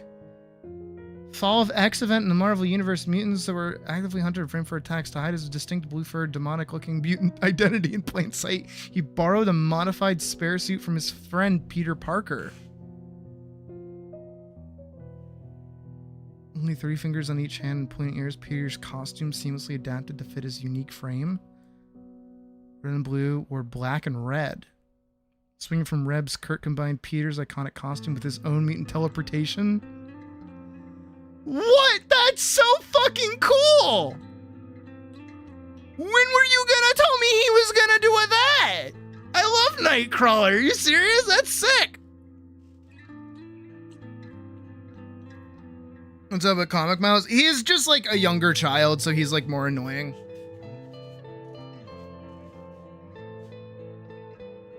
It's kind of like in any of the Marvel comics where they try to have like a new character take over the mantle of another character.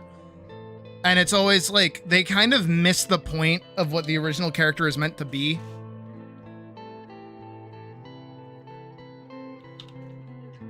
And they just kind of like overdo it with how like annoying they can be.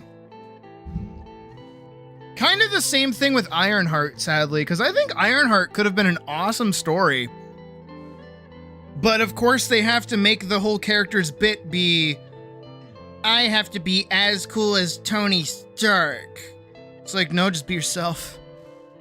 No, I have to be just like Tony Stark. It's like, okay. And then they get the mantle of the character without any of the work. But I feel like Miles in the movie did a way better job of it because he actually had like a whole character arc happen.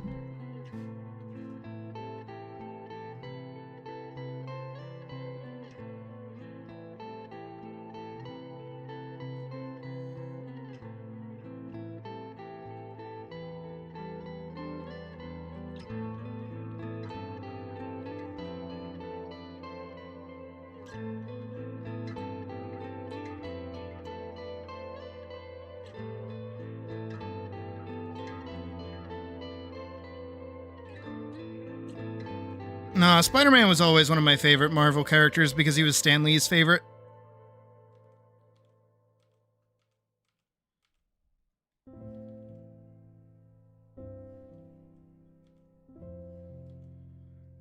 And because the thing about Spider-Man is that he was a superhero that had problems.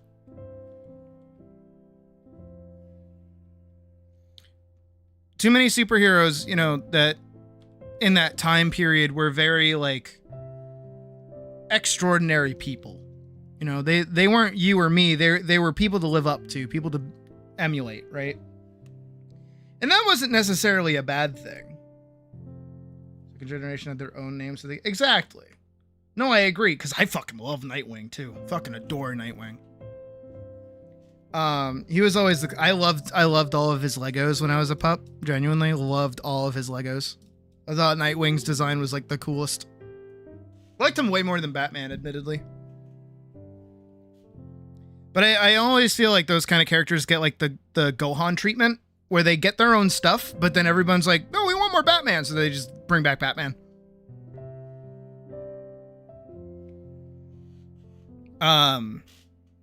But you know, like someone like Superman or Batman or, you know, Aquaman or, you know, Wonder Woman, even the mutants, like the X-Men too, like all of them to a degree are extraordinary people. You know, none of them are really normal or go through like normal day-to-day life. But Spider-Man did. He was just a college student. That's why, you know, the Tobey Maguire Spider-Man, where he starts off being this like total punk kid. The second he gets powers, he starts beating up his bully. He starts using it to like make money. And it's only after Uncle Ben dies that he is told with great power comes great responsibility, right? And that kind of idea isn't so much meant to say, you know, oh, you have superpowers, you got to go use it good. It's just, you know, go do good.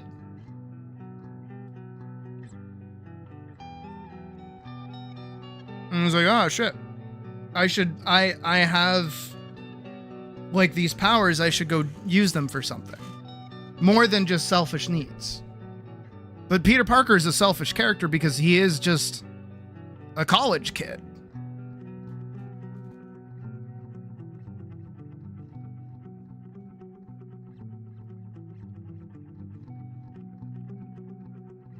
And especially a poor college kid too, which is something that a lot of the higher ups and producers were like, the fuck is your deal, Stan? Don't do that. Nobody wants to read about a college kid. People want to forget about their troubles. And he's like, nah, I think people are going to like this.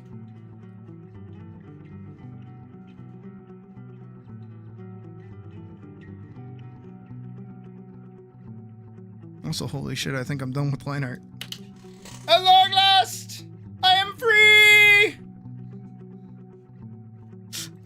I am free!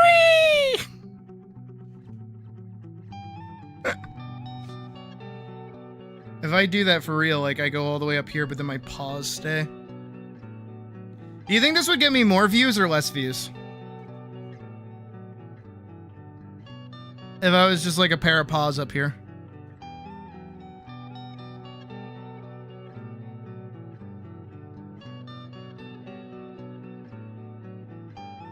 What if I...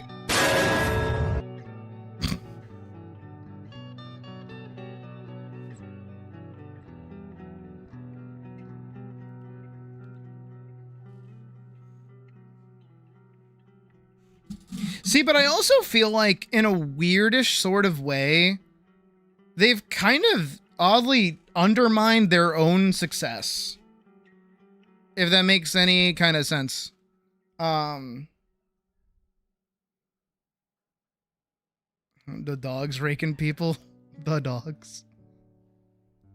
I just show off how much I float.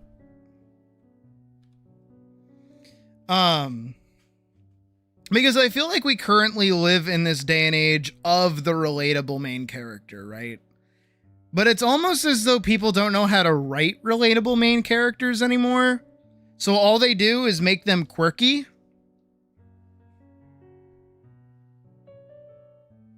And it's the only thing that they're able to do nowadays.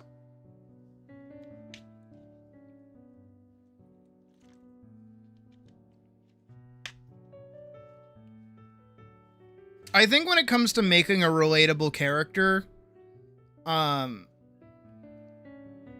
you need something that anchors them to reality, but also allows them to be more. I think I've talked about this a little bit before in the sense that like everybody really has this big fucking obsession with writing characters who are nobodies. Right? They're average Joes. They're just the most normal, bland character imaginable. They are so bland that you can imprint on them. Right?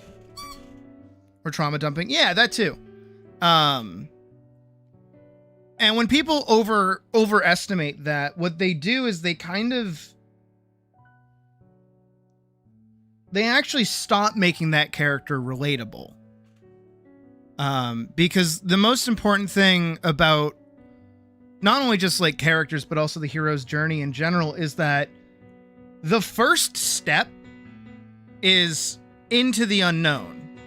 What is that? It's the unknown. But when you go into the unknown, how would you react to it? You know what I mean? How would the average person react to some kind of crazy out there situation?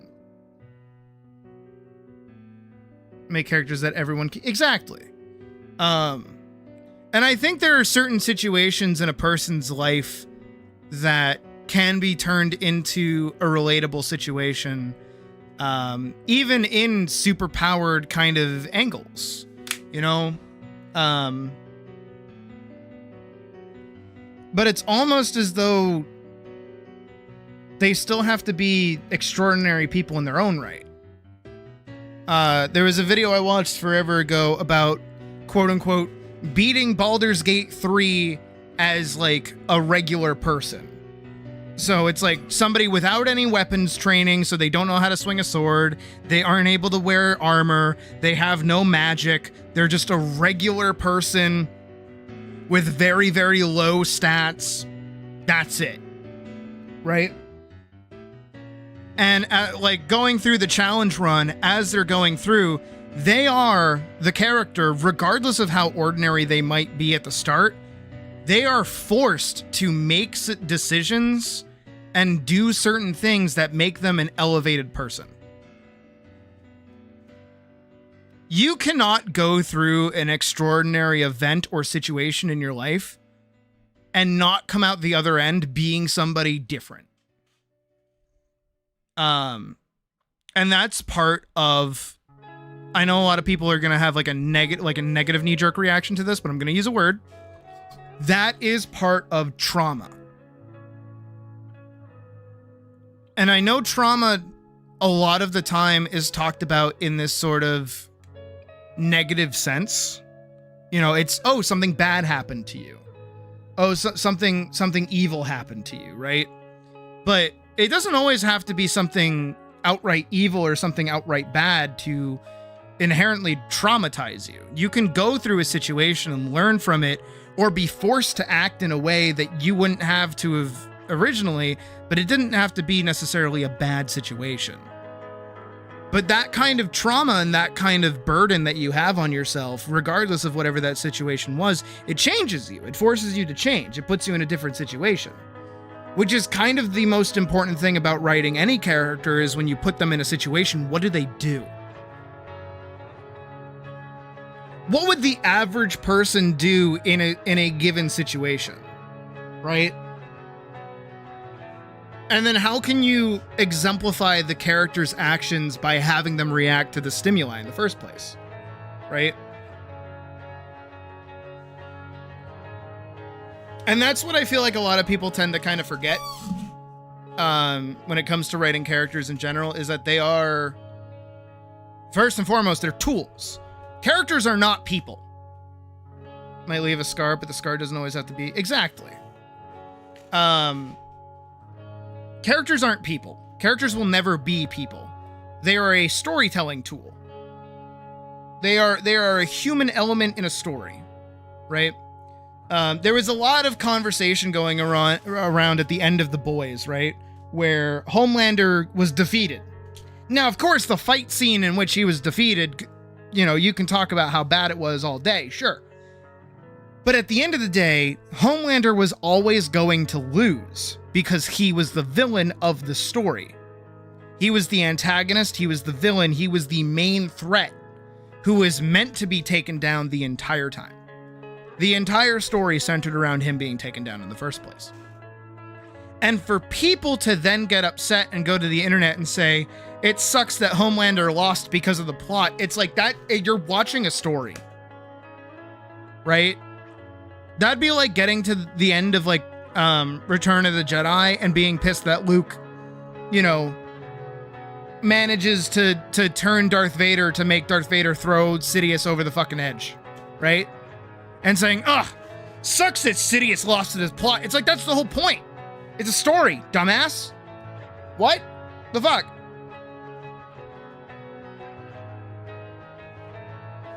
And I think it's kind of interesting too, this kind of, there's this air around stories nowadays. You want that cycle to win? Oh yeah, oh yeah, oh yeah. Absolutely.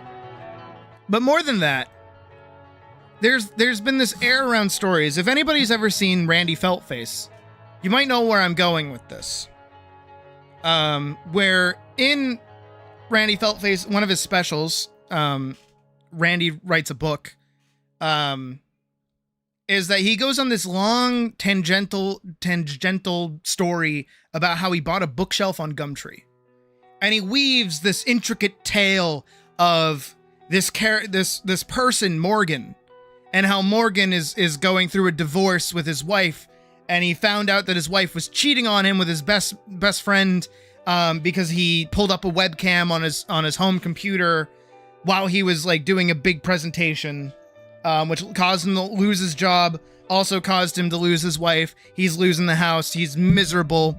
And a bunch of events ensue and violence happens. And Randy is just kind of a secondary protagonist. You know, he's just kind of like watching as everything's going on.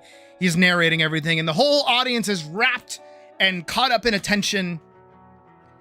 And at the very end of the story, he turns to everybody and he goes, I made it up.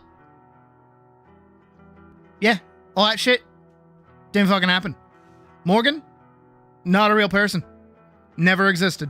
Made him up in my fucking mind. And everyone gets disappointed. Everyone's like, oh. And he's like, isn't it weird, by the way, that you just sat through me telling you this whole story? You had your rapt attention connected to it. And the second I said that it never happened, you got upset. But you can read a fucking book or watch a movie or play a video game. He didn't have the video game. I'm adding the video game. And none of this shit has ever happened. Yet you feel something. You can get so lost in the narrative, in the characters, that you can obsess about them. That you turn them into real people in your head. These are real things happening. You can put those things together. You see them happen before you. You can get connected to them. But if I remind you that all of it is fake, none of it is real, it ruins it. Why is that? And I feel like that's an error that's happening a lot of the time with a lot of different stories nowadays, is that people can't seem to put together that most of this shit is fucking fake.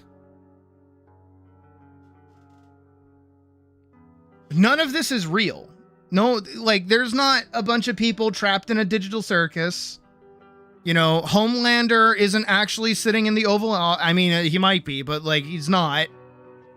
Right? None of this shit is real. And I still remember, I was so pissed, by the way. I was pissed. I saw a tweet, which is already a red flag, is because it's the fucking Bird app. Am I right or am I right?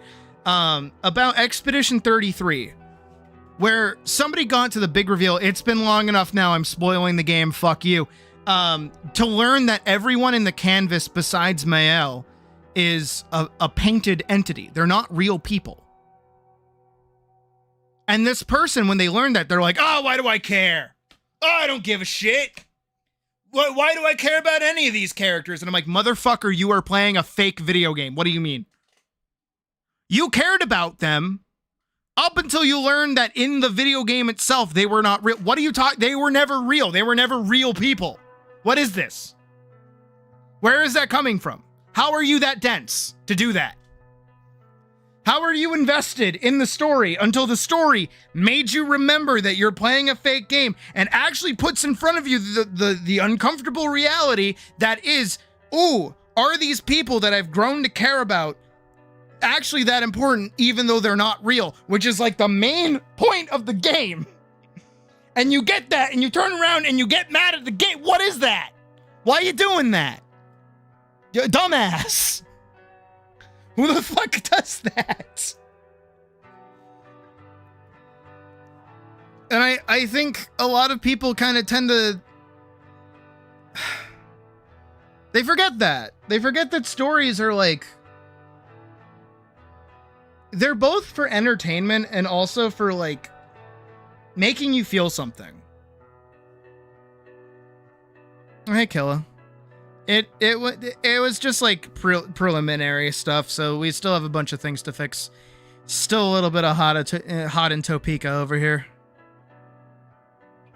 Keeps gotta stop dehumanizing. Literally. And it's like... It's such a weird blend of people wanting like relatable characters, but also not willing to relate to characters.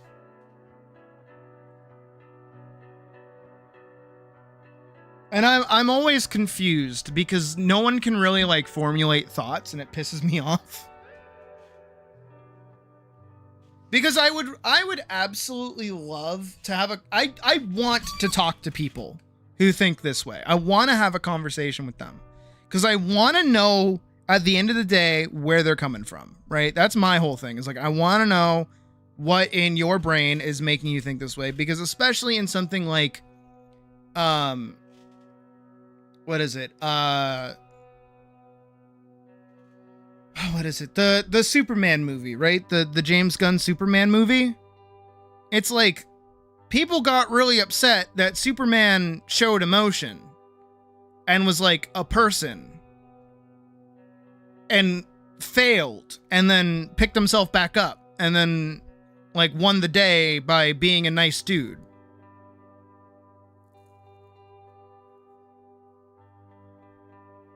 And people are like, no, he needs to have no emotion. It's like, why? Why? What does that do for the character?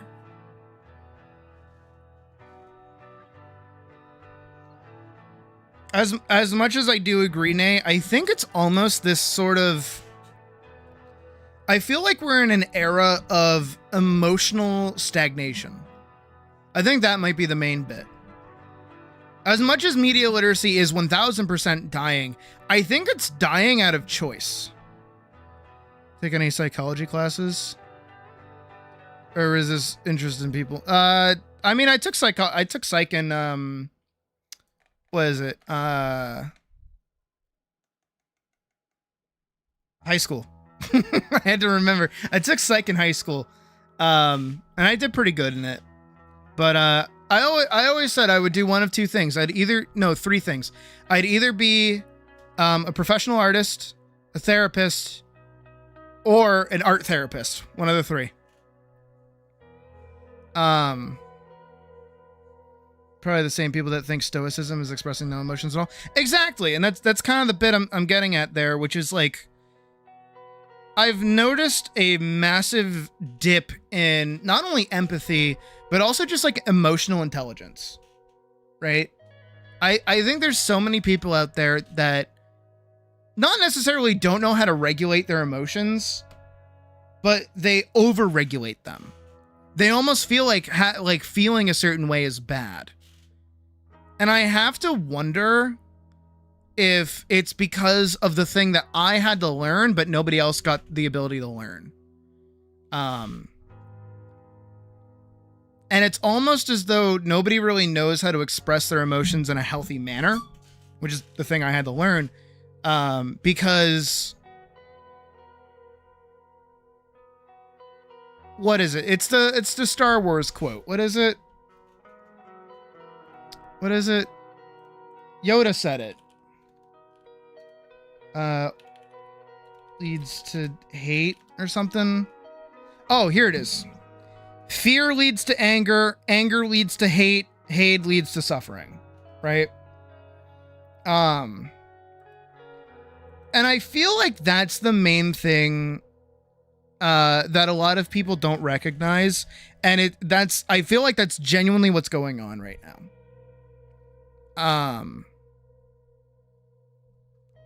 Is that there are so many, and I'm going to expressly name young white men. I'm gonna be, because like young white men are pretty dominant in the space, but there are so many like scared boys out there. They're so fucking scared. They are horrified. Right? And, you know, people keep pushing them down and pushing them down. And that fear absolutely turns to anger. And that anger pushes people away. And now they're even more confused. They're like, no, I need connections. I need people in my life. I'm angry. I'm scared. I'm pissed. I'm confused. Nobody wants to deal with my anger. Nobody wants to deal with me. Why doesn't anyone want to take care of me?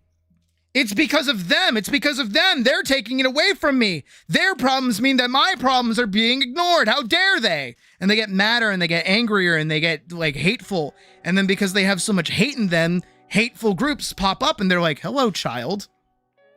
All of your problems will go away if you look at them over there and stab them repeatedly. And then they go, really? And the other person goes, yes, we love and care about you. And that's the little Reddit incel echo chamber that turns people into racists, turns them into Nazis, turns them into all the shit that's going on right now. And it's literally just because they're scared.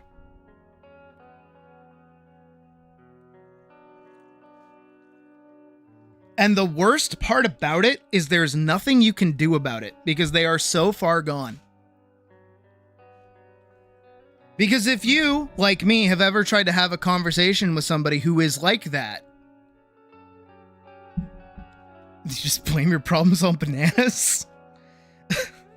If you've ever had to try to have a conversation with somebody like that, they cannot within themselves accept their own emotions. And at that point, their anger, loathing, and hatred has boiled over into their personality so much, whoever they used to be is long since gone. And they are so convinced in their own way of being that they think that if they get rid of you, you are the thing in their way.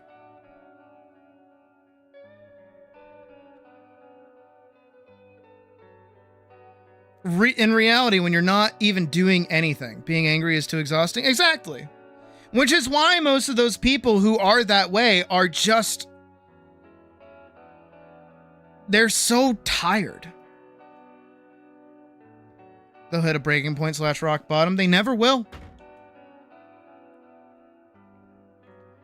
Because nothing attracts more people than hatred.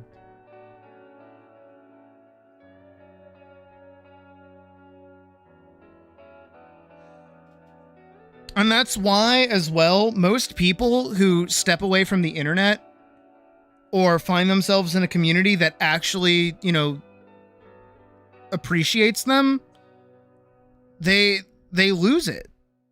They step away from this hatred and they go, oh. And I say that coming from the perspective of someone who was going down that road, admittedly. Like, full stop. There are definitely comments out there from me way when I was younger on certain like anti-SJW videos and shit like that are 1000% very hateful. I believe that wholeheartedly. But the thing that I recognized within myself, and I had to go and, you know, learn to be better about it, was that I was just scared. You know, I was growing up during the Me Too movement. I was, you know, constantly under... you know, this perception that like, my existence was gonna go bad until like, I can't even argue for the things that I thought anymore. I can't even argue for younger Sydney back in the day, honestly, because I was so stupid. I was a legitimate, like, dumb little 14-year-old who was concerned that like SJWs were gonna take my job. And, you know, for a time it was easy because when you're a stupid young kid and the only videos that you're seeing are look at these ugly people saying horribly stupid, dumb things. And look at these chads saying like, you know, one-liners to make everybody go, whoa! And you're like, yeah, shut up, woman. You don't know what you're talking about. Trans people in the bathroom. That's fucking weird. And then you get older and you go, wait, why did I care that much? Wait, really? Why did I care that fucking much? I needed an outlet. I needed to face the fact that I was upset. And I think one of the most important things I ever told myself, and I'm very thankful I was in a really shitty relationship that allowed me to think this way, is that I hit a point where I said to myself, I'm allowed to be angry. I'm allowed to be angry. I'm allowed to feel emotion. I'm allowed to be upset. I'm allowed to be scared. I'm allowed to be sad.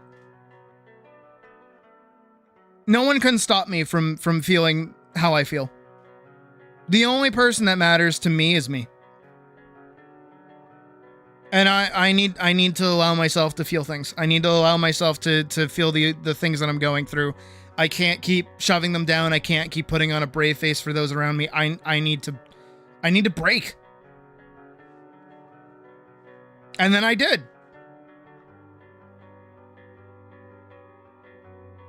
Now I'm trans.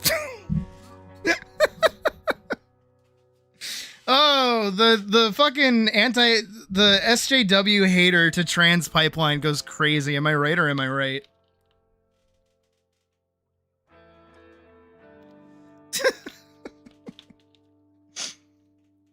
Oh, it's so stupid, isn't it? Fucking hell.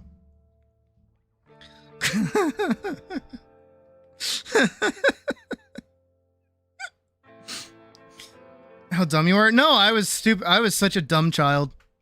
No, I'm very happy that I turned out to be who I am and that I'm still growing. And I do honestly have to give so much credit to art in general too. Because my art mentality, like, I don't know, it kept me moving forward. It really did. I was always focused on learning new things and trying new things and being better and just improving overall. And because of that, it made me not want to stay stagnant. So I wanted to learn more.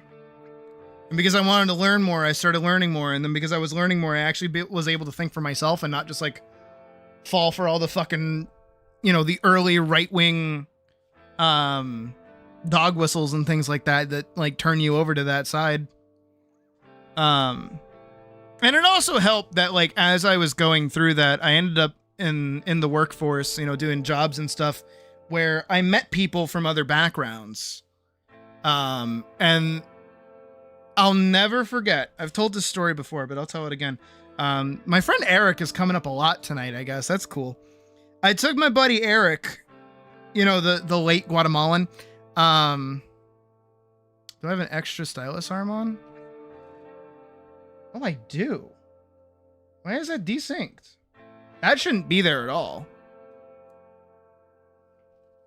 No, it's not even a... What? That's like my wrist. Why is that on? The hell? It's still there. It's like desynced. What is that? That's not supposed to be there. Wait, you know what I think it is? No, it shouldn't be that. What is that? Why is that there? Thank you for pointing that out. Because there's bunny suit arm. Because there's drawing arm. Where's drawing arm? Here it is. Oh, all of them are on.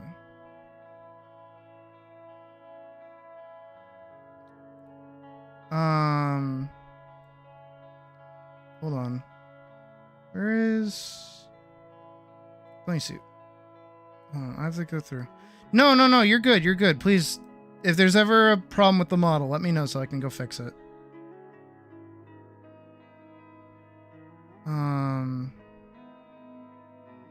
Bunny arm.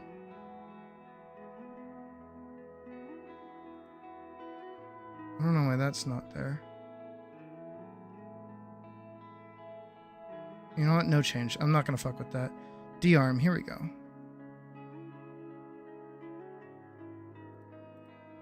Here, I'm gonna turn all that off, and we'll see if that breaks it or not. Nope, still there. What is that? What is that? Why is that there? D arm 2? Still there.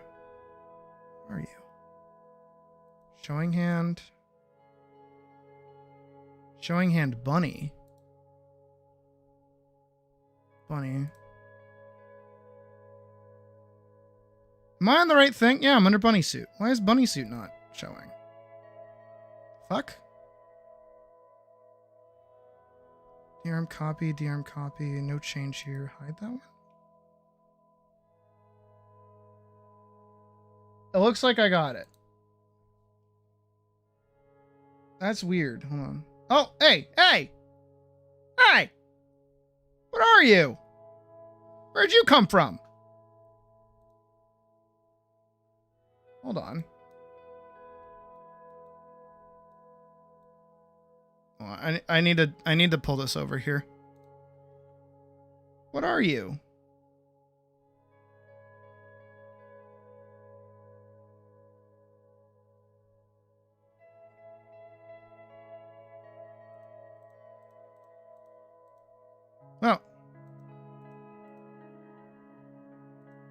What are you? What are you connected to? You're connected to yellow? Oh, it's back!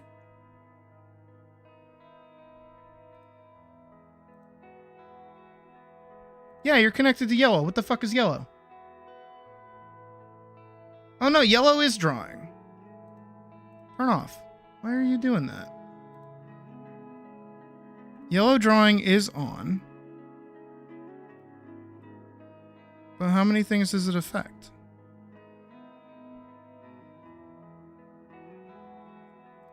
Yeah, because it's already there. Teacher works. Bunny suit works. None works. Terraria has no arms.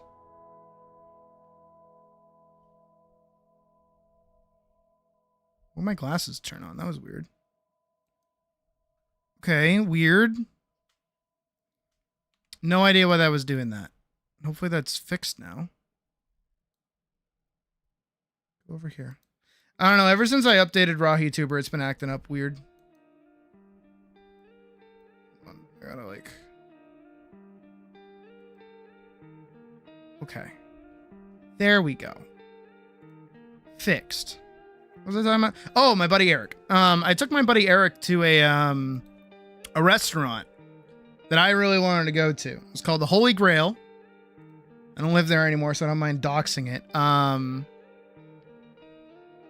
It's like a repurposed church in Epping, New Hampshire. Has really, really good Scotch eggs and also has really, really good fish and chips. And I wanted to take him because, you know, we were two buddies. Let's go get a beer. Huzzah. And we went and, you know, I didn't think anything of it because I'm a fucking pasty little British dog. I'm like one of the Queen's corgis. And he's like, said, I don't feel comfortable here. And I'm like, what the fuck do you mean? And he's like, everyone's looking at me. I'm like, what do you mean? And I look around and I notice, yeah, everyone is like staring at us. No exaggeration. Literally everyone in the restaurant is like looking over their shoulder at us every once in a while. And it's like, what the fuck? And he's like, I think I am the first black person they have ever seen. We are deep in like red Bible bumping New Hampshire land.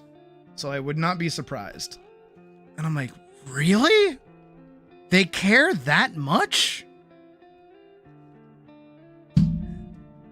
And even the way the waitress treated us too, I was like, whoa, what the fuck?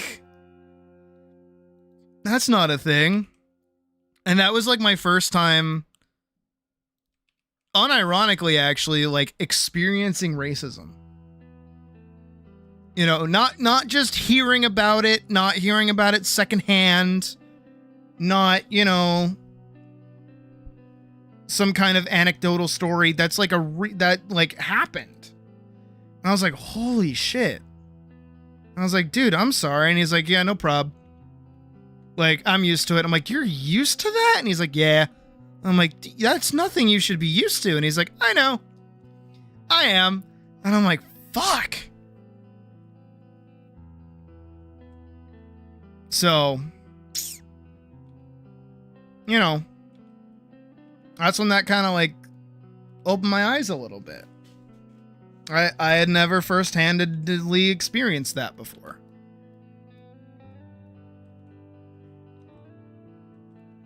And also, too, for me, personally, you know, I've grown up in a mildly Spanish location. I feel like there was a lot of Spanish people where I grew up. My mom grew up in a Spanish location, too, deep in Massachusetts, where there's a Lawrence, right by Lawrence, massive Spanish community. And my best friend when I was a kid was Nimi. She was African, like straight from Africa, like first gen African. She was awesome. She got me into anime before I knew what anime was. She was rad as hell. We had a few different kids of different ethnicities in my school. I was always cool with them, never had any issues. You know, so for me growing up, I didn't think anything of it. I didn't even know it was like a problem. I thought everyone just thought the way that I did. Ironically enough, which is just like, oh, rad, you're like from a different location. Cool, what's up? And I think most of that comes from me being English in general, which I know sounds weird, but I mean that in the sense of like, for me, my household has never been like American, right? And I was always kind of proud of being English too. So for me, meeting other people from different locations in the world, I was like, oh, you're just like worldly too. You know, oh, my mom loves like going to France and going to Spain. So like Spanish people are cool. That's where they're from. Yeah. I didn't really think there was anything to it. Of course, this is younger, stupid, dumb me. And then I got older and I started seeing it more and more and more and more and more and everywhere. And I was like, fucking, why did people care this much? Holy shit. Can we like calm down? Why is it? It should not. None of this should be this big of a deal.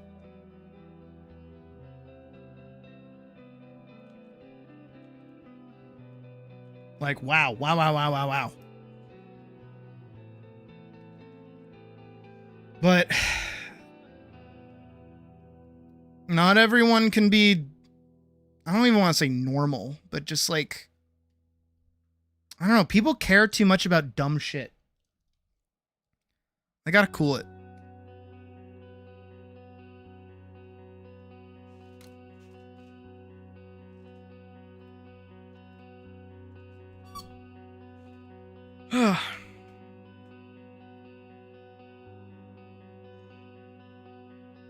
That's my piece on it.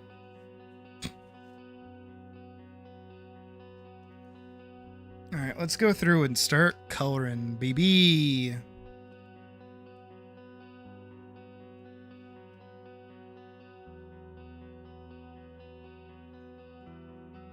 But again, I do, you know, as much as we talked about my mom being a little, you know, at the start of stream, I have to give my credit to my mom. I will never affect them exactly. I think it's because of my mom that I'm like the way that I am. I'm very and my dad too, as much as I don't want to give him credit. The most amount of racism I will ever experience in my life, as in like put racism towards another person, is like French people.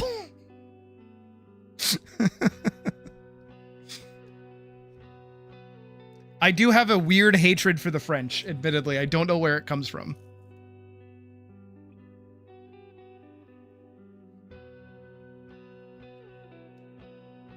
It's the French and it's the Welsh. I don't know why. That's like the only amount of like stupid amount of hatred that I have for anybody. And they've never done anything to me. So I don't know where it comes from. But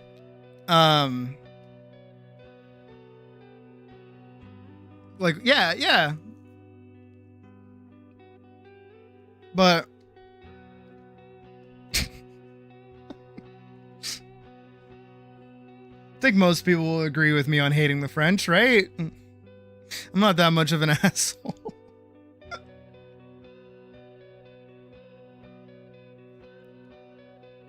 I remember I let like a little bit of it out during the KCD stream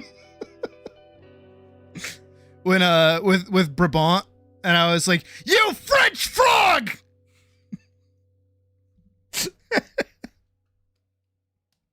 And I was like, whoa, sorry guys. Didn't mean to be throwing a slur out there, my bad. Like, hates the French. Hey, he understands, he gets it. Alright, she needs her normal hair here.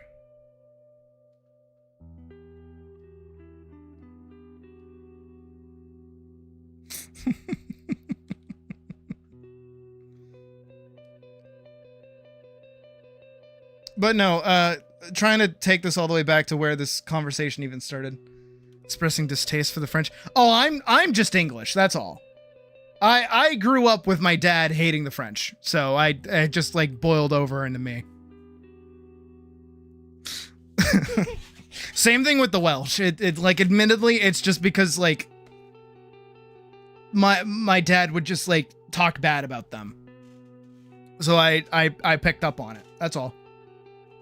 It's not a genuine hatred either. It's just like a weird amount of like, I know how to insult them pretty good.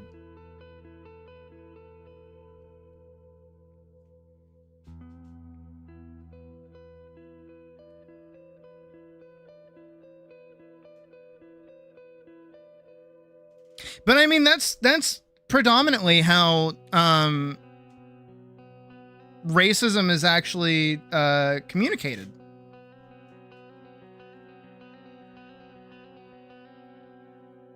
And again, I think that's why I have to give so much credit to my parents is that like, you know, if you think about it, there are situations out there where a parent will take their child away from a different ethnic child, like a different child of a child of a different ethnicity, Jesus, and be like, oh, we don't play with them.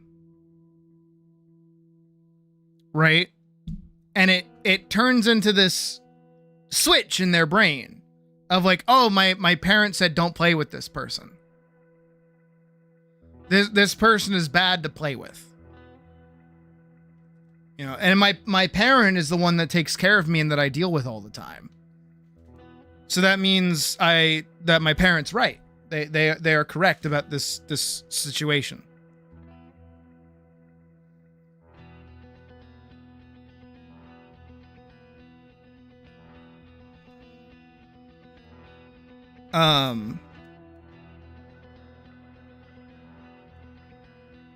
But as we know, parents are not always correct. But if you dropped like two kids next to each other, 9 times out of 10, unless that other child is just a fucking asshole, they're probably gonna be like, do you want to play trains? And the other kid's gonna be like, yeah! And then they play trains.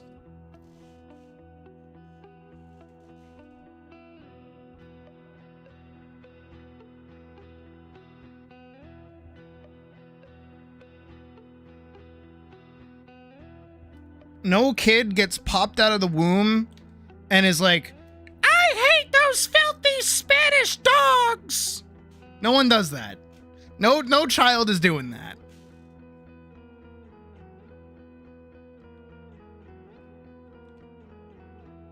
No child pops out of the womb and is like, the Russians are a bunch of spies. I hate them. Ukraine will fall to the USSR. No child does that.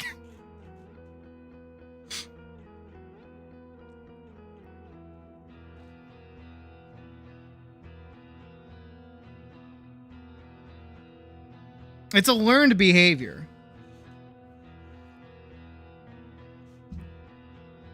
And I think that's probably one of the scariest things about racism in general is that it is a learned behavior. So someone had to be taught to hate somebody. Was McCarthy?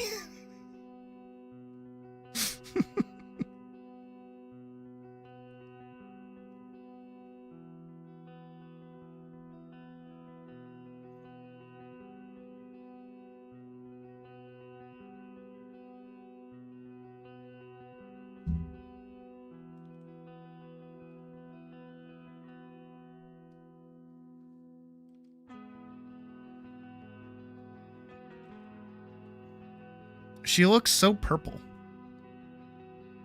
It's mostly because she is purple right now. But color theory is a bitch. So give it a minute.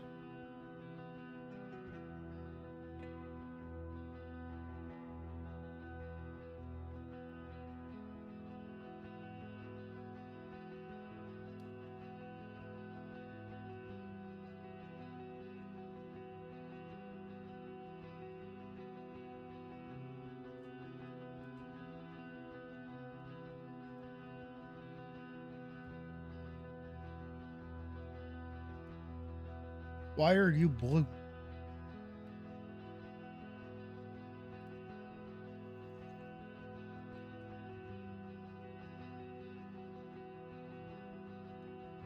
Okay, but trying to pull it back into the thing. I think a mix of emotional illiteracy and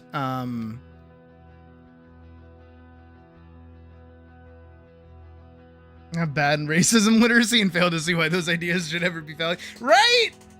What the hell? But that is it. Like there's too many people out there who are unable to recognize or feel comfortable in their own emotions.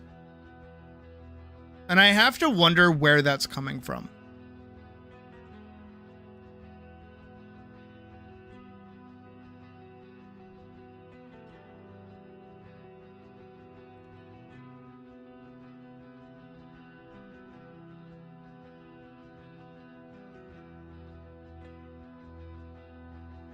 Is your pony blue? Whereas I feel like that's a root. I feel like they don't know what to say.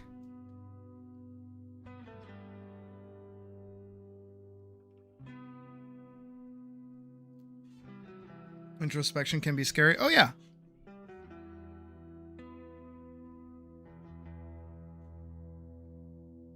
Again, I just have to wonder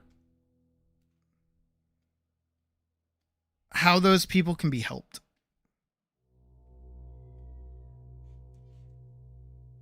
Because as much as as much as they cause problems and are shitheads in general, right? They're still people and they still need help.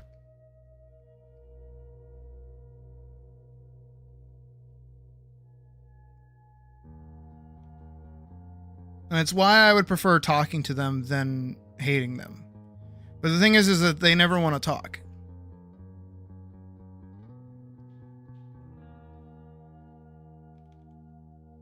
All they want to do is like hurl insults at you and call you names and things. And I'm wrong? And what does that mean exactly?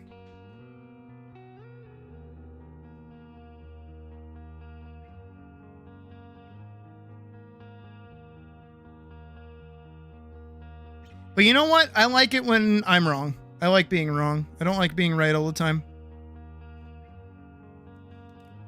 I know to some people it might seem like I'm right all the time, or I try to make myself seem like I'm right all the time, but it's only because I've been wrong so many times in the past that I've kind of begun to learn what I consider wrong and what I consider right. I fucked up right here, apparently. Get them to stop for a section. Oh yeah, no, that's a piece of advice I always give is act like a fucking idiot. Make them have to explain to you their reasoning and they'll go, huh. Super fucks with their brain. It's really fun.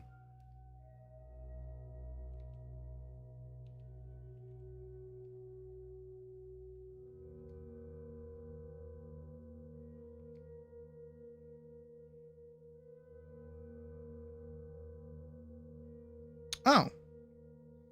That now makes sense, oddly enough.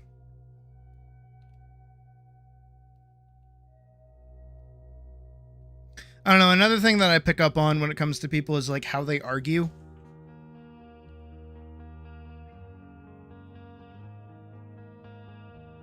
And why they argue. If you guys want like a good tip on dealing with people, if you ever get into an argument with somebody, think about why you're arguing with them and what their end goal of the argument is and what your end goal of the argument is.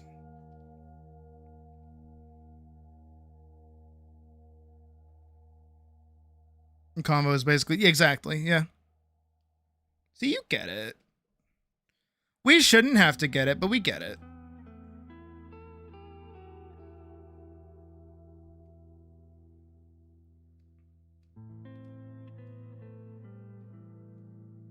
But sometimes people just want to make you seem stupid. They don't want to convince you one way or the other. They just want to make you seem stupid.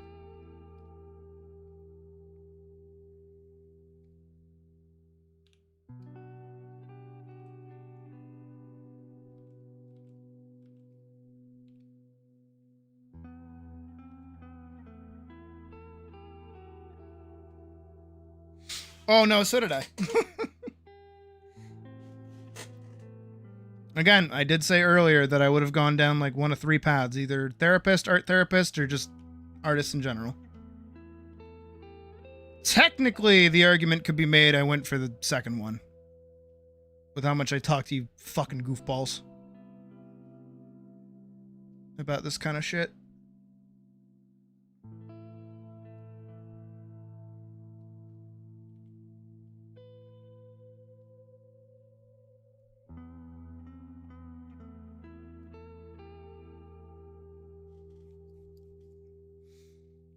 I need her boots and I need her that.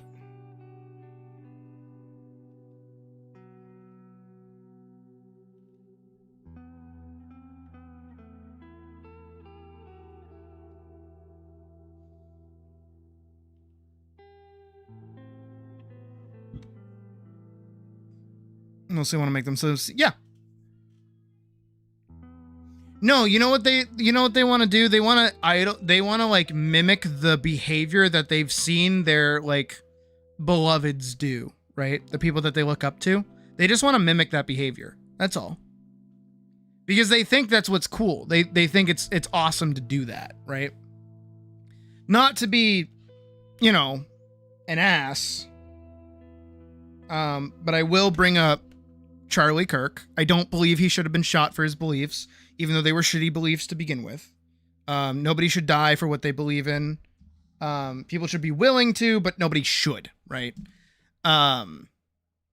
But his entire brand, as presumably most of us sadly know, is to make the other party feel stupid and use like a bunch of different words and say a bunch of different things and do a bunch of different stuff, right? To make the other party feel dumb, get caught in some kind of logic trap, or do anything like that, right? And the problem with that is that that is inherently a horrible way to argue.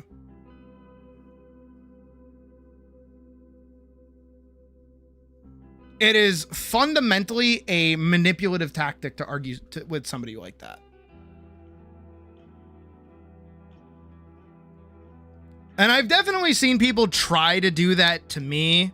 And I don't just mean like in the sense of like, you know, politics or anything like that. I mean more so in the sense of like everyday actions and everyday arguments that I get, especially when I have conversations here. People kind of get more into this idea of, I don't want to say whataboutism because that's a new word that I learned. I like it. But people kind of get caught up in talking around what something means rather than talking about the actual topic, right? And that's kind of what Charlie would always do. Is, you know, he was always about like definitions. You always had to agree on a definition, right? Or, you know, oh, we have to agree on whatever this means or this thing or whatever, right?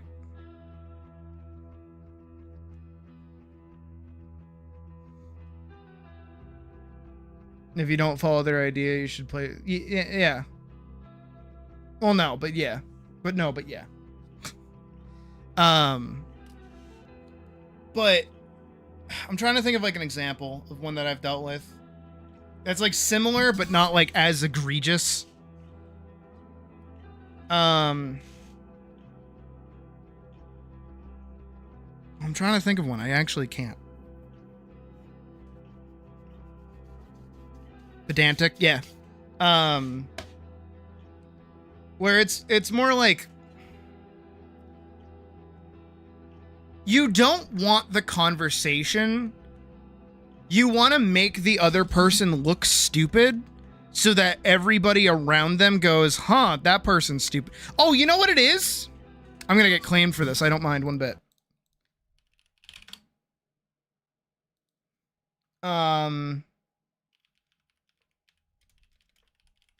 Please pull it up. Boom. Okay, it's a 4-minute scene, but I'm probably going to get yelled at beforehand. Now, this is all about making myself credible in your eyes again, and I'm going to do that by admitting that evolution is a lie! God damn you, Mac! yes, please do, Mac. Now, as you can see, this is the evolution meter, and I've put God, the creator of everything, on the right side, and evolution on the left. I've went ahead and put you guys all on the fence, because of course you're gonna hear out my Actually, no. Let's start where I would start. No matter. I wonder how long I can go before I get yelled I at by can YouTube stand for this. here, present some egghead scientific argument based on fact. I'm just a regular dude. I like to drink beer, you know? I love my family. Rock, Yeah. flag, and eagle, right, Charlie? He's got a point. No, he doesn't. See, Charlie? These liberals are trying to assassinate my character. And I can't change their mind. I won't change my mind, because I don't have to. Because I'm an American. I won't change my mind on anything, regardless of the facts that are set out before me. I'm dug in, and I'll never change. Mac, look, you're wasting our time. You're not going to get us to not believe in evolution. And why is that? Because the smartest scientists in the entire world all agree that it's real. I'm glad you brought that up. Because, Mr. Reynolds, science is a liar sometimes. Oh, boy. This is Aristotle, thought to be the smartest man on the planet.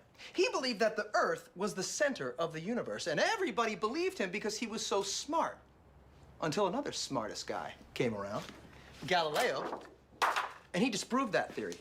I'm getting yelled at. I'm getting yelled at. I'm getting yelled at. I'm getting yelled at. I can't play it. I can't play it. Damn it. Okay, but that was basically built. You can probably get the idea of it as YouTube is now yelling at me. You can probably get the idea of where Mac was going with that, where it's less of actually disproving this very specific topic and more about talking around it. Get yelled at in real time. Yeah, I get like a little alert in OBS that's like, we have detected you watching something you're not supposed to watch. And I'm like, okay, I'm sorry.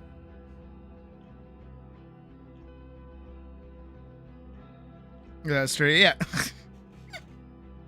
But that's kind of how these kinds of people like interact and even talk and disagree and things like that, right? Is that their whole focus is to make whoever they're talking to, who is somebody that is smart, look stupid. YouTube, I have deleted it. It is good. We are good, YouTube. We are fine. And because of that, that's what people try to mimic, but they themselves are stupid. So what they do is they just use the fancy thing that we all know, buzzwords. Words that don't mean jack fucking diddly. Right? And that's where you get most people that come in and they say like really dumb shit. And it's like, what does that dumb shit mean? And they go, you're stupid. Because all they can turn around is to insult you. That's all they can do. Science is not trustworthy. The progression of sciences is full of misinterpretation and disagreement. Yeah. Science is a liar sometimes. And then Dennis goes and he's like, well, you know, they've written them down in books.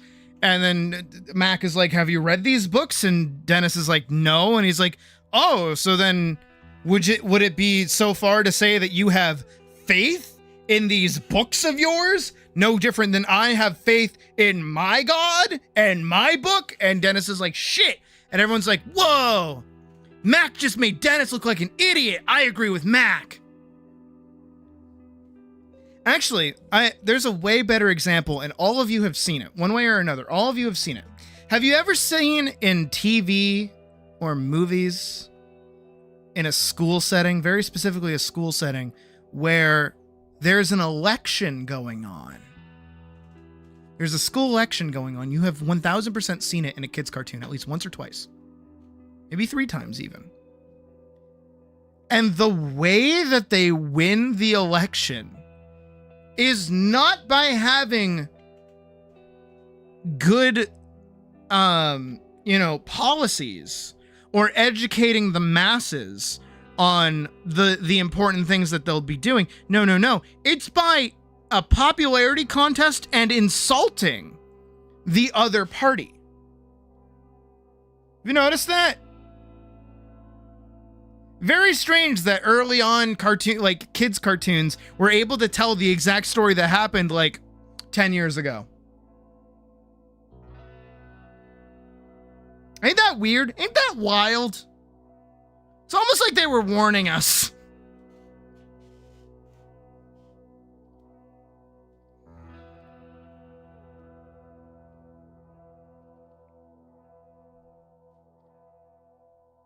But of course, that's why it's really hard to have a conversation with people like that. Because their whole goal is not to actually talk to you. Their goal is to just make themselves feel better and argue with you and yell at you and tell you off. They want to make you feel stupid. And that's why whenever we get somebody in here that's like that, I'm like, what's the end goal here? Like, what's your goal? Like, if somebody comes in here and they're like, you're a guy, it's like, okay, and what's the job? What's the goal? How do you win in this scenario? Like, what do you want? Do you want me to go like, oh my god, I am! Holy shit! Whoa! I didn't realize! Tits! Can I do it? Will this work?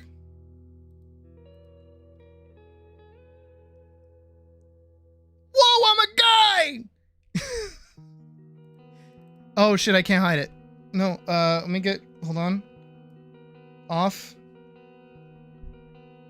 Get these tits off of me!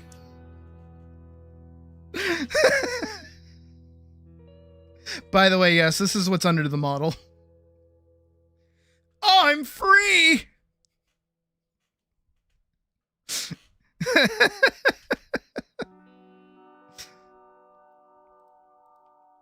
There we go. Back to normal.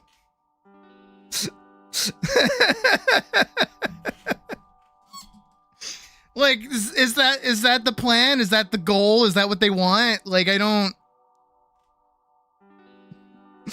Quick, put them back on.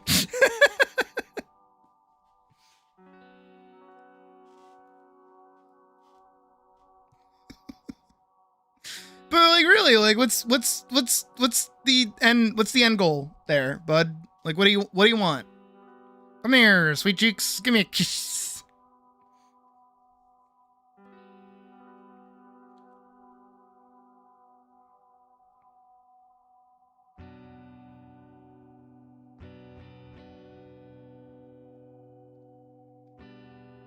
And I will be weird for a second, and I will say, I do genuinely believe a lot of transphobia genuinely comes down to a fear of being gay.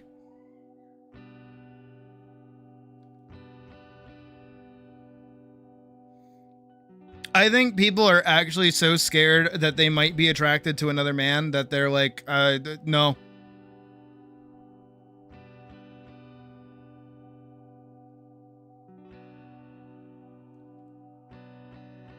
And another bit that I've seen in a talking point around it, right, is the reason why, because you've probably heard the argument before, whether like years ago or even nowadays, that, you know, a lot of homophobic men are afraid that they'll be like, oh, I don't want to be like hit on by a gay guy. That'd make me uncomfortable. It's like, but you do that to women. You go up and make women uncomfortable by hitting on them when they don't want to be hit on. Because what they're actually doing when they communicate that, when they say like, oh, I don't want people to hit on me, or I don't want this to happen, they are actually softly admitting that they are afraid of the actions and, I would say, violence, but it's not outright. It's not like violence in the way that we know, but like the behaviors and actions that most men would enact upon like women would then be done onto them because of a societal norm of men approaching people that they're interested in.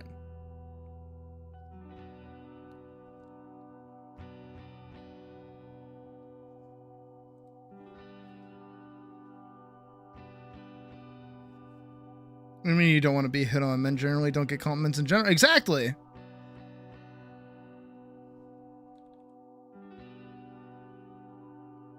Hell, I still remember like every compliment I've ever gotten.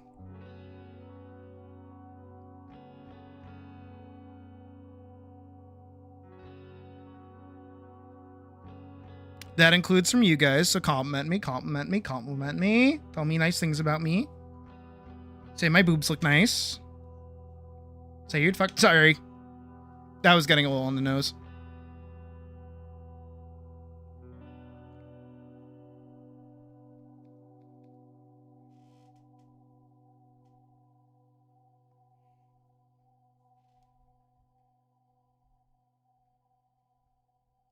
No, exactly. That is it. They are afraid of what they think is okay for them to do being done to them.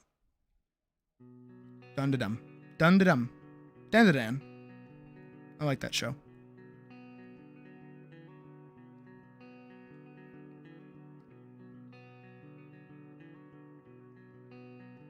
It's really depressing, by the way. Looking sharp and still get the fuzzies. It's really depressing that what was I gonna say? Oh fuck, I had like a point. Damn it, it's gone.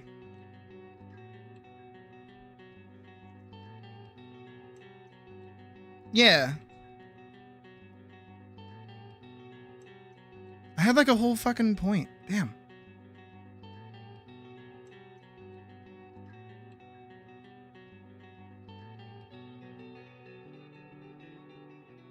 I did actually have a point, and now I lost it. I'm kind of upset. It was something depressing.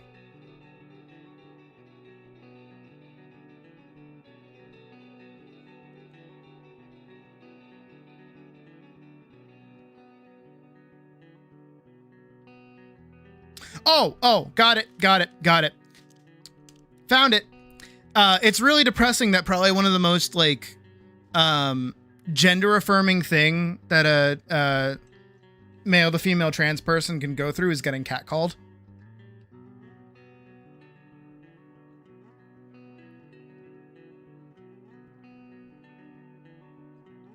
Like if a creepy construction worker like hits on you, that's how you know you're passing.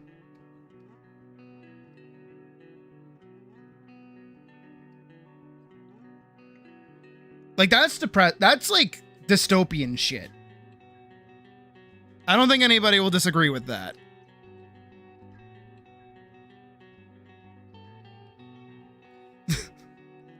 There's nothing more gender affirming than experiencing like is it misogyny? It's misogyny, right? That's the word.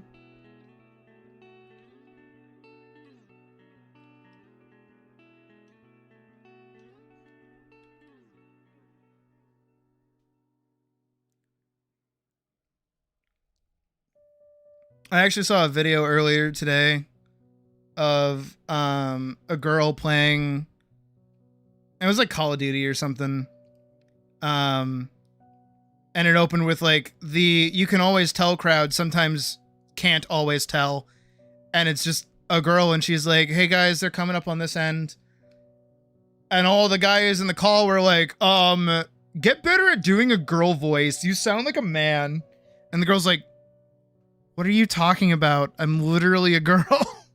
And they're like, "Nuh-uh, you're a guy. Like, you're terrible at doing the voice." And I'm like, "What the fuck are you talking about? I'm literally a girl." I mean, I get it. I guess you don't talk to them very often, but like, I'm literally a girl. What do you mean? They're like, "Nuh-uh, no, you're not."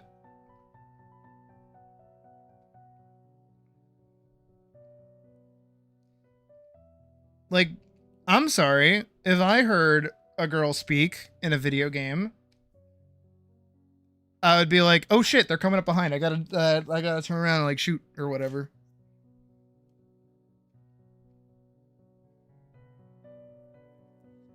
I don't know. I feel like that's like the normal way to handle it instead of going, trans person, ew, gross, when they're not even trans.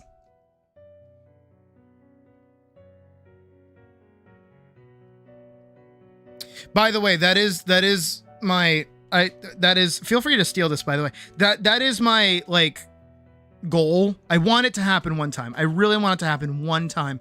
I want somebody to come in here and go, "You're a man," and then I'm gonna go, "Wait, really?" I just like and really hope that they stick around for it. Be like, "Wait, am I?" And then when they go, "Yeah, you're a dude," it's like, "Thank you. I've been voice training forever to get my voice deeper. Am I passing?" I just break their brain. I really want to do that. I want to do that so bad.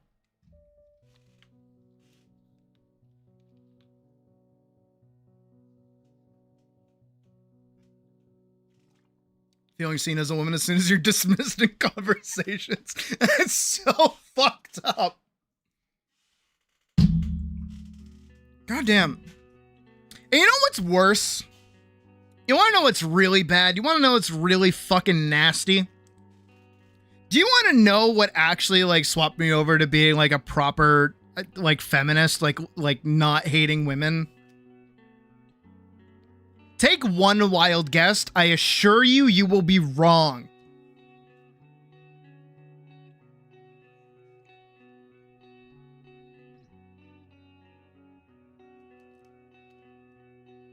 Unless I've told you before. I think I've mentioned it before.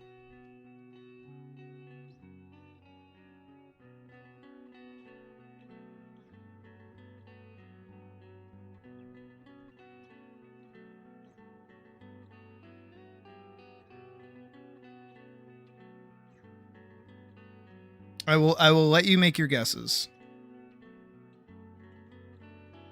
Again, I assure you, you will be wrong.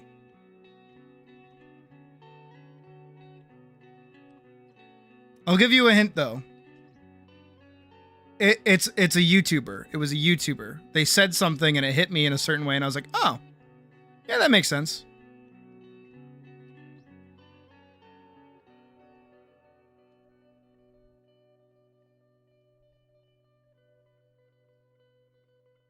And I hate it because it's like locked in my brain to this day.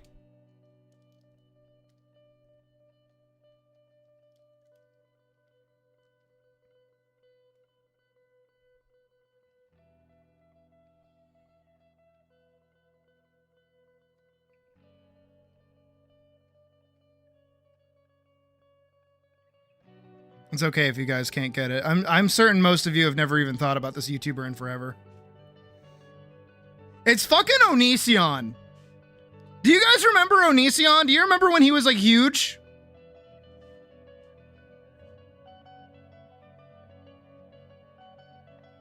If it's Aaron talking about Girl Dan. Imagine hating women as a straight. Literally that, Hull. Literally that. It was Onision and he made a video like talking about like, oh God, what was it? It was like, anti-feminism or something, and he was like, dude, imagine being so gay you hate women. And I sat on that for a second and I'm like, no, wait, that's right. No, I love women. No, I love women so much. Oh my God, no, they're like beautiful. Like, no, women are beautiful and I love them. Like, why would I hate them? But why would I want them to suffer? Why would I want them to go through pain? Why would I want them to hate life?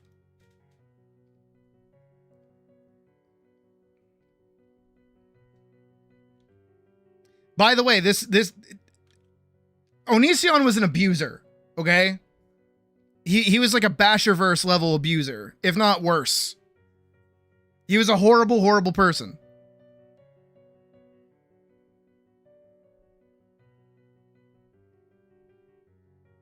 But like, genuinely him saying that made me go, huh. No, you got a point. It's back when I used to watch him like religiously. I used to watch him all the time.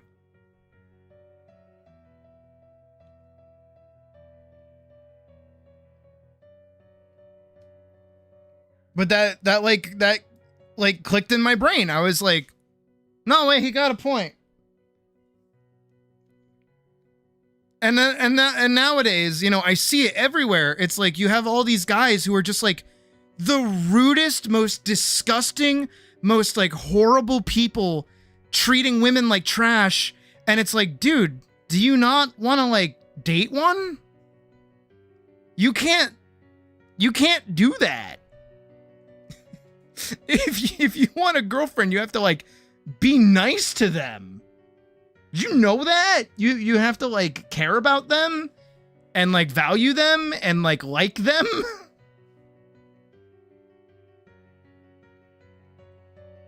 Like it's okay to like them. I like them. I love women.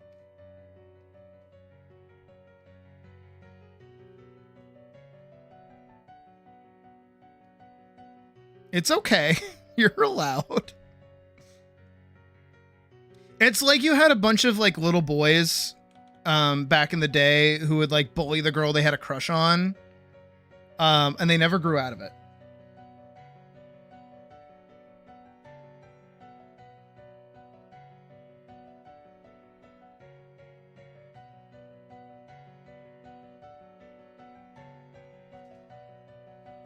Although it's still same because deep down they know that they suck and just, yep. Meanwhile, in Sydneyland, now that I am single and ready to Pringle, not for a while, my main focus is just to work on myself. I'm back to working out like I should be. I'm back to trying to eat relatively healthier. Failing, but trying. And I need to lose weight and take care of myself and just be better and focus on my stamina and focus on my mental and just, you know, really just engage with the things that I love doing. And the more I do that, the more, you know, appealing I'll be to whoever I end up with next. If I even get another partner.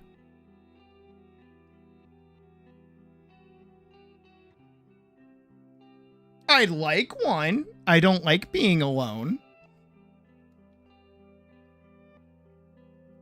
But I don't know. I don't know who that next person might be. I don't know where they are. I don't know who they'll end up being. And frankly, I'm okay with giving that time.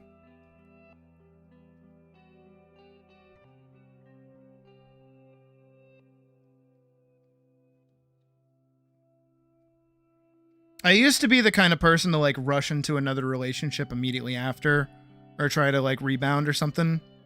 But I'm trying to be better. Trying not to do that. Trying to be, you know, healthy. It's better for my mental if I do that. Gay because they hated women. The ancient Egyptians were gay because we love men. We are not the same.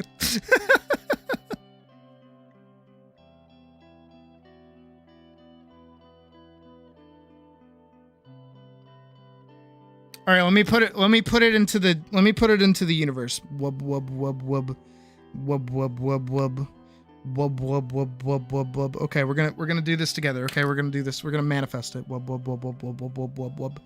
Wubby wubby wubby wubby wubby wubby wubby. I would like a taller than me, mature, caring partner who will enjoy the quiet things and will also be a furry and will accept my stubbornness and my stupidity and also adore my animations and my art, especially when there are big boobies involved. This person can and should maybe possibly be trans. That might be helpful. Thank you. We cool, Grandma? She might not like the end part of that, but like I think she'll be cool with most of that. There, we have wubbied that into existence.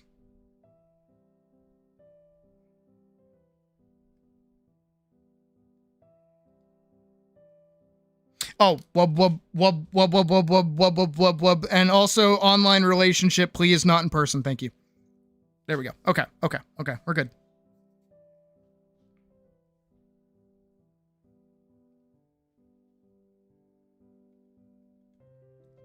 Wub, wub, wub, wub, wub, wub, wub. They play Final Fantasy, wub, wub, wub, wub, wub, and really enjoy playing the game, wub, wub, wub, wub, wub, wub, wub, and have been playing for as long as I have, so they're also looking forward to Evercold, and I don't have to play through a Realm Reborn with them, please, wub, wub, wub, wub, wub, wub, wub, wub. Wub, wub, wub, wub, wub, wub, and they also have massive tits, wub, wub, wub, wub, wub, wub, thank you.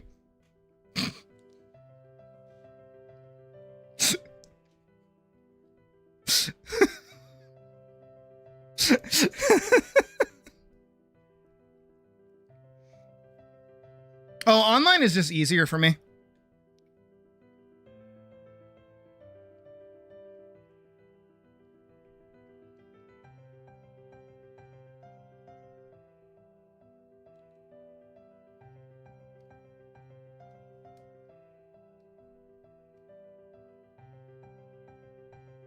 What? It's true!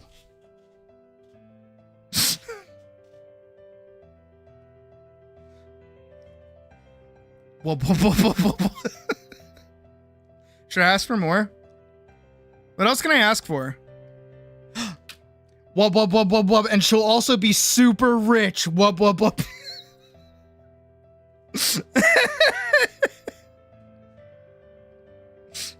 I want to, you know what I want to be? I want to be like that one guy in that video that was out like forever ago. Do you guys remember the bit where it was like some fucking nerdy guy and he was on like the escalator and he's like super happy because like his girlfriend, who's like this hot fucking goth baddie, was like holding, like had just bought him like a graphics card or something?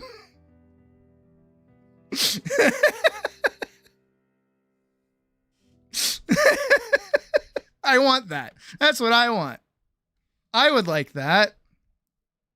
Yeah, wub, wub, wub, wub, not pocket. Wait, hold on. Wub, wub, wub, wub, not pocket, not pocket, not pocket. Pocket's got her own man right now. She don't need the tranny dog. She don't need that. Dude, they should make a hot dog and call it the trans dog. They should do that. That'd be great. There should totally be like a hot dog out there that do that. I would devour the transgender dog, like the transgender hot dog. I'd eat that in a second. That'd be the one thing to make me want like a hot dog again.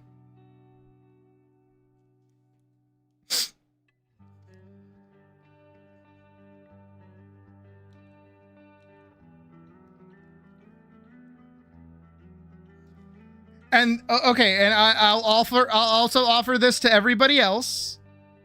Hot dog with meatball. Marinara too. It's horrible. That's evil. That is downright diabolical. Hot dog made from a cat.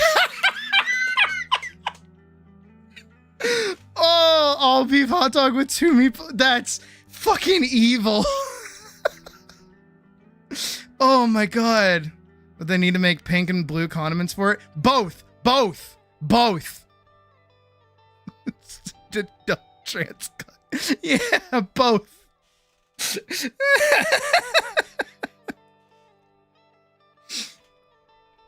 Sell that at a furry convention. That'll go over well. That's my food. What other like trans food items can we have? Let's put that into the universe. Oh, but I will also extend it to everybody else. If there's anybody out there who would like a partner, feel free to ask my grandmother for one. She does a really good job with them. All you got to do is rub your temples, close your eyes, and go wub, wub, wub, wub, wub, and ask for things. There you go.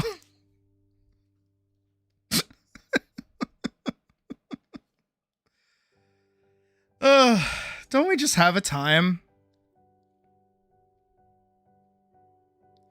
Funnel, but okay.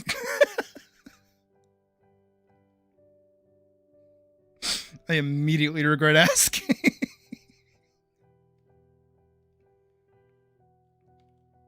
Baja fin soup? No, not shark fin soup.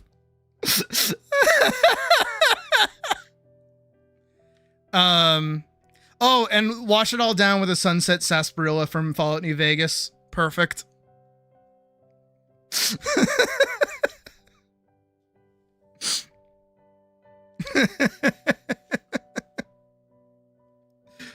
Oh, crikey.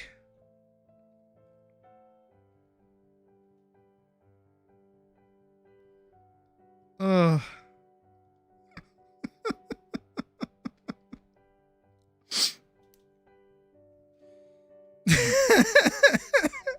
Sorry. I gotta recover. I gotta come back from fucking a trans hot dog. Maybe a slice of cheese? What's with the slice of cheese?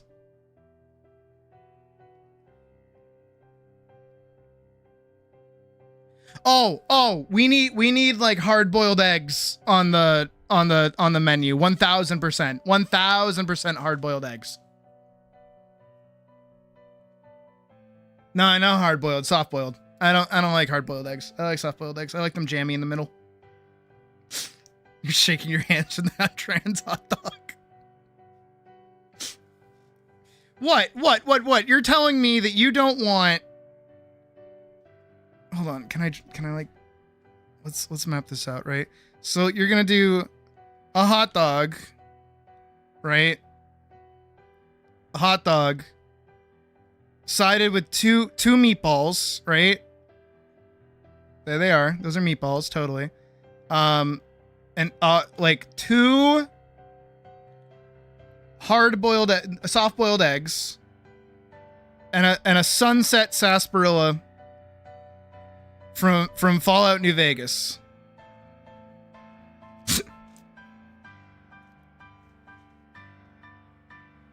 Oh, and okay, you know what? Fine, very well. The hot dog will also have cheese on it. Just a random singular slice of cheese. How about that? That work? Thank you for coming to oh fuck, what's like a good name for it?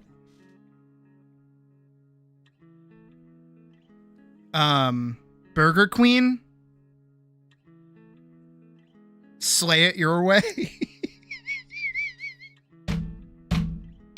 These are horrible. These are so bad. You can get the trans meal.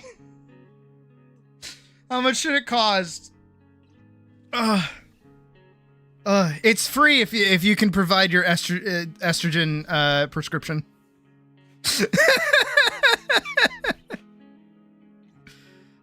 See you later, Seedmeister. They have to crack the eggs. Exactly. They're still in the shell.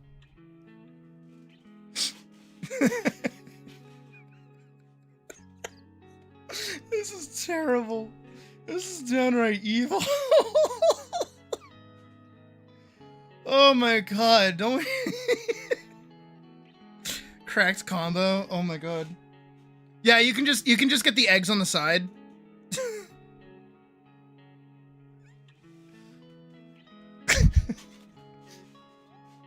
$6.90. Oh yeah. Yeah. It's a value meal. Here, I'll do $6.99.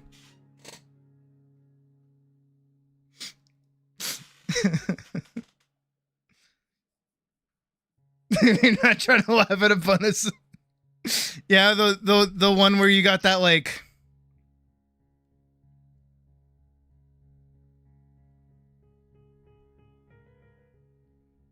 Here, I'll even add your little flowers. You got this kind of face right now? You even got like your arms crossed, like.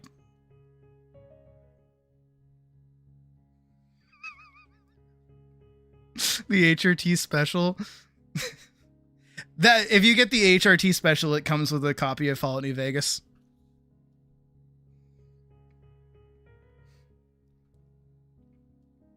Tongue in cheek too, like that.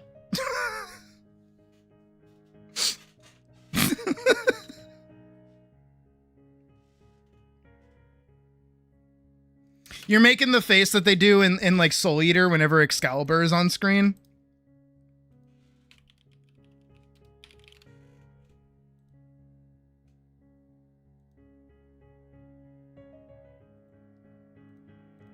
You got the this going on. Put sauerkraut on it. Why are you putting sauerkraut on it? What have the Germans got to do with this?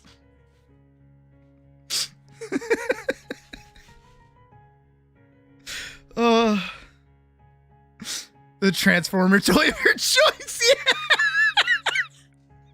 It's a Transformer. They have like they do like toy specials, but it's only like a variety of like Transformer toys.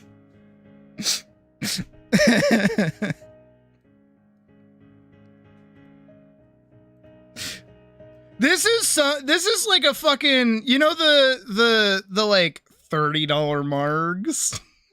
Those bits, it's that. That's all this is. It's just we're just two transgenders with a crazy concept. Did somebody say $30 margs? Tell them our concept, Squiddy.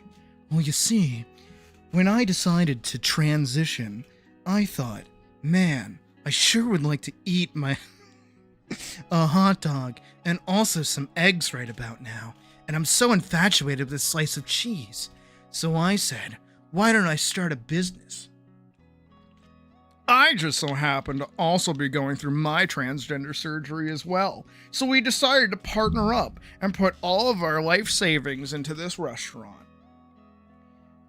Burger Queen, have it your slay. Or slay it your way. Sorry, I fucked it up already.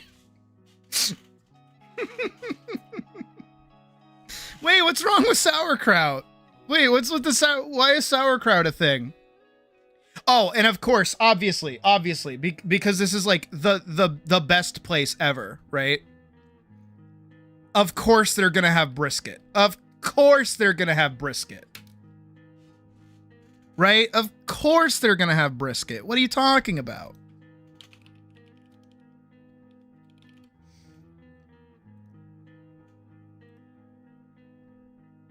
What do you mean?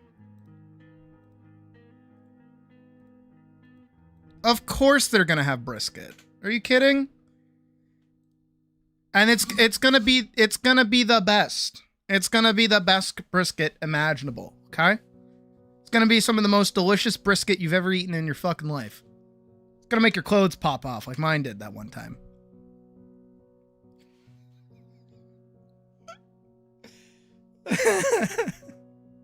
All because I called myself a trans dog. Going to come free with it? Hell yeah, it is! You're Polish, so you put sauerkraut on it? Oh, I guess. I don't know why, but I always associated sauerkraut with Germans. Another mild racism I learned from my dad is hating the Germans, I guess. But he also grew up in Germany, so I don't know, he's got a little bit more. I don't hate it. I like one of my favorite sandwiches is Reuben. That has sauerkraut on it. I like it when there's a lot of it too. I actually really like sauerkraut. But hell yeah, a little bit of brisket. It's all about. Don't you want some brisket, girl?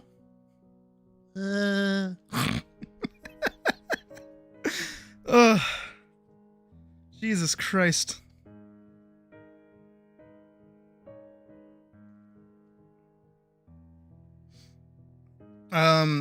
My buddy Logan is Polish. He's Polish and Irish.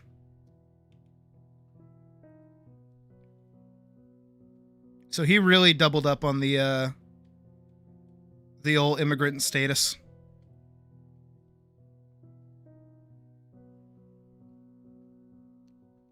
Sauerkraut chocolate cake. Okay, that just sounds disgusting.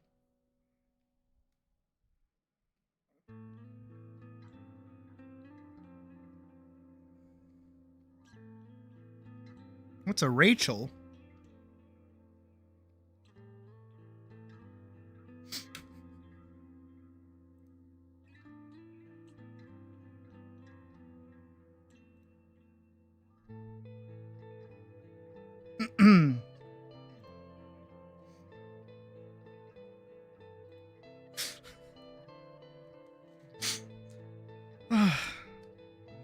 just have a time?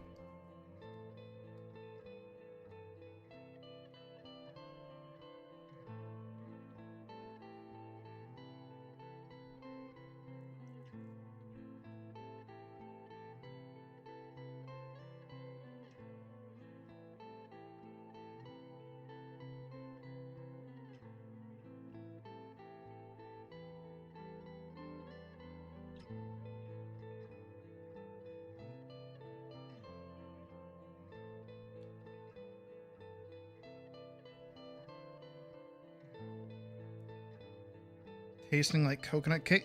That's even worse, actually. I don't like coconut either. Gross. Swapping the corned beef for turkey. Oh. Oh. Wait, Pocket, that sounds awesome. I also really like coleslaw. No, wait, that sounds really good. Why is it called that, though? Do I want to know?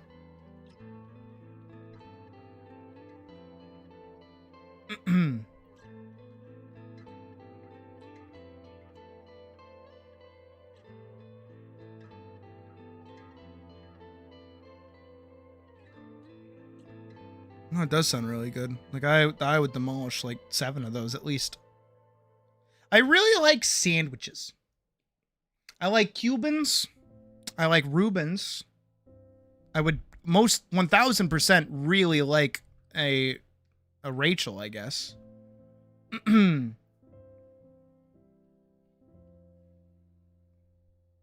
I like ham sandwiches. I like turkey sandwiches. I like Subway sandwiches. I don't like Jersey Mike sandwiches. They're too wet. I feel like an old person saying that. That's such like an old person complaint. Their sandwiches are too wet. But it's true. No, I'm being... I don't know what it is, but their sandwiches are always like drenched. It's like they fucking hose them down before they make them. It's like really weird.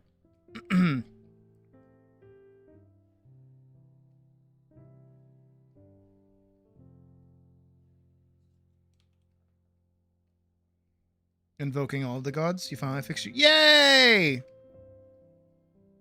Away!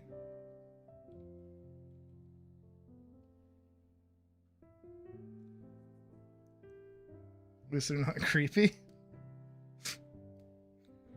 What, Jersey Mike's? Jersey Mike's.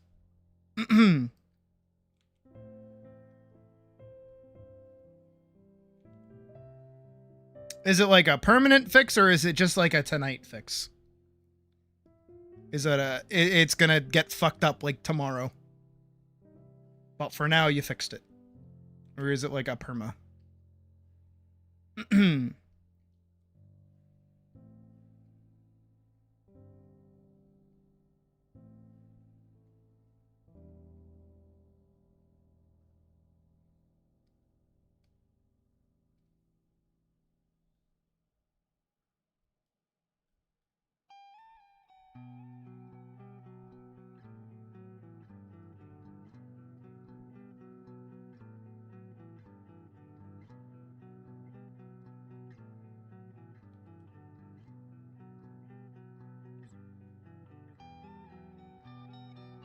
Ah, that's fair. Yeah, don't fuck up your blood forehead.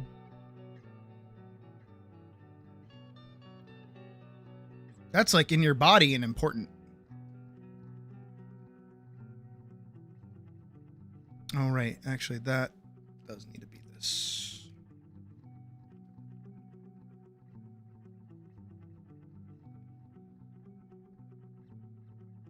Wait, I thought you already went to the hospital today.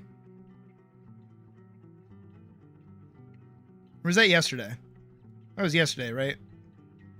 Don't say why. I remember why. It was yesterday. I remember now.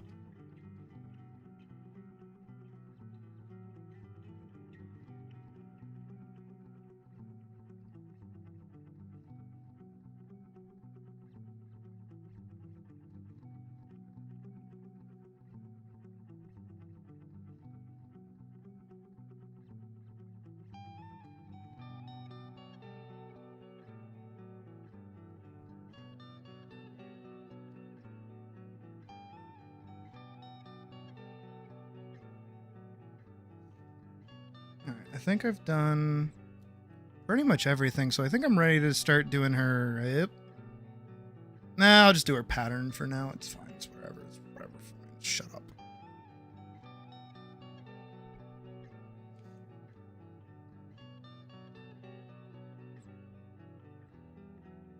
I like your face here for some reason. I like your face here too.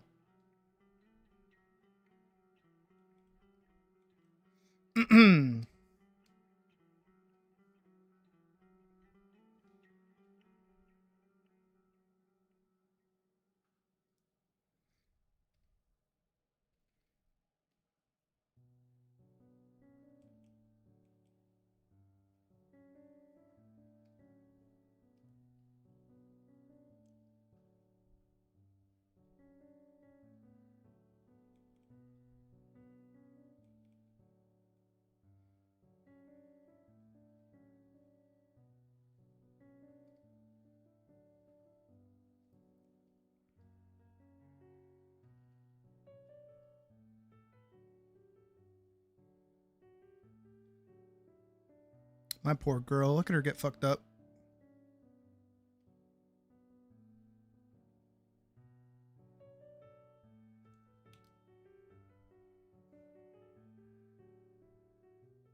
This usually happens when the weather changes. No, I believe that. I had a coworker who had a knee that would always act up whenever it was about to snow. And it like 9 times out of 10, she's like, "Ooh, my knee hurts." And then like the next day we'd have a snow day and I was like, "Yes. Thank you, Susan. Let's go. I hope your knee is always in pain."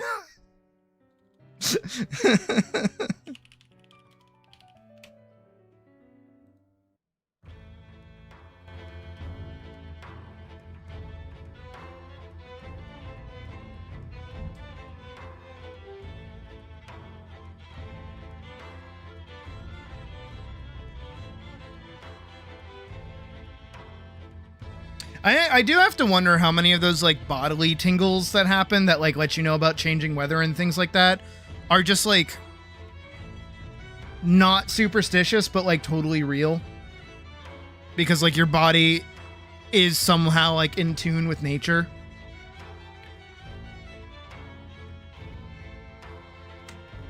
Pocket, I don't care. It's okay.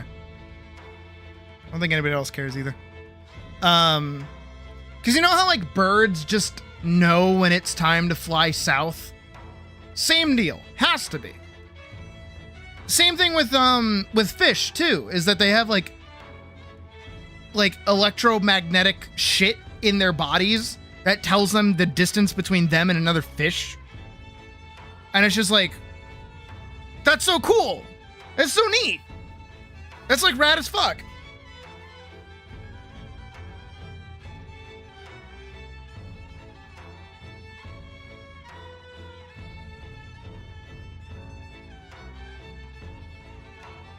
I like fish a lot. I think fish are cool.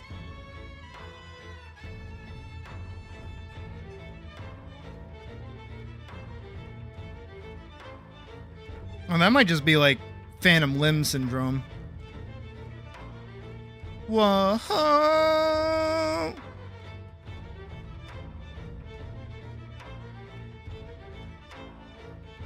Yeah, she got into that cider.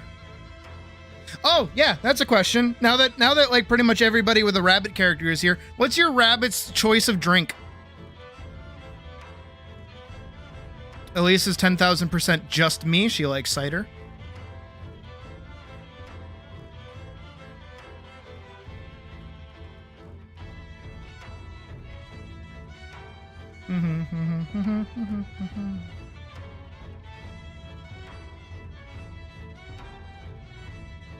Welcome back.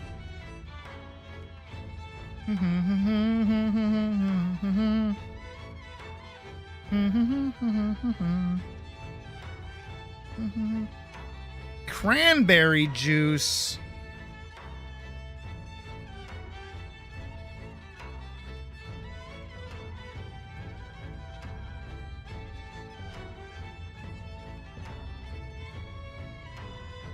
Doesn't matter if you don't know what it tastes. I mean, like, Elise's favorite cake was forever ago was like lemon vodka cake, and I had never eaten that before.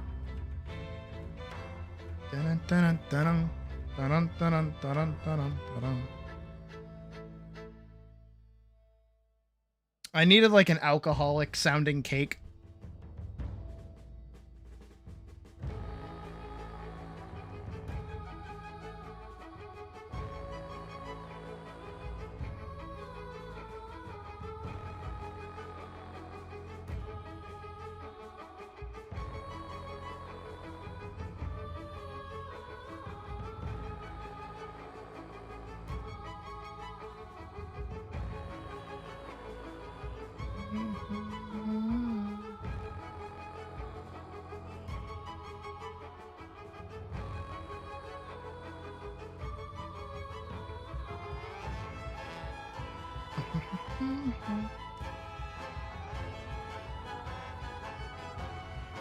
Yeah, but I don't like nuts. I mean, but like, I actually can't eat nuts.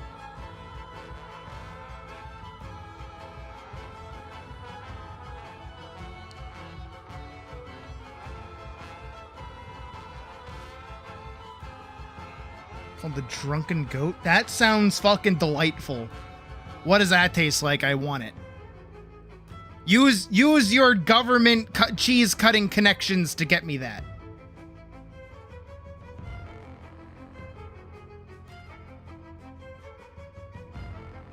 I like donuts made with rum.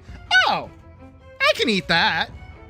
Got no straightforward answer. Are you of age to buy something that is made with alcohol in it? I don't see why not.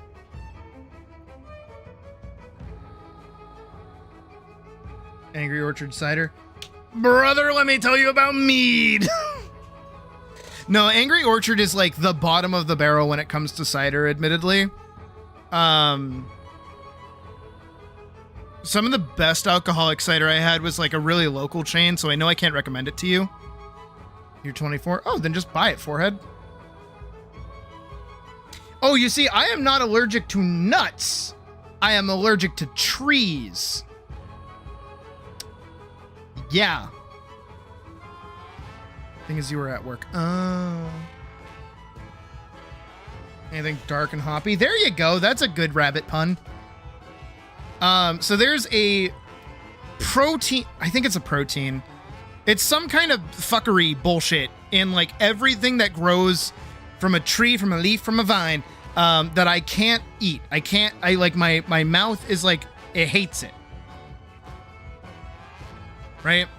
So like peaches, apples, cherries, anything. Pretty much all fruit is like mildly annoying for me to eat because it'll make my lips sting and the back of my throat itch.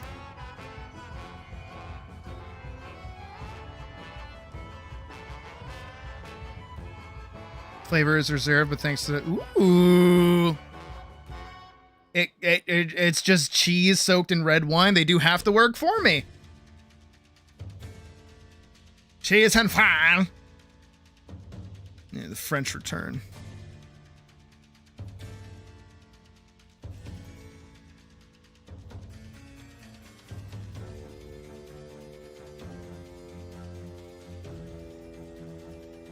I can still eat like nuts and things without like outright dying, but like I suffer. And I did admittedly have like a mild panic attack one time because, you know, I'm like, oh, I can eat nuts and be totally fine. So I'm just sat there like eating some walnuts and I'm like, pluck, pluck. Stupid side effect is back? What side effect is back? You know what I mean? The arm, right?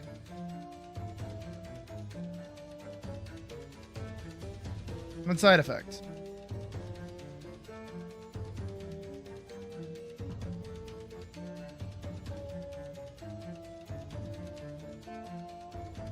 Not me, right? Is it me? What's wrong with me?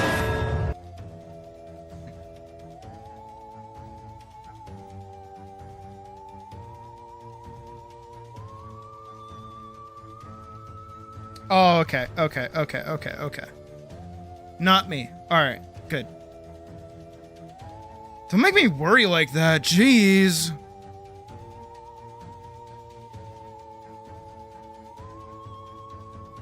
I hope your sunburned, not sunburned skin gets better, Pocket.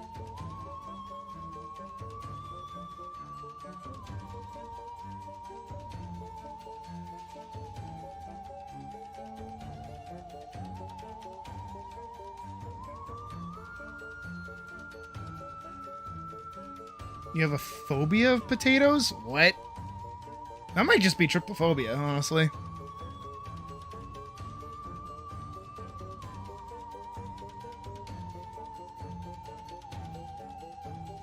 Wait, where's the meme? Hold on, where's the meme?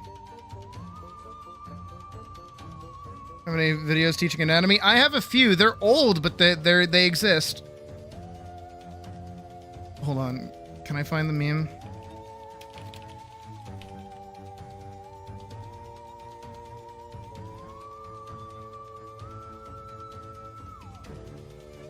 Normal vegetables be like. You must store us at the right temperature in the right humidity, or we will spoil and rot in no time. Potatoes, on the other hand. Where is the fucking soil? Alright, that's not the one I wanted. There's a better one. Where the delivery is like way better. Is it this one? Yeah, it is this one. This is it. This is it. Spoil and rot in no time. Where's the fucking soil? Yep, there it You is. must store. There we go. Alright, found it. Thank you.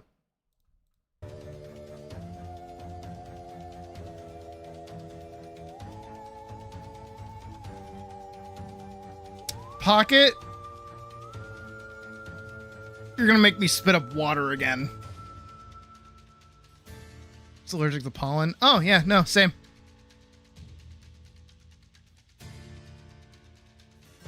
I'm allergic to I'm like really badly allergic. When spring hits, I like die. I'm surprised I didn't die that bad this year, actually. Probably because I don't go outside. And I also live in the city, so there's like no flowers or pollen or anything anywhere.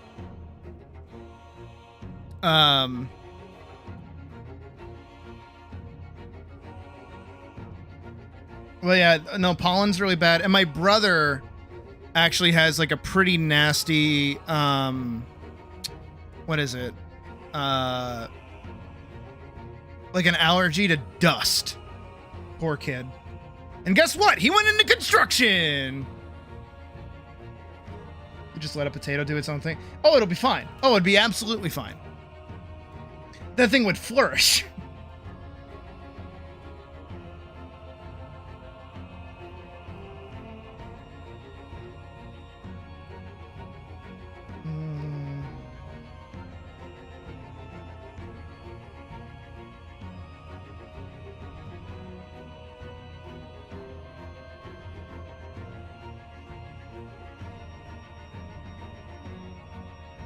There's like another part where like her tongue is out. Sounds wrong, but you know what I mean. Here it is. Found it. That was my mouth. There it is too. Remember, kids, you have to add sound effects when you draw. It helps you. Increases your drawing ability by 10 points.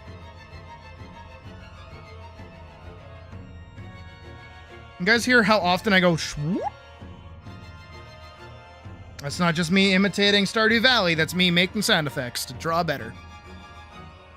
It is a real tactic. You should try it. In public. Around other people. Embarrass yourself.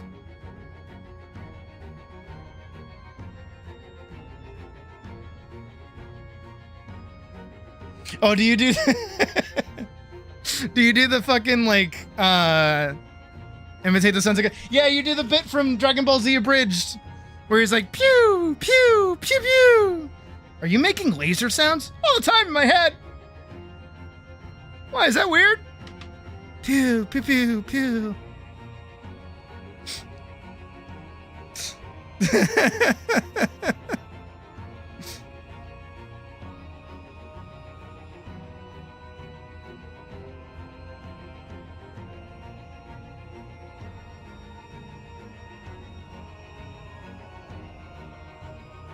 Realizing how much her mouth gets covered up.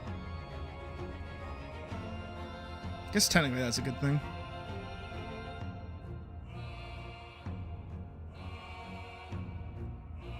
Means I don't have to draw it as much.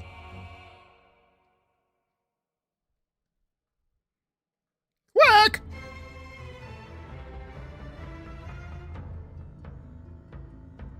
I remember being DBZA being the way that I was introduced to Dragon Ball, actually. I had a friend who always quoted it, and I'm like, dude, what the fuck are you talking about? And he's like, Dragon Ball! And I'm like, fucking what? And then, like, I had always, like, quoted it for, like... Because he would always quote it, so I learned a lot of quotes from it. And give you an idea. Yeah? One of my favorite ones was, Find me in the Alps! Love that one. That one was great.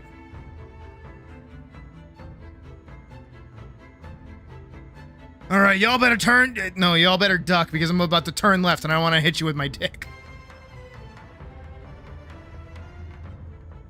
The voice failed midway through there. Kami, I need you to tell me I can leave the lookout. Okay, Mr. Popo, you can leave the... Bitch, don't tell me what to do!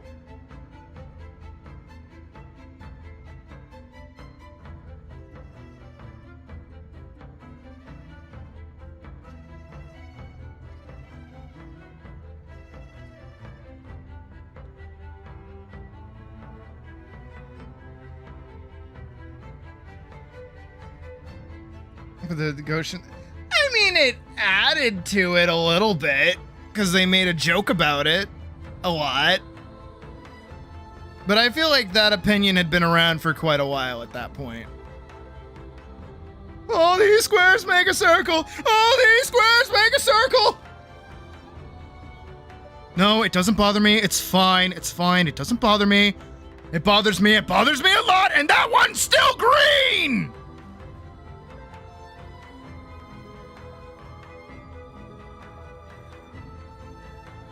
Killer, you should go fix that. DBZ is great.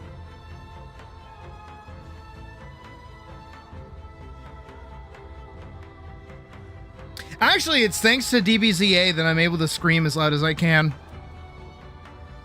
Of the pew pew sounds from DBZ. I got you, Holmes. I got you. Here, I'll even pull it up on stream for everyone to watch. DBZA laser sounds.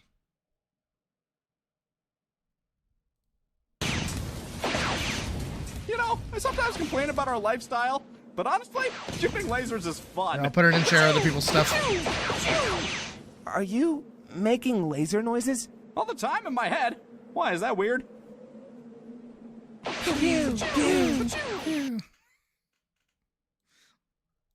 Like, wouldn't you?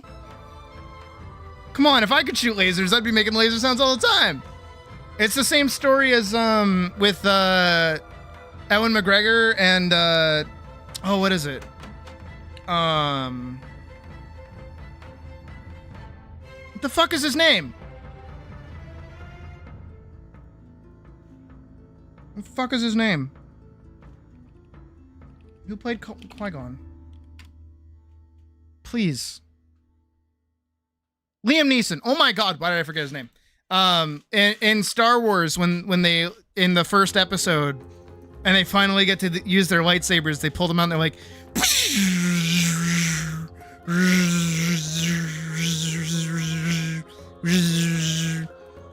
And then George had to like be like, guys, we'll add those in during editing. You don't have to do that. And they're like, oh, okay, sorry.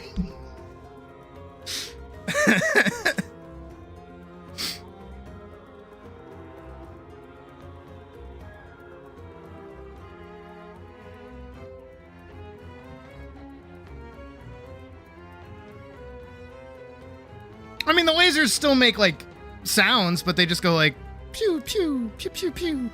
Ewan McGregor. I love Ewan McGregor. I aspire to be like him.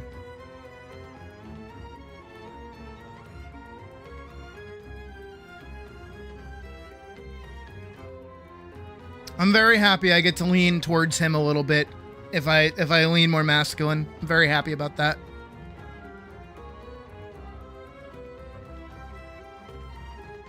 Him and David Tennant. I say I'm like a combination of David Tennant, Ewan McGregor, and Daniel Radcliffe. If you mashed all of them into a person, that's me.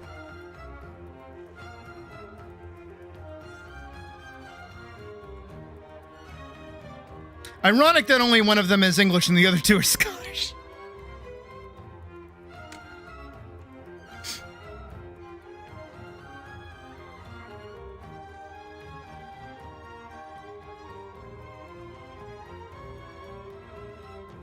But at least I make a pretty girl, right?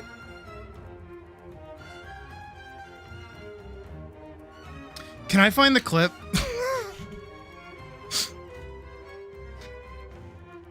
I'm thinking Berserk outtakes now. But at least I still look pretty hot. Don't I? No. Oh, I can't. Hold on. Can I find it? I look like a church bell. I think it's right here. It's silly. I can't believe I even came wearing something like this. Look at the size of this thing. I feel like a church bell. And Michael's gonna kill me because I've already f***ed up several times. But it's okay. Because in the end, I'm still pretty hot. Don't you think? No. No. A humble. Oh, is this one that the Bazitch don't hate the player, hate the game? Peasants and farmers have no idea how to govern the kingdom. Bazitch, please, don't hate the player, hate the game. The dog. It's getting hot in here. So take off all your clothes. Okay. Your goal lies far beyond. Oh, I love Berserk so much. Na na na na na na na na na na na na na Batman.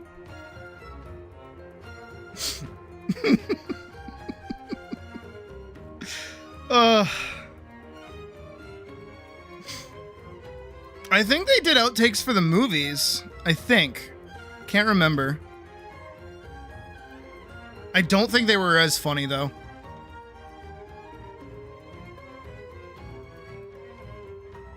All right, that's a number 5 with a large Coke. Can I introduce you in an apple? Can I introduce you? Can I interest you in an apple pie today, sir?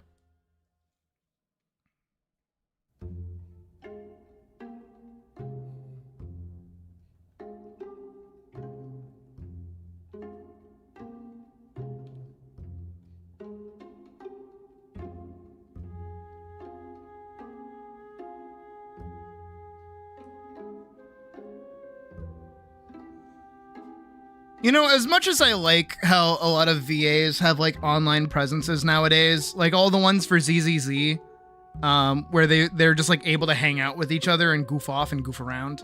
I do miss outtakes, like being part of things. Outtakes were always fun. There are Thundercats outtakes? What? That I have to see. Do you mean the 2011 one or the older one?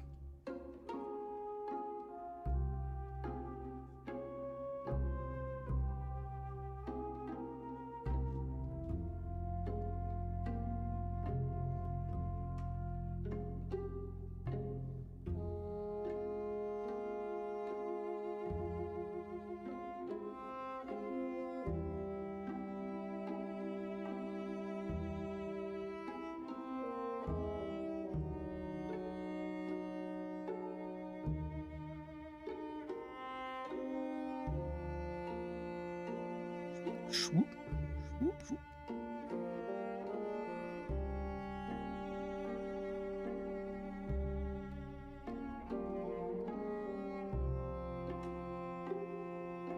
I wish I had like a DVD-ROM or CD-ROM, Because I have so many films like on DVD, but I just can't watch any of them.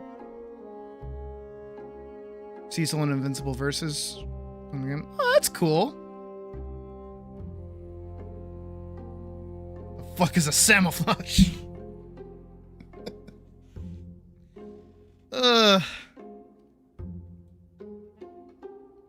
Michael's gonna kill me because I've already fucked up several times. But that's okay. Because at least I still look pretty hot, right? No.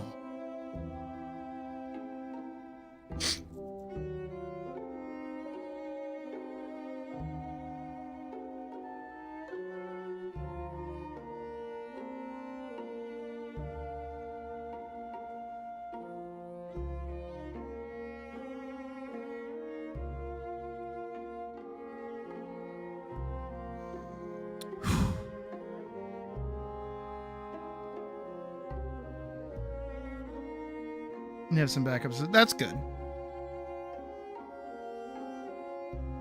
To be fair, I have heard good things about Invincible Versus. After the initial like wave of people who are bad and suck at fighting games kind of dipping out. Because goddamn, I hate people like that.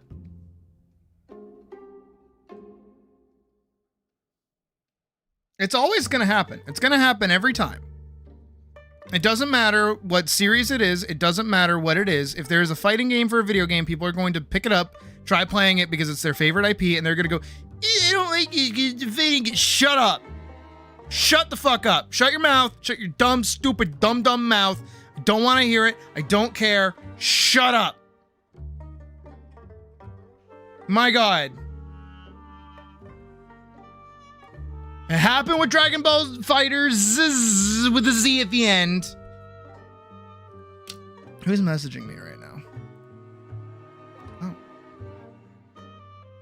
Oh. Okay, the Ghost Stories dub is pretty great.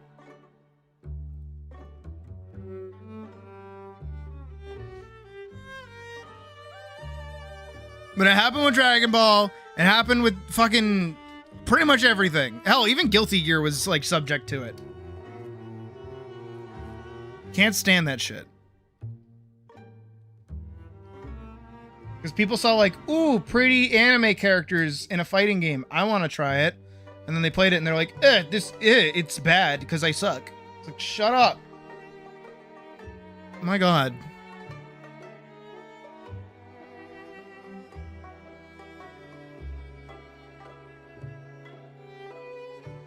Is Tyrannosaurus in there yet?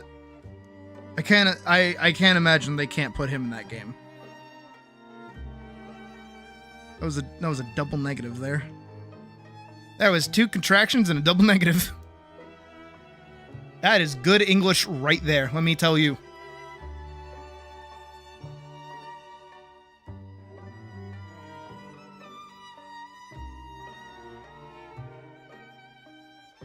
Really, it's fair. Yeah, he's not even a character in the fucking show yet. He did pop up though, which has me excited.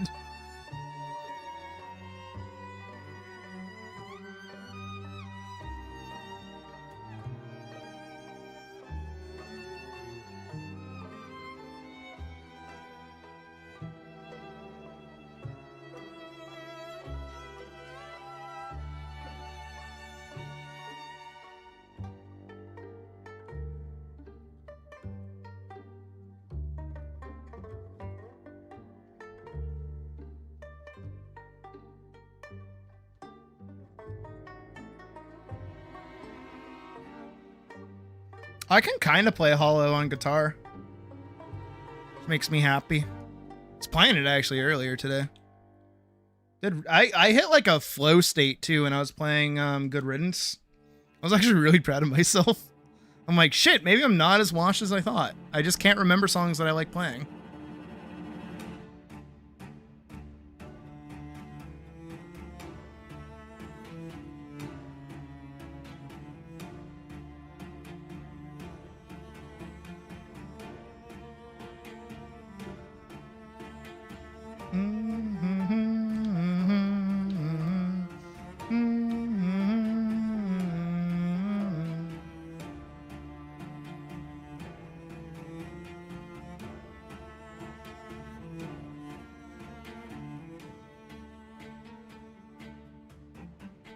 Maybe.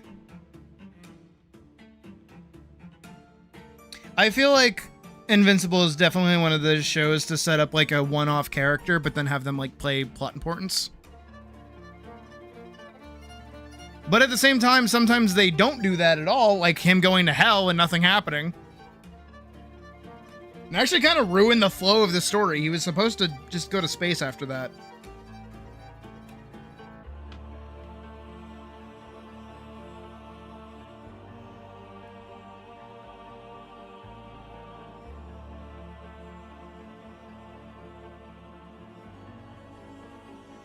Oh, poor girl. Look at her.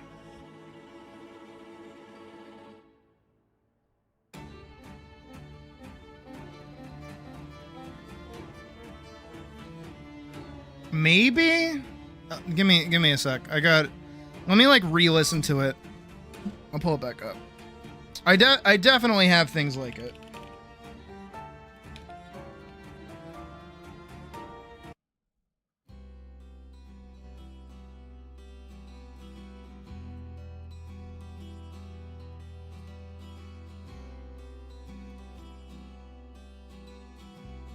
Let me think. There's definitely other things I have similar.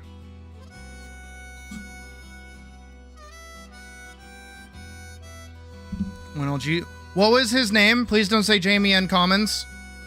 Because that was probably who I was going to recommend.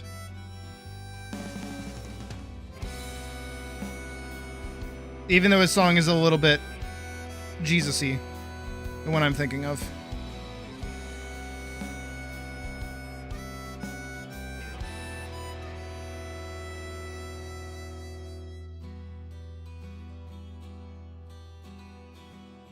Okay, no idea who that is. Good.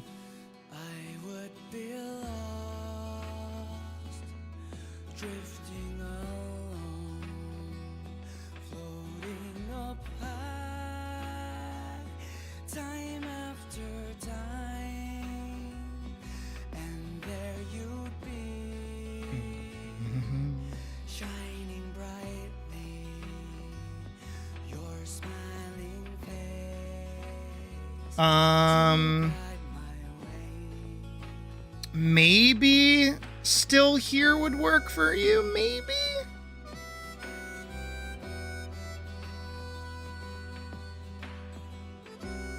I'll play it Still Here in a sec.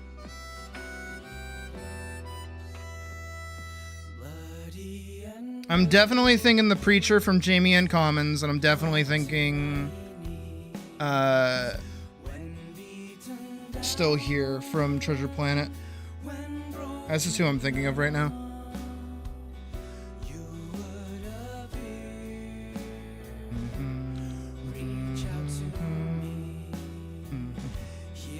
Maybe Strangers too. Maybe. That one's a little bit self-indulgent though, I will be honest.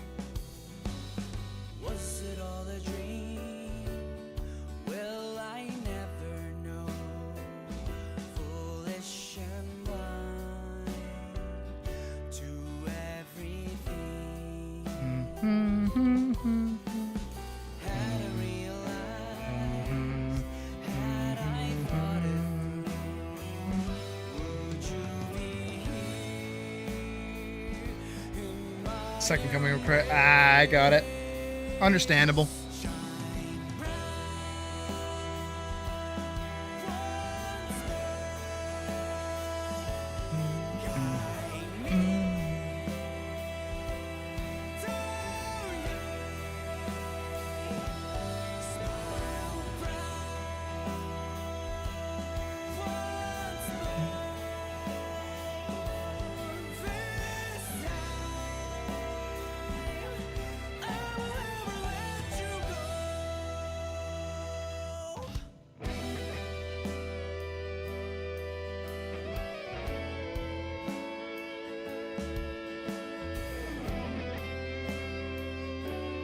Yeah, you might like The Preacher, maybe.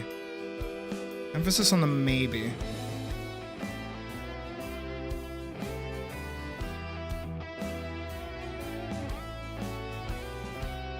That's also another one I can play. I'm mostly thinking about things I can play on guitar.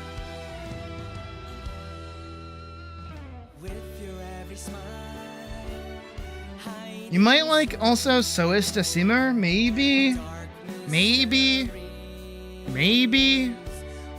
But that one's harder to find. I know that one's harder to find. I've tried to find it before.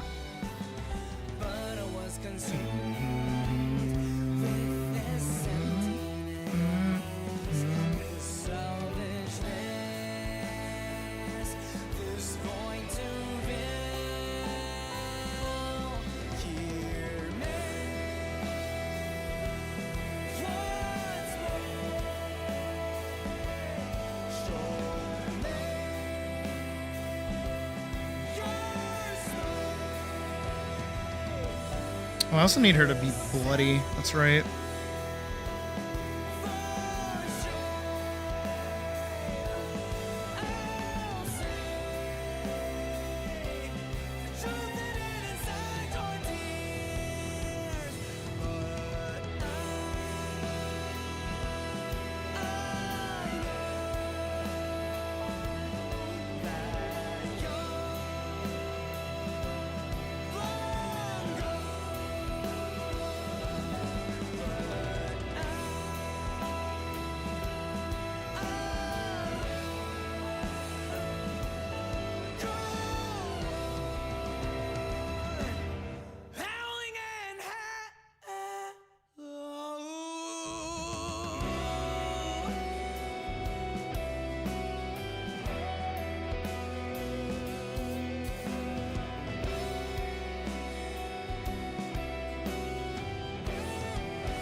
Okay.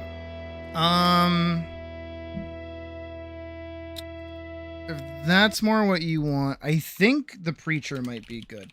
I think you've heard me play it before. Jamie and Commons. The one I have my guitar like right here. The one that I do that does the funny like haha hold on.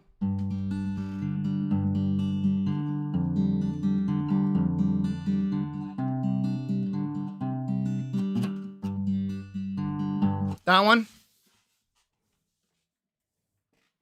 I don't ever play it on stream because I don't know if it's like actually claimed or not, but we'll find out.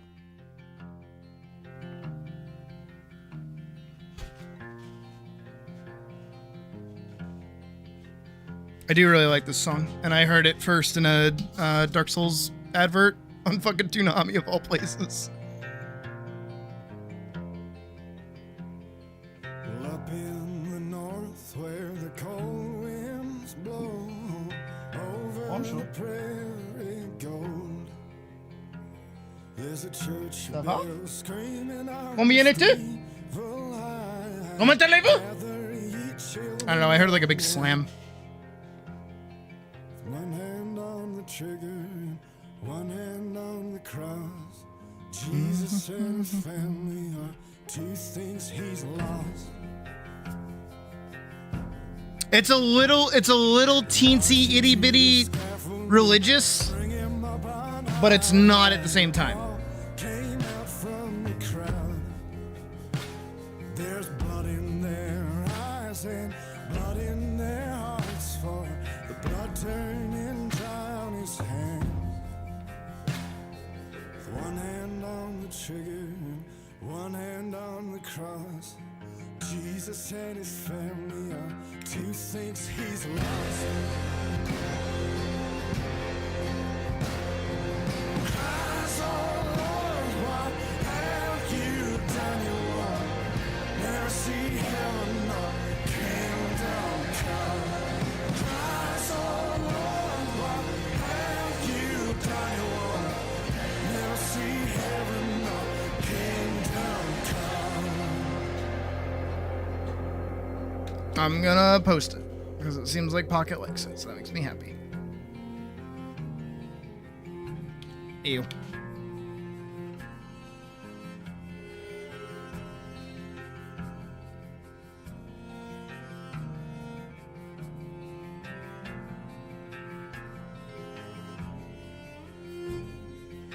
Listen to me, my wayward flock. He cried with a noose round his neck. I spoke to the Lord on the mountain top. His bidding was all I could do. Spoke to the Lord on the mountain top. His bidding was all I could do. Because, oh Lord, your work's been done now. Show me heaven or kingdom come. Because, oh Lord, your work's been done now. Show me heaven or kingdom come.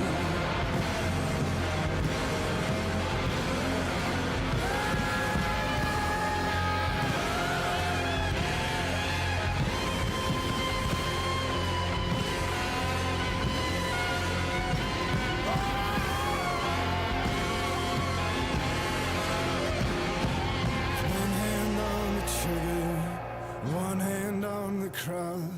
Jesus and his family are two things he's lost. No, that one's like actually like if you watch the music video, it's actually anti-Christianity. I don't know the full story behind it. Let me look it up. Jamie Ann Commons, The Preacher. Meaning. There's a meaning behind it. Here it is. Is a dark Southern Gothic narrative about an evangelical preacher who goes rogue. The song tells the story of a clergyman who becomes a murderer, loses his faith and his family, and is ultimately faces execution by a vengeful crowd. The central motif of the song is the preacher's hypocrisy, perfectly encapsulated in the famous chorus line, with one hand on the trigger, one hand on the cross. Jesus and his family is the two things he's lost. Blind obedience versus madness. Facing the gallows, he justifies his murderous actions by claiming he was simply executing God's will. Spoke to the Lord on the mountaintop. His building was all I could do. Loss of salvation. Despite his final pleas for heaven, his violent deeds have sealed his fate, and he is condemned to die by the mob. Commons, who grew up in Chicago before moving to the UK, has cited his religious mother and atheist father as early influences for his deep fascination with religious themes and the American South. The track achieved a wider prominence years after, when it was featured in the television commercials for the video game Dark Souls 2. Yeah, that one's pretty good.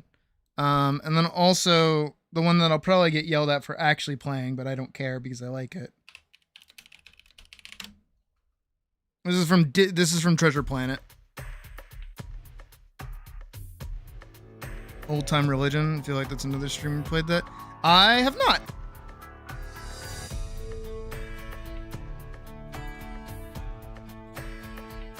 Yeah, it was in a Dark Souls 2 trailer. Hold on. Before we get into that, let me pull that up. The Preacher, Dark Souls 2. I think this is it. I think. Yeah. This is where I first heard the song and also heard that Dark Souls 2 was coming out. One hand on the trigger, one hand on the cross. Jesus and his family are two things he's lost. Oh Lord, what have you done? Never see heaven or kingdom come. Rated T for teen. Yeah. I remember seeing that at night while like in between King of the Hill and like Family Guy or some shit. And I was like, damn, I love that song. So I hunted for it and I found it, and then that happened. Anyways.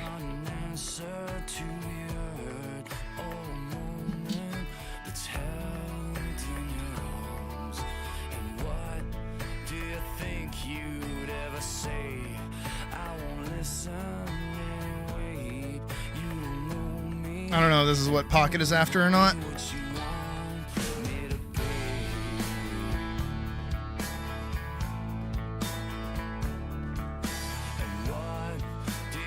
I'm trying to think of my mostly like acoustic-y, emotion-heavy songs. That's what I'm really thinking of.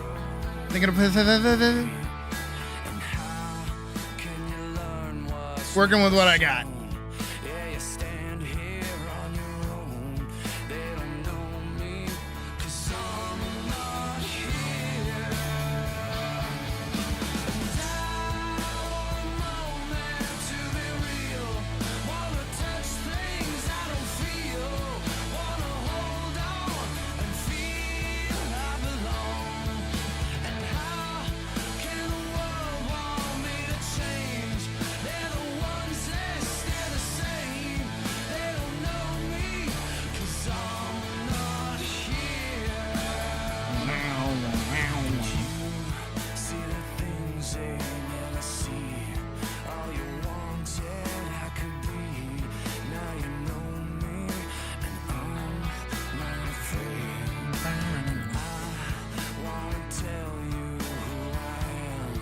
Okay, good.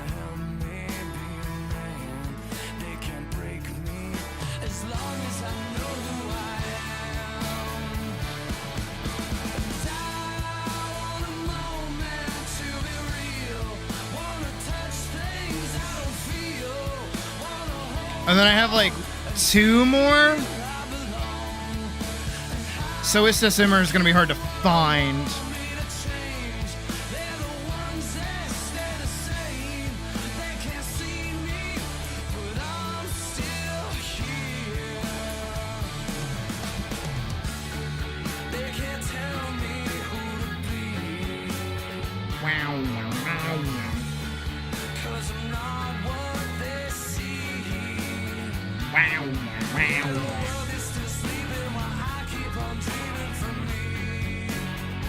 I used to be able to play this song on bass too. The bass line is actually a lot of fun.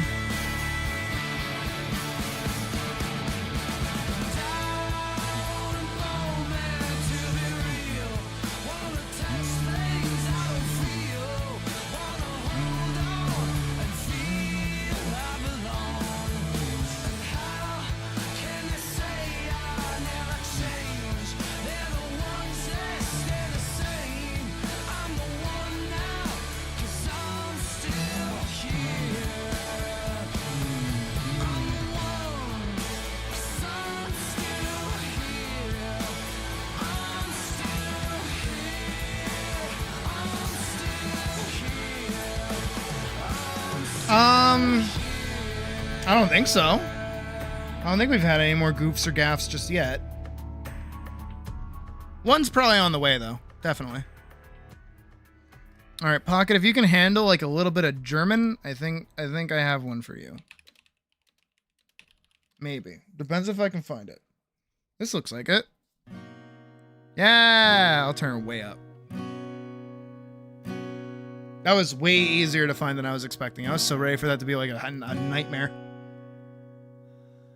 Die Stühle liegen sehen, wir reden die ganze Nacht lang.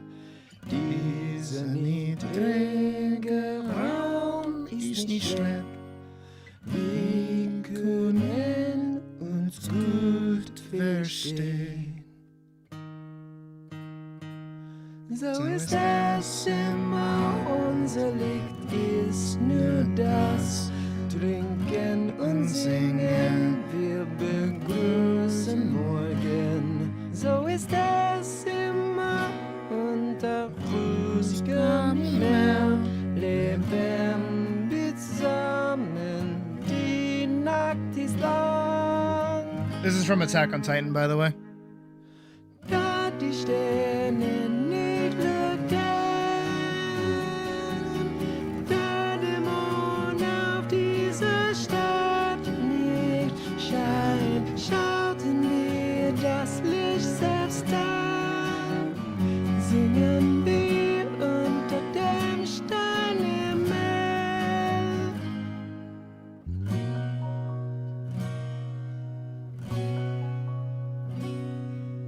Again, most of these songs stand out to me because I purposefully went and like learned to play them because they're like really nice. So close, a room so small. You and I talk all the night long. Maybe this space but serves as a well. We comrades have stories. Vorks, I feel like you have something to share with the class. And it's always like that in the evening time. We drink and we sing when our fighting is done. And it's always so we live under the burnt clouds. Ease our burden, long is the night.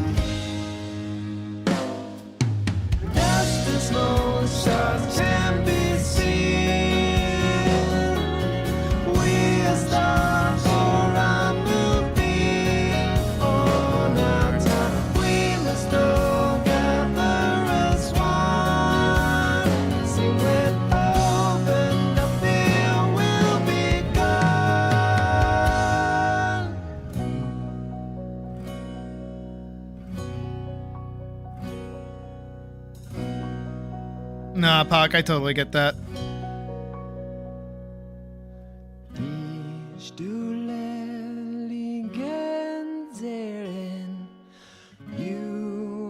I also really like the ending of the song where they meld both the German and the English.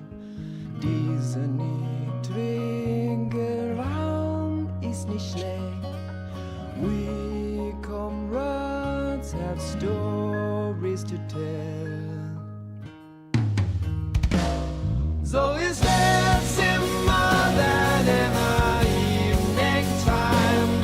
We drink and we sing when our fighting is done. So is there simmer? We live under the burn. Past feels our burden. Long is the night. Da die Sterne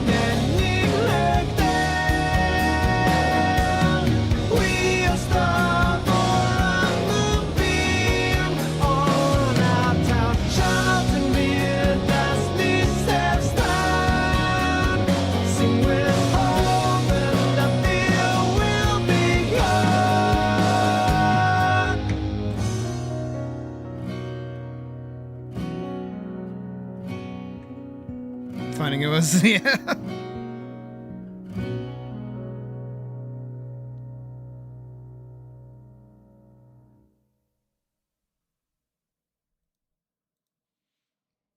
Oh, let me go grab that for you, in case you want it.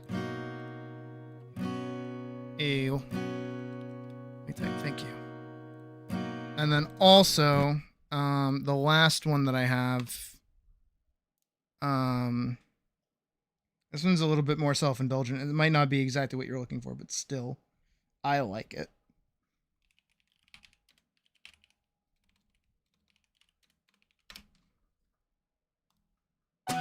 I do try to avoid it, though.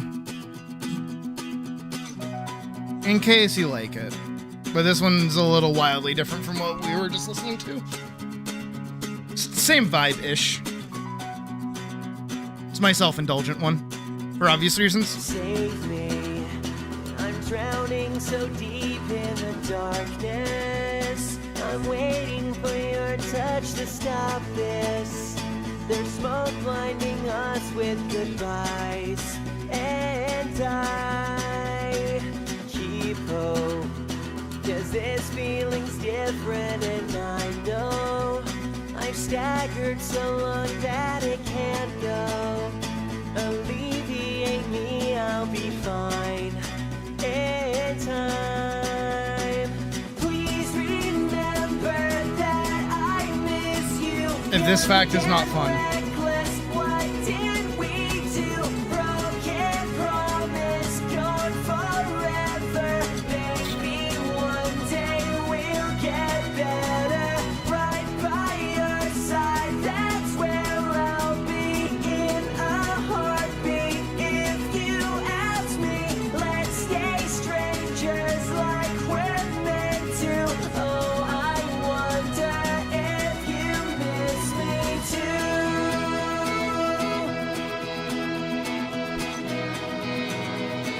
You know what?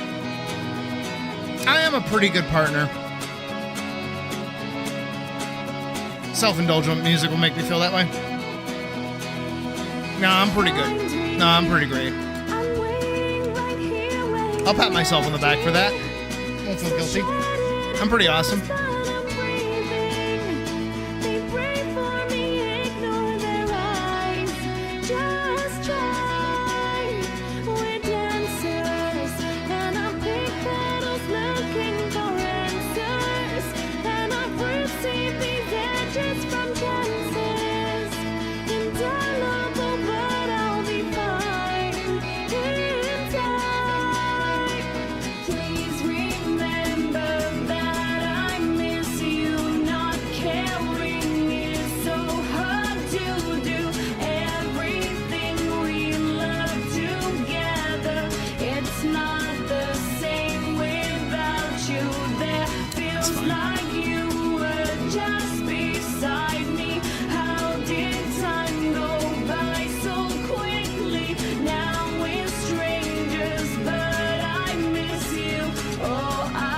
Really? I mean, I guess Simple and Clean is a song, so yeah. Can't blame you there.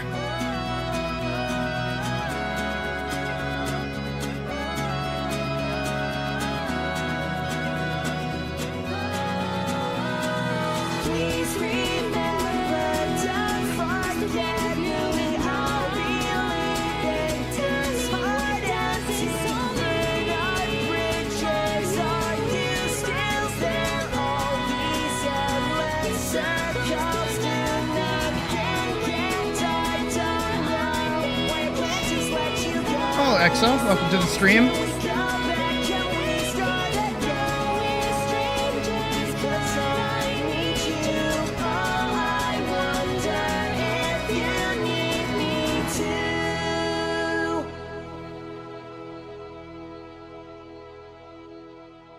See, I like that. I like that track. That track is good. It's like another thing. I had like a. Oh, right. Thank you. Not opening. Is it opening? Oh yeah, Face My Fears. That's it. I had to remember the song. Thank you, Hull, for reminding me.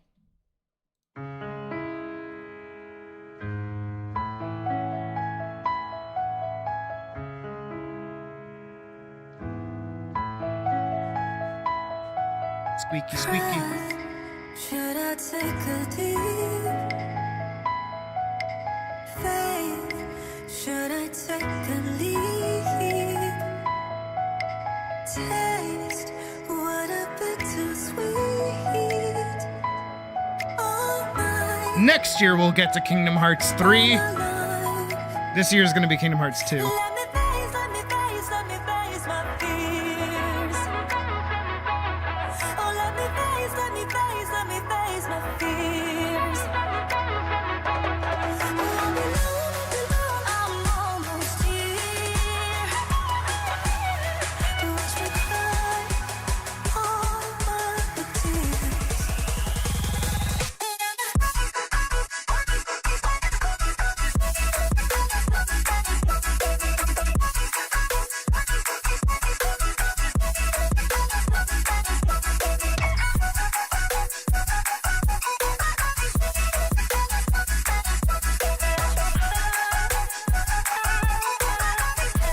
Forgot how much I like this song.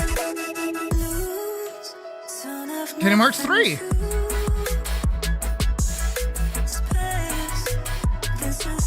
You're the one who said Kingdom Hearts. Could you walk in my shoes? All your life. Let me face my fears. Oh, let me face my fears. Won't be long, I'm almost here. Go through 1 and 2. Yeah. Watch me cry. But this year's 2. We gotta finish 2. We did not finish 2 last year.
Watch me cry all my tears.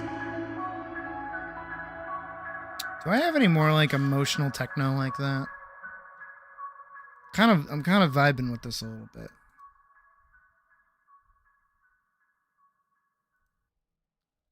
Definitely not Searle. Searle would not have anything like that.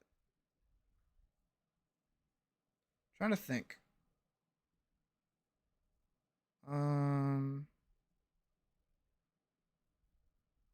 Oh, Don't Think Twice is good. It's another Kingdom Hearts song, but still.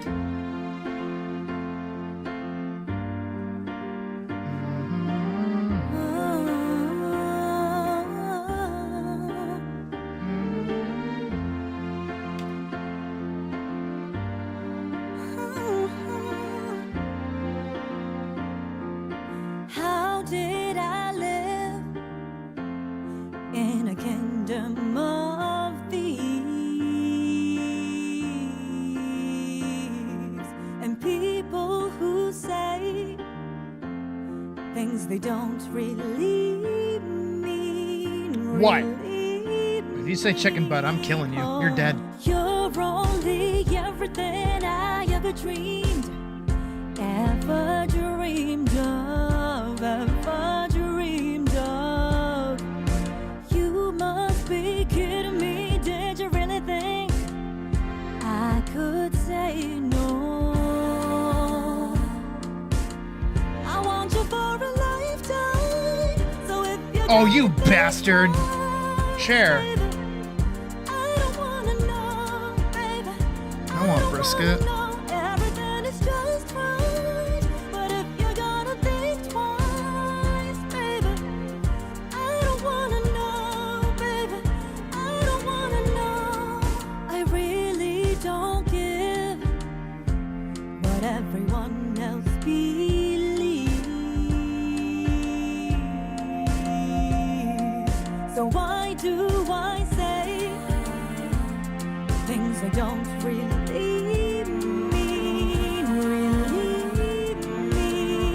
Oh, I'm only crying 'cause I never dreamed it'd take this long. It'd take this long. I want you for a lifetime. So if you're gonna think twice, baby, I don't wanna know, baby. I don't wanna know. Everything is just right. Okay, 2 for you, 1 for me. Yeah. Gib.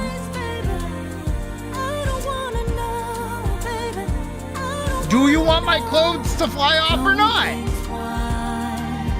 Don't think twice. Don't think twice.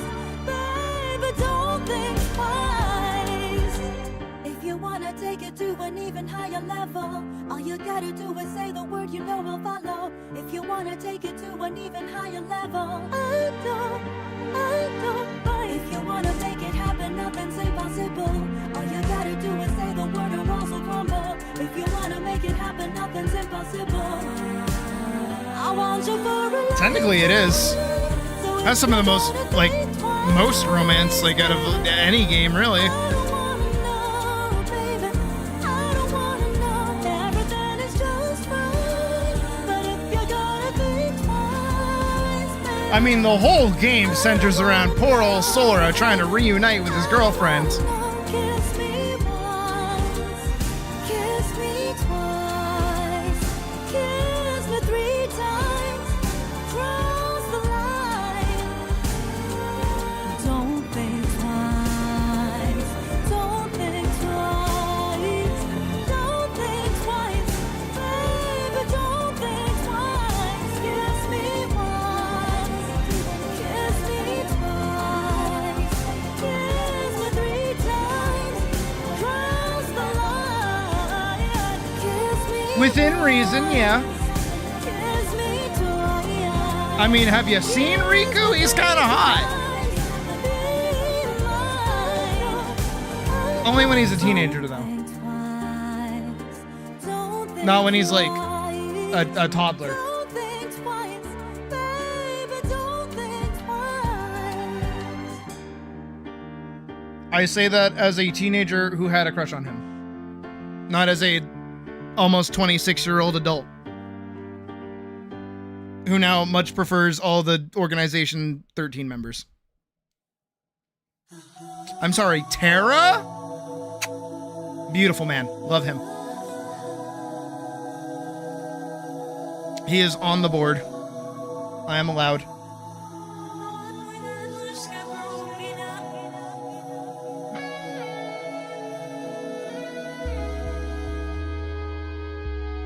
No.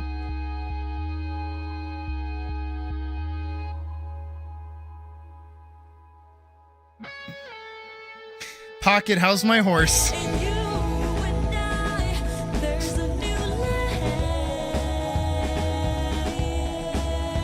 Pocket, do you like my horse?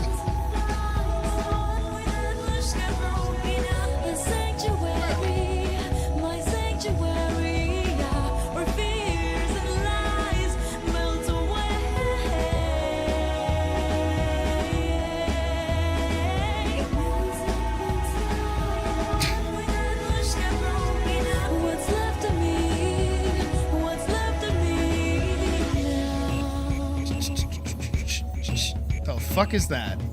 This is not what I grabbed. That is what I grabbed.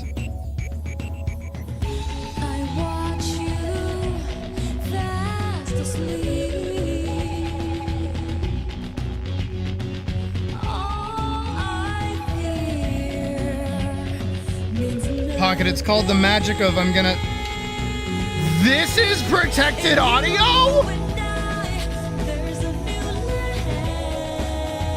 Really? Okay. All right. Okay. Sure, YouTube. Sure. All right. Yeah. That's fine. That totally makes sense. Sure. Whatever you say, guys. Whatever you say.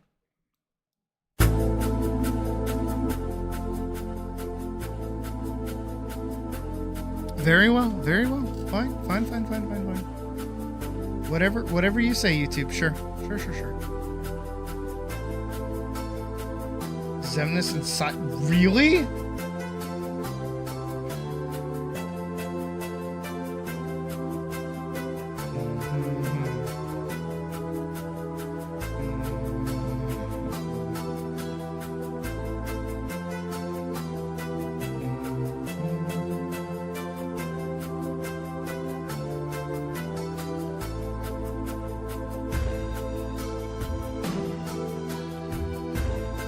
I mean, she got that natural defense built into her. You know how it be. YouTube, it's from a game. You can't yell at me, YouTube, you can't yell at me. It's from a game. You're not allowed to do that, YouTube.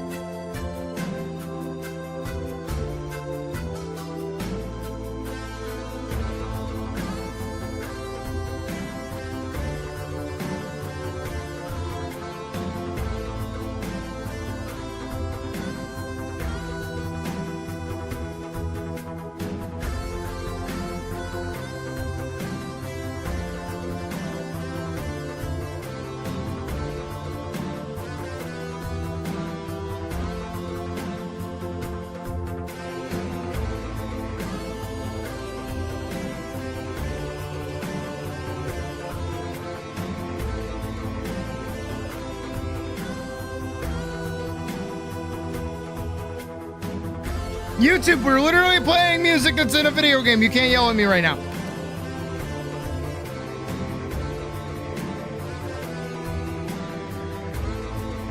Hold on. All right.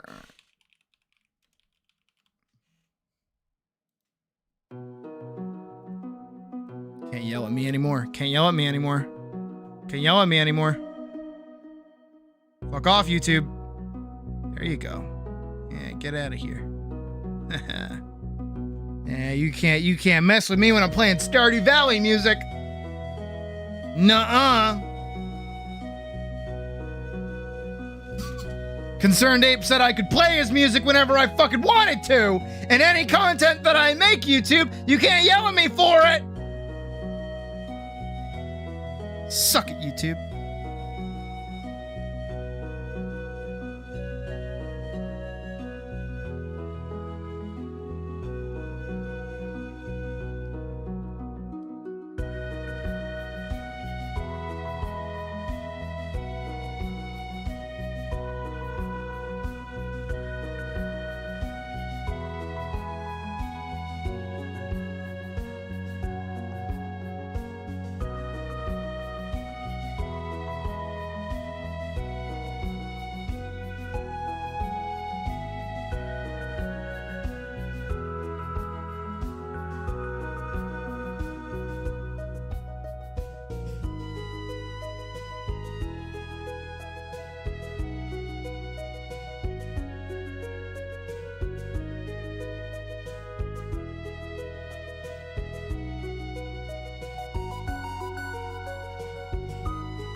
Oh, wait, I skipped the whole page. I know I did. Yeah.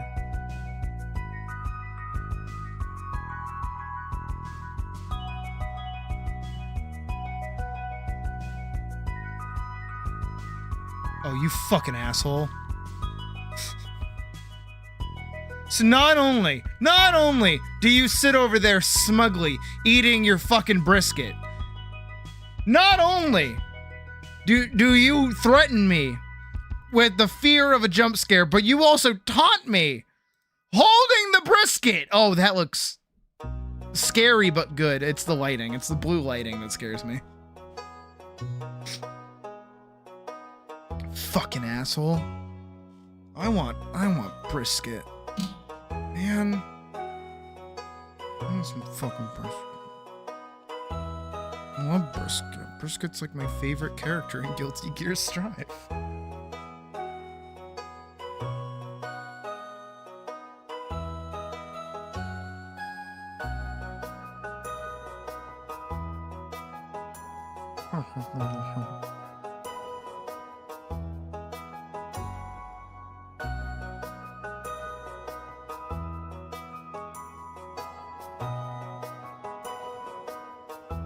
Raffle? What fucking year is it? 2007?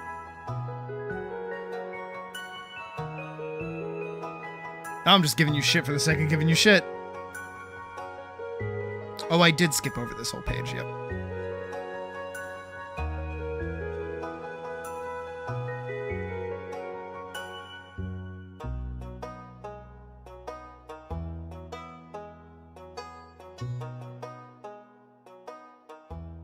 That is such a shitty mace. My excuse for this being shitty is that it's crunched in. He's used it so much.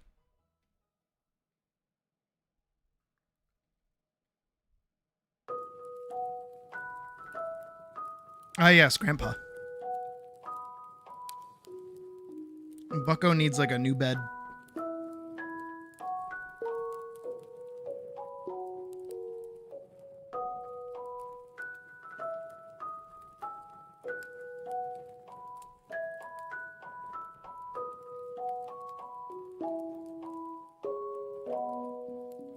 I did that on the liner layer. Oopsie doopsies. Pull that all back.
What are kids saying? The fuck if I know. You think I'm a kid?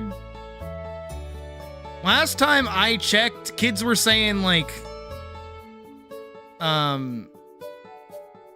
slay? I don't know. I was never a cool kid.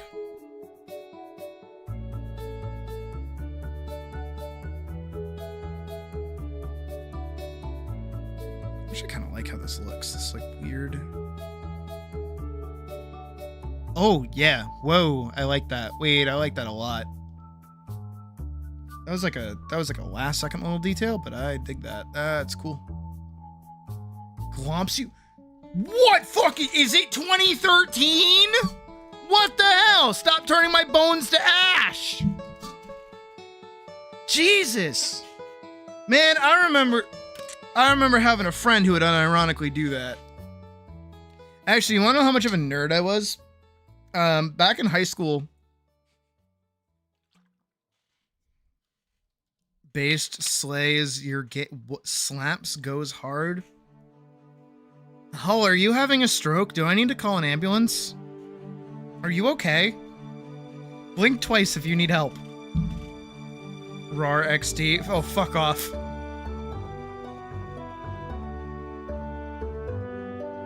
No, I used to unironically like wear a scarf all the time. You can actually ask Misty about it if you ever see her. She actually bought me like a bunch of scarves. But I had a friend of mine who used to like, to get my attention, she'd like pull on them. And she'd like pull on my scarf and go like, oh, well, and I was like, ah. So, yeah. Solid brain's faster than your fingers. I mean, fair enough.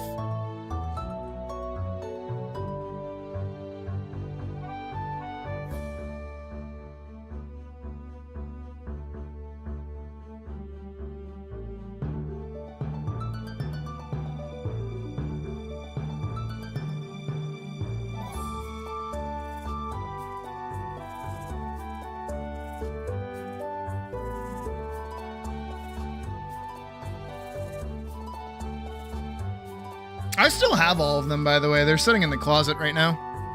I love scarves. I actually got one from Harry Potter Land in not California. What? In Disney World, or Florida. Florida might as well be Disney World.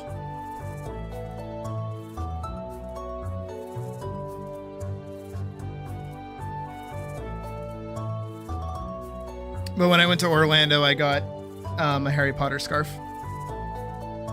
And I really like it. No, actually, wait. No, I got my Harry Potter scarf in England. That's right. Oh, yeah, because I was coming home from England, and I got like a Harry Potter jumper because it was cold out. So I had that on. I had a Harry Potter scarf on. And TSA flagged my bag and pulled me off to the side. And the TSA agent looked me up and down and said to my face, "Are you a fan of Harry Potter?" And I said, "Not really."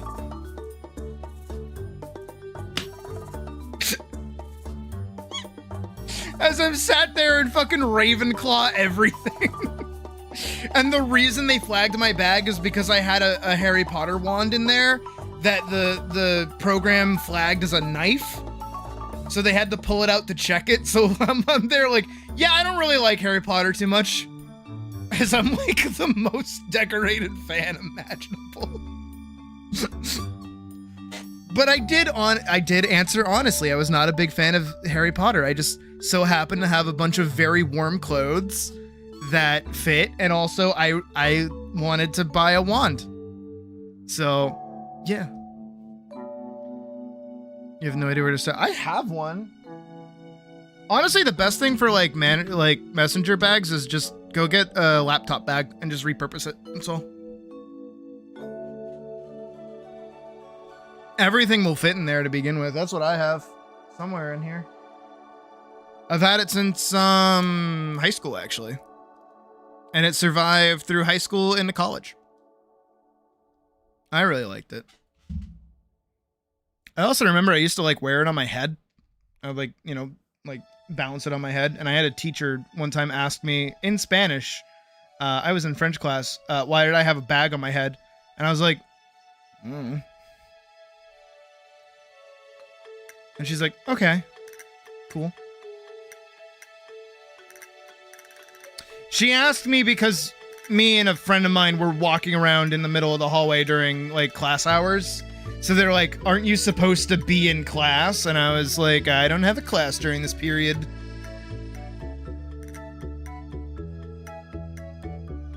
Oh yeah, who the fuck did that? I had a teacher that got like really mad at me that I was supposed to be like in a class. Like I wouldn't talk to anyone. I wasn't like bothering anybody. I would just walk around the hall.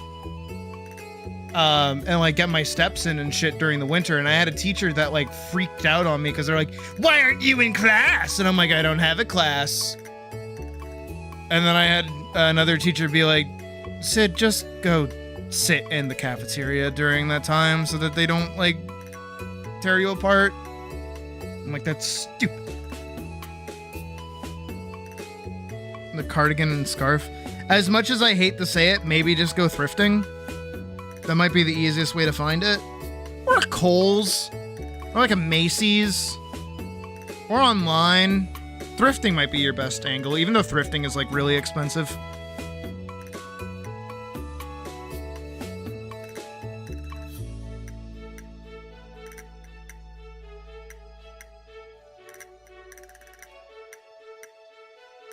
Don't worry, kiddos. I hate school too. I don't think I ever liked it, to be fair.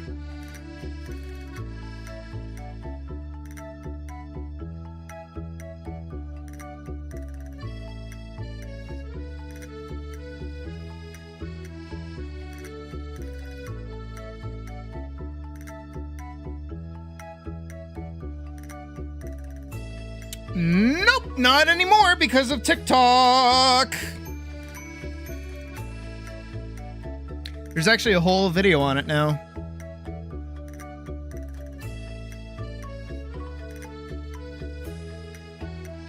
So ever since thrift stores and like thrifting in general became like trendy and cool instead of something that people would be made fun of for, it has been turned into a profit. As is most things, as you guys know.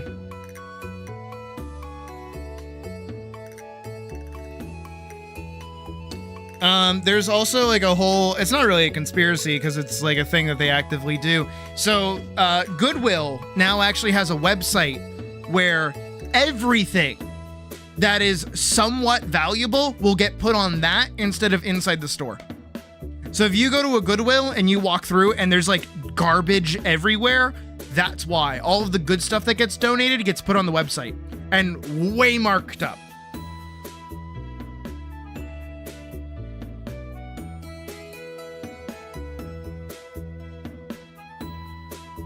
Me and Puck would occasionally go thrifting together because she really likes doing it. And every time we'd go, we'd find like Jack Diddley. Turns out that's why. Pretty much, yeah. Tax exempt Amazon, basically. Because they're considered a charity.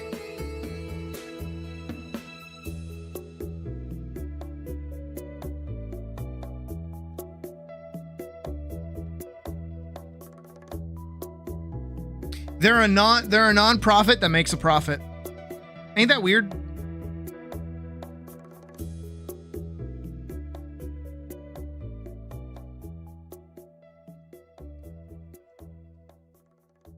Don't that just boil your blood? You know, I will say though, what's interesting is how many things that like people used to get made fun of for are now like cool. You know what I mean? Like beforehand, playing video games, not cool. But now, cool. Liking anime, not cool. Nowadays, cool.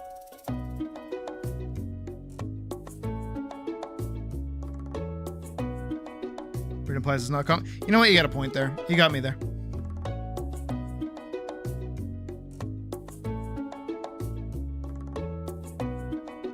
Thrifting, suddenly very cool. Very chic. Reading books, oh, so cool. Oh my god, you read so many books? Like, wow. You know what I mean? It's like, it's everywhere.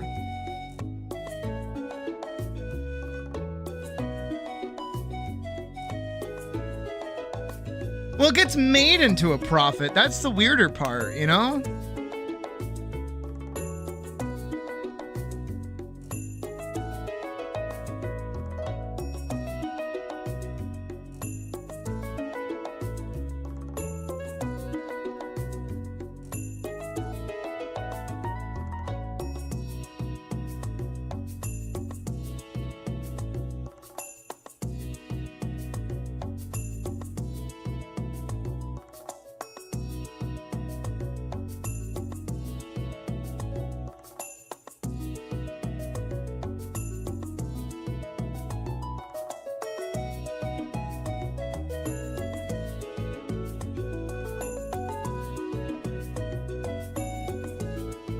You had an existential thought. Your gremlin activities are meant to be in good fun, right?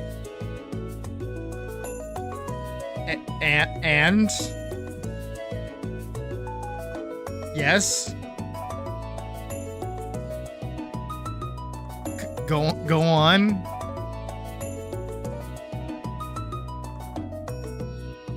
Is the rat having independent thought?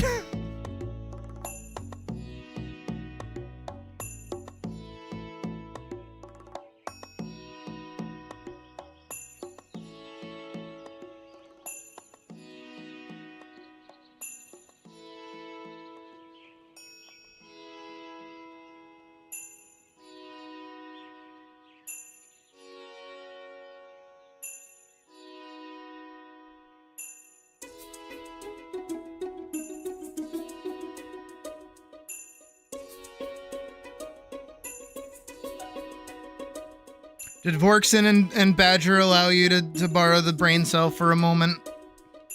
That was really mean, I'm sorry.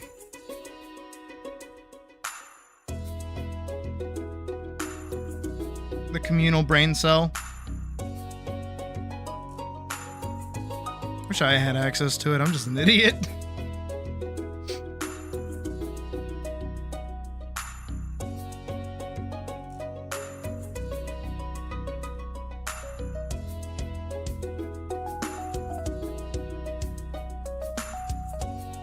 It's my brain cell and I need it now.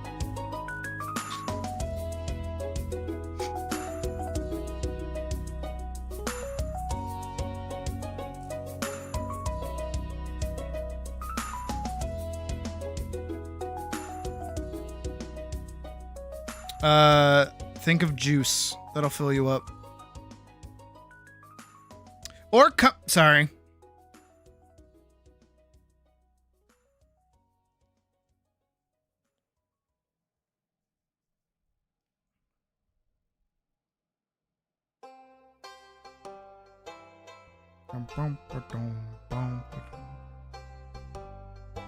Alright, I do think we have passed YouTube's curse. So I think we should be allowed to listen to different music.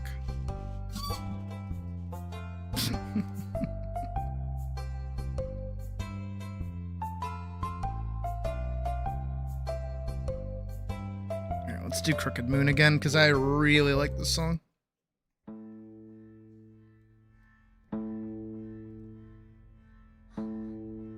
Just don't want to come off as intentionally attacking it.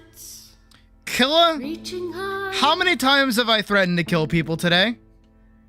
Snatch the light out from the sky. Probably more than 10 times, which means I'm doing a very good job. You're okay, don't worry. Creaking bones.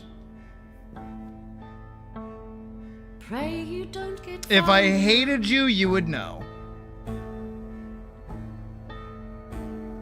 Crickly crack, the branches pop, it grows the night that never stops. The tree that leans with twisted grin, her limbs are thrown, her soul is sin. Underneath the crooked moon stalks the king on cloven hoof. In pale and There's your brain cell. Because I know 1000% all of you had neurons activated.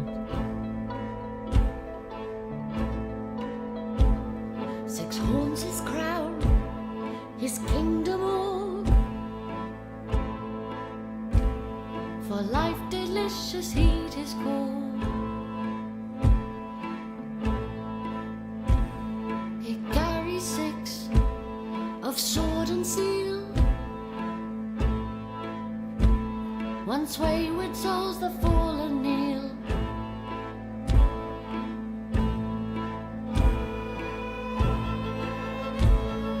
Run, run, don't shrink and cower, and join us at the witching hour. Skip and sing, thrashing light to smother the shrieks of endless night. Dance beneath the crooked moon, and rising rapture hand in hand. From pale decay and empty gloom,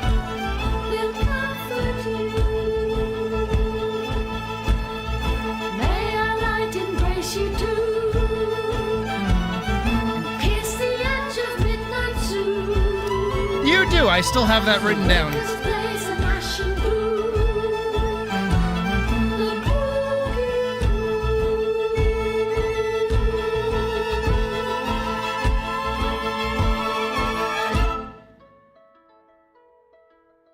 No, I still want to play with that at some point.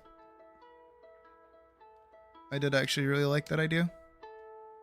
I don't know how I'd make it work, but I feel like I could. Maybe I should try blending that into the new model face that I'll be doing.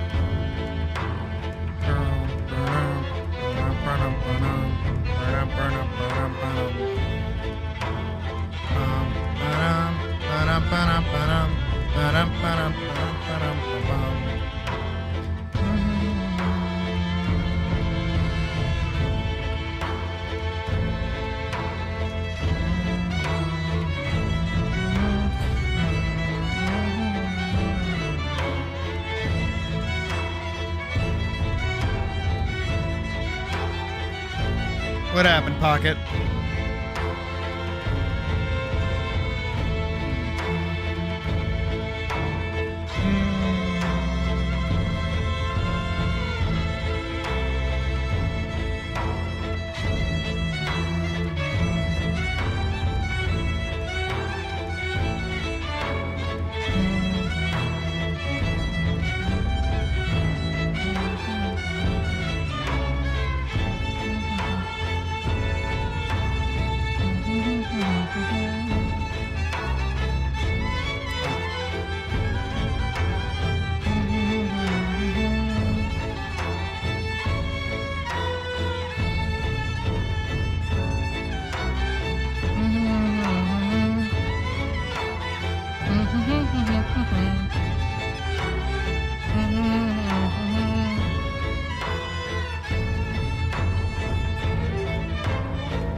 Oh, right, I did talk about that. I needed to add that, didn't I? Name thy price!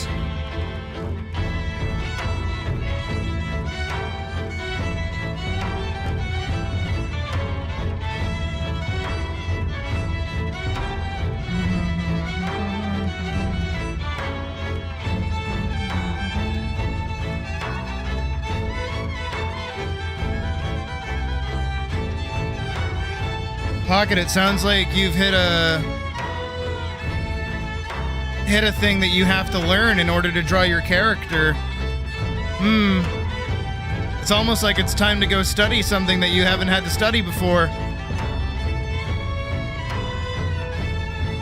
That point's up to you, Vorks. Name your price.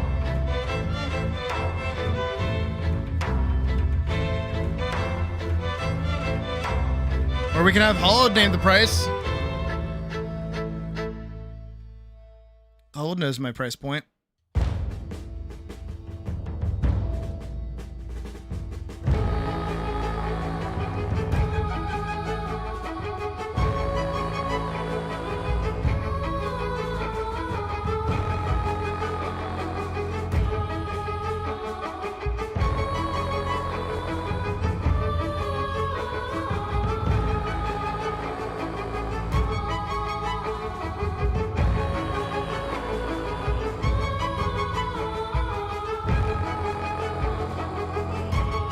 So your price has been named!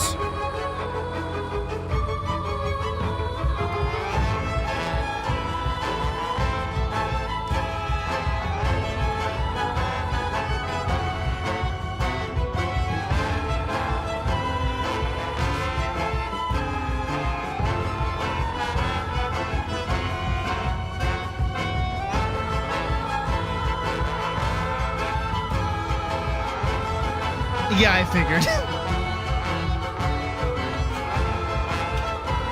Look, we have to maintain normal prices quote unquote normal, and then we have to include high prices, right?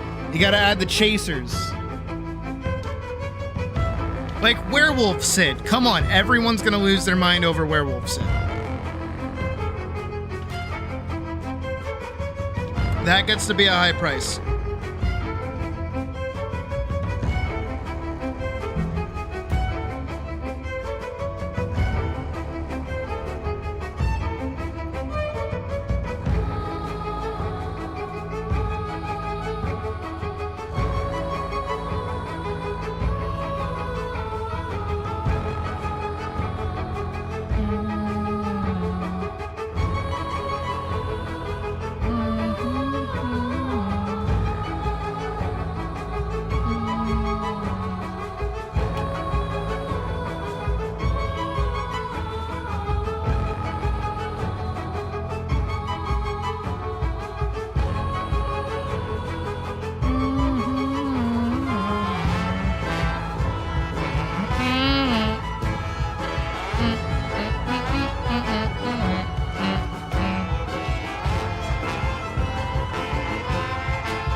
Stream's going.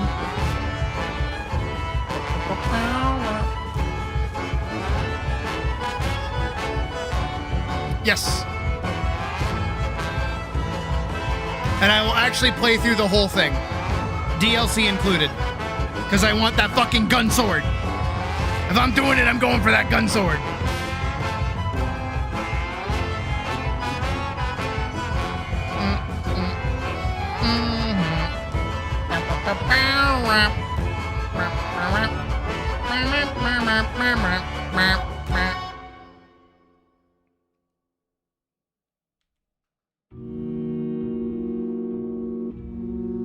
I want that fucking gun sword. I want that fucking gun sword. I'ma get that gun sword and I'm gonna learn how to use it. Actually, this is a good song for this.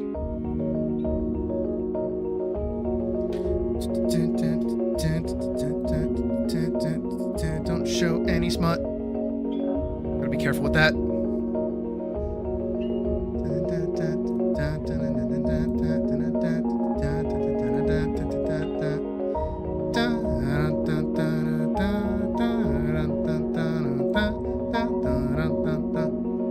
Hey, I'm not gonna complain about more money.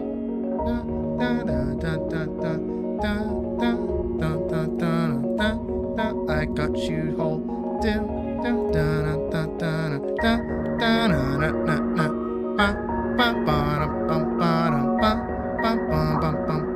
It's fitting.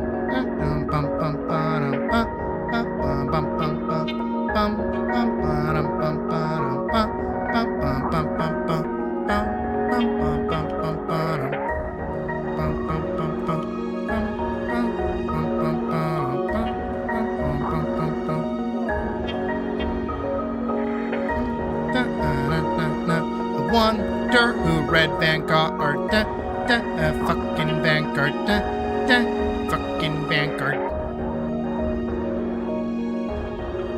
Forkson, do you know who the hell I am?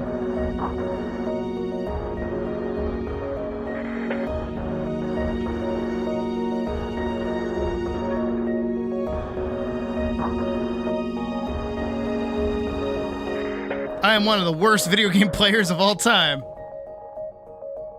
It's gonna be a fun time.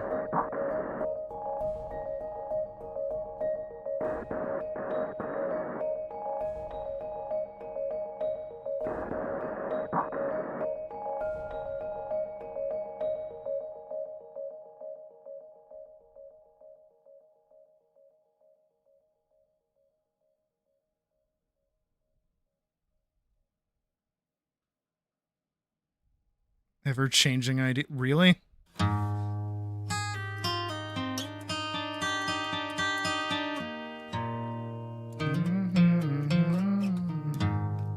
No, I need more. You know what I want?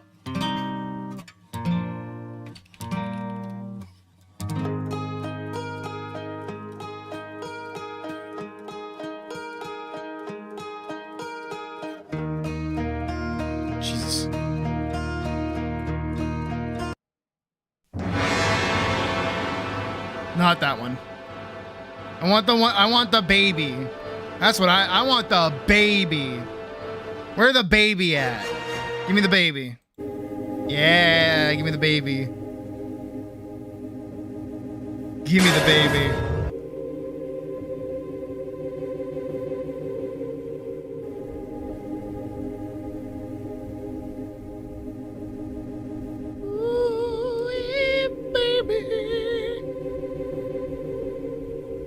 Finish the extended cut of RoboCop 1. Wait, there's an extended cut of RoboCop 1? What?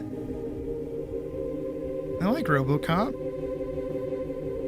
I have really fond memories of going to see the 2016 version of RoboCop with my uncle, and he hated it so much we went back home and he sat me through the original.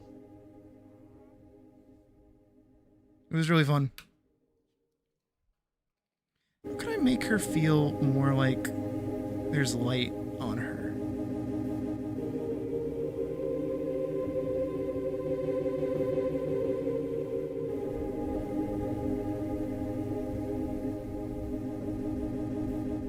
I'm doing that on the line art layer. Hold on.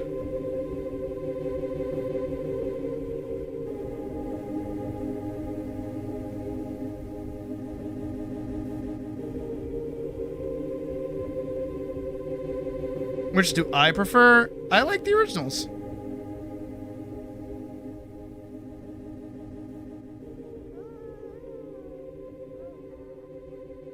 He even sent me through RoboCop 3.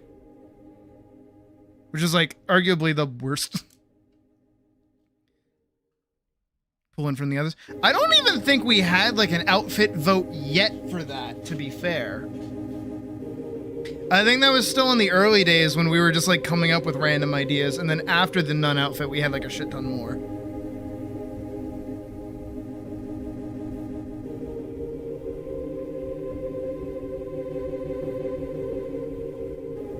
I think that was just like a, hey, if you donate it'll like, and you raise $5,000, I'll do the nun outfit. So it's for everybody. Instead of it being a voting system. RoboCop Rogue City? I have not. Isn't that a new game? That game came out recently?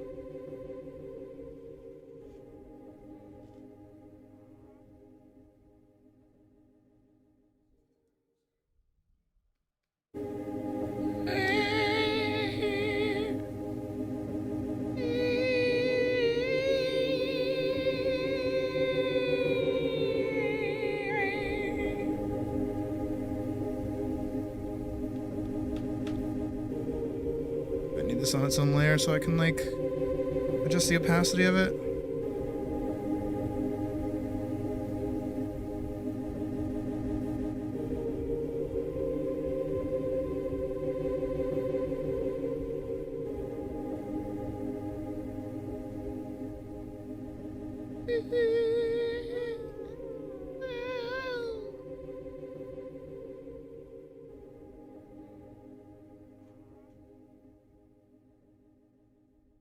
Pretty.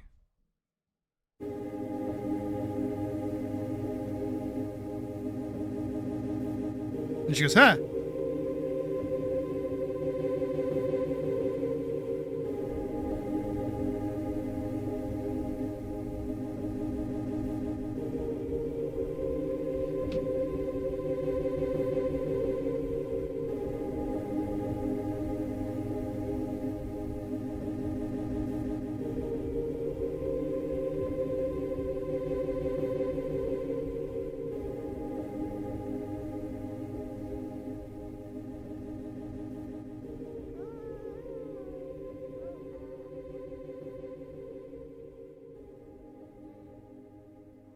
Was it good? Was it a good RoboCop game?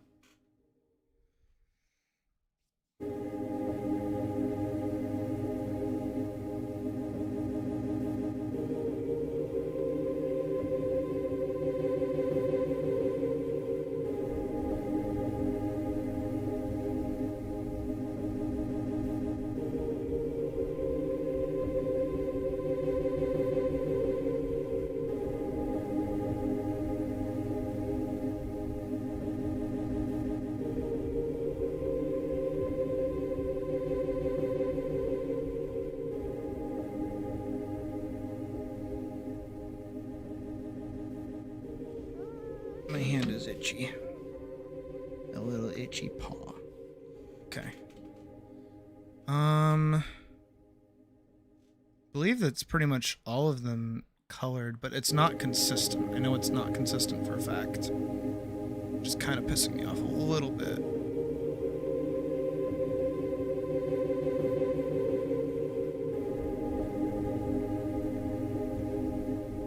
Oh, he's got...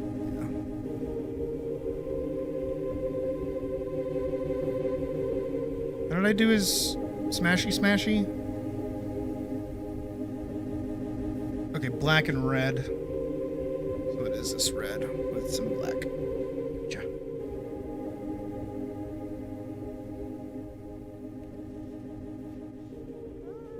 Okay, enough of the baby. We don't need the baby anymore.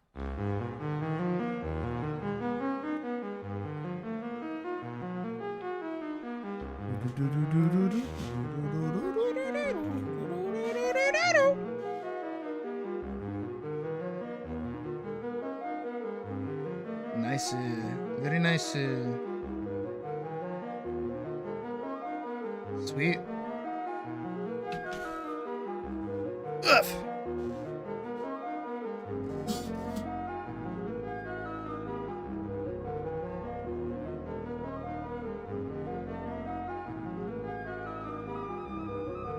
Can be compromised? What do you mean by compromised?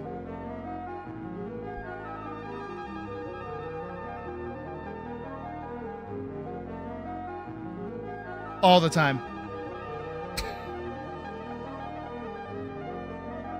Actually, I prefer being clean shaven. It takes a little bit of getting used to after I cut off all the fur, but like... Yeah, I'm a little cutie. A little cutie patootie. With a fat booty.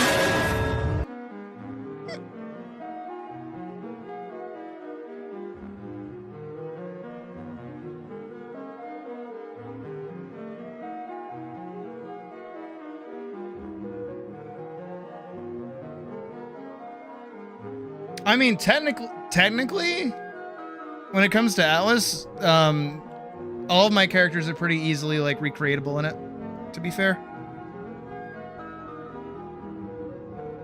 Since Atlas did have, like, a pretty dominant effect on my art, so...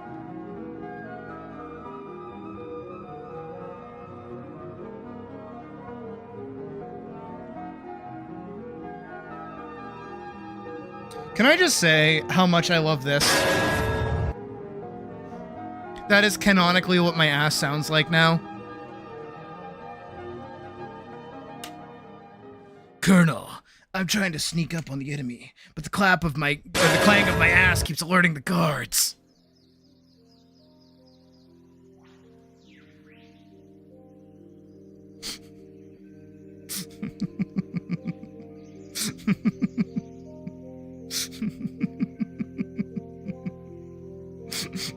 I don't know if I'm gonna be able to recover from my own joke there.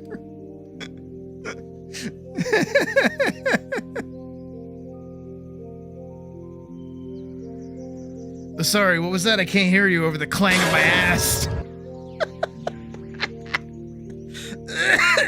Fucking shit. Oh, that's really funny.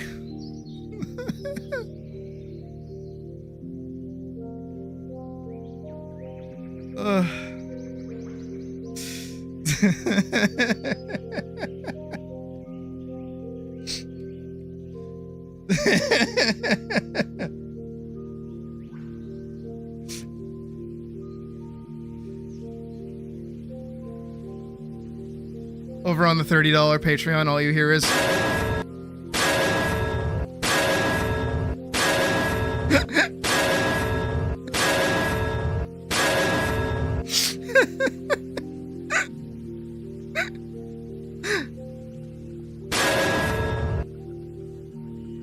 Oh, you know what I gotta do? You know what I unironically have to do? I have to make an animation.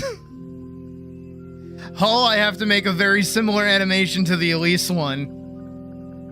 And the sound effect will be that.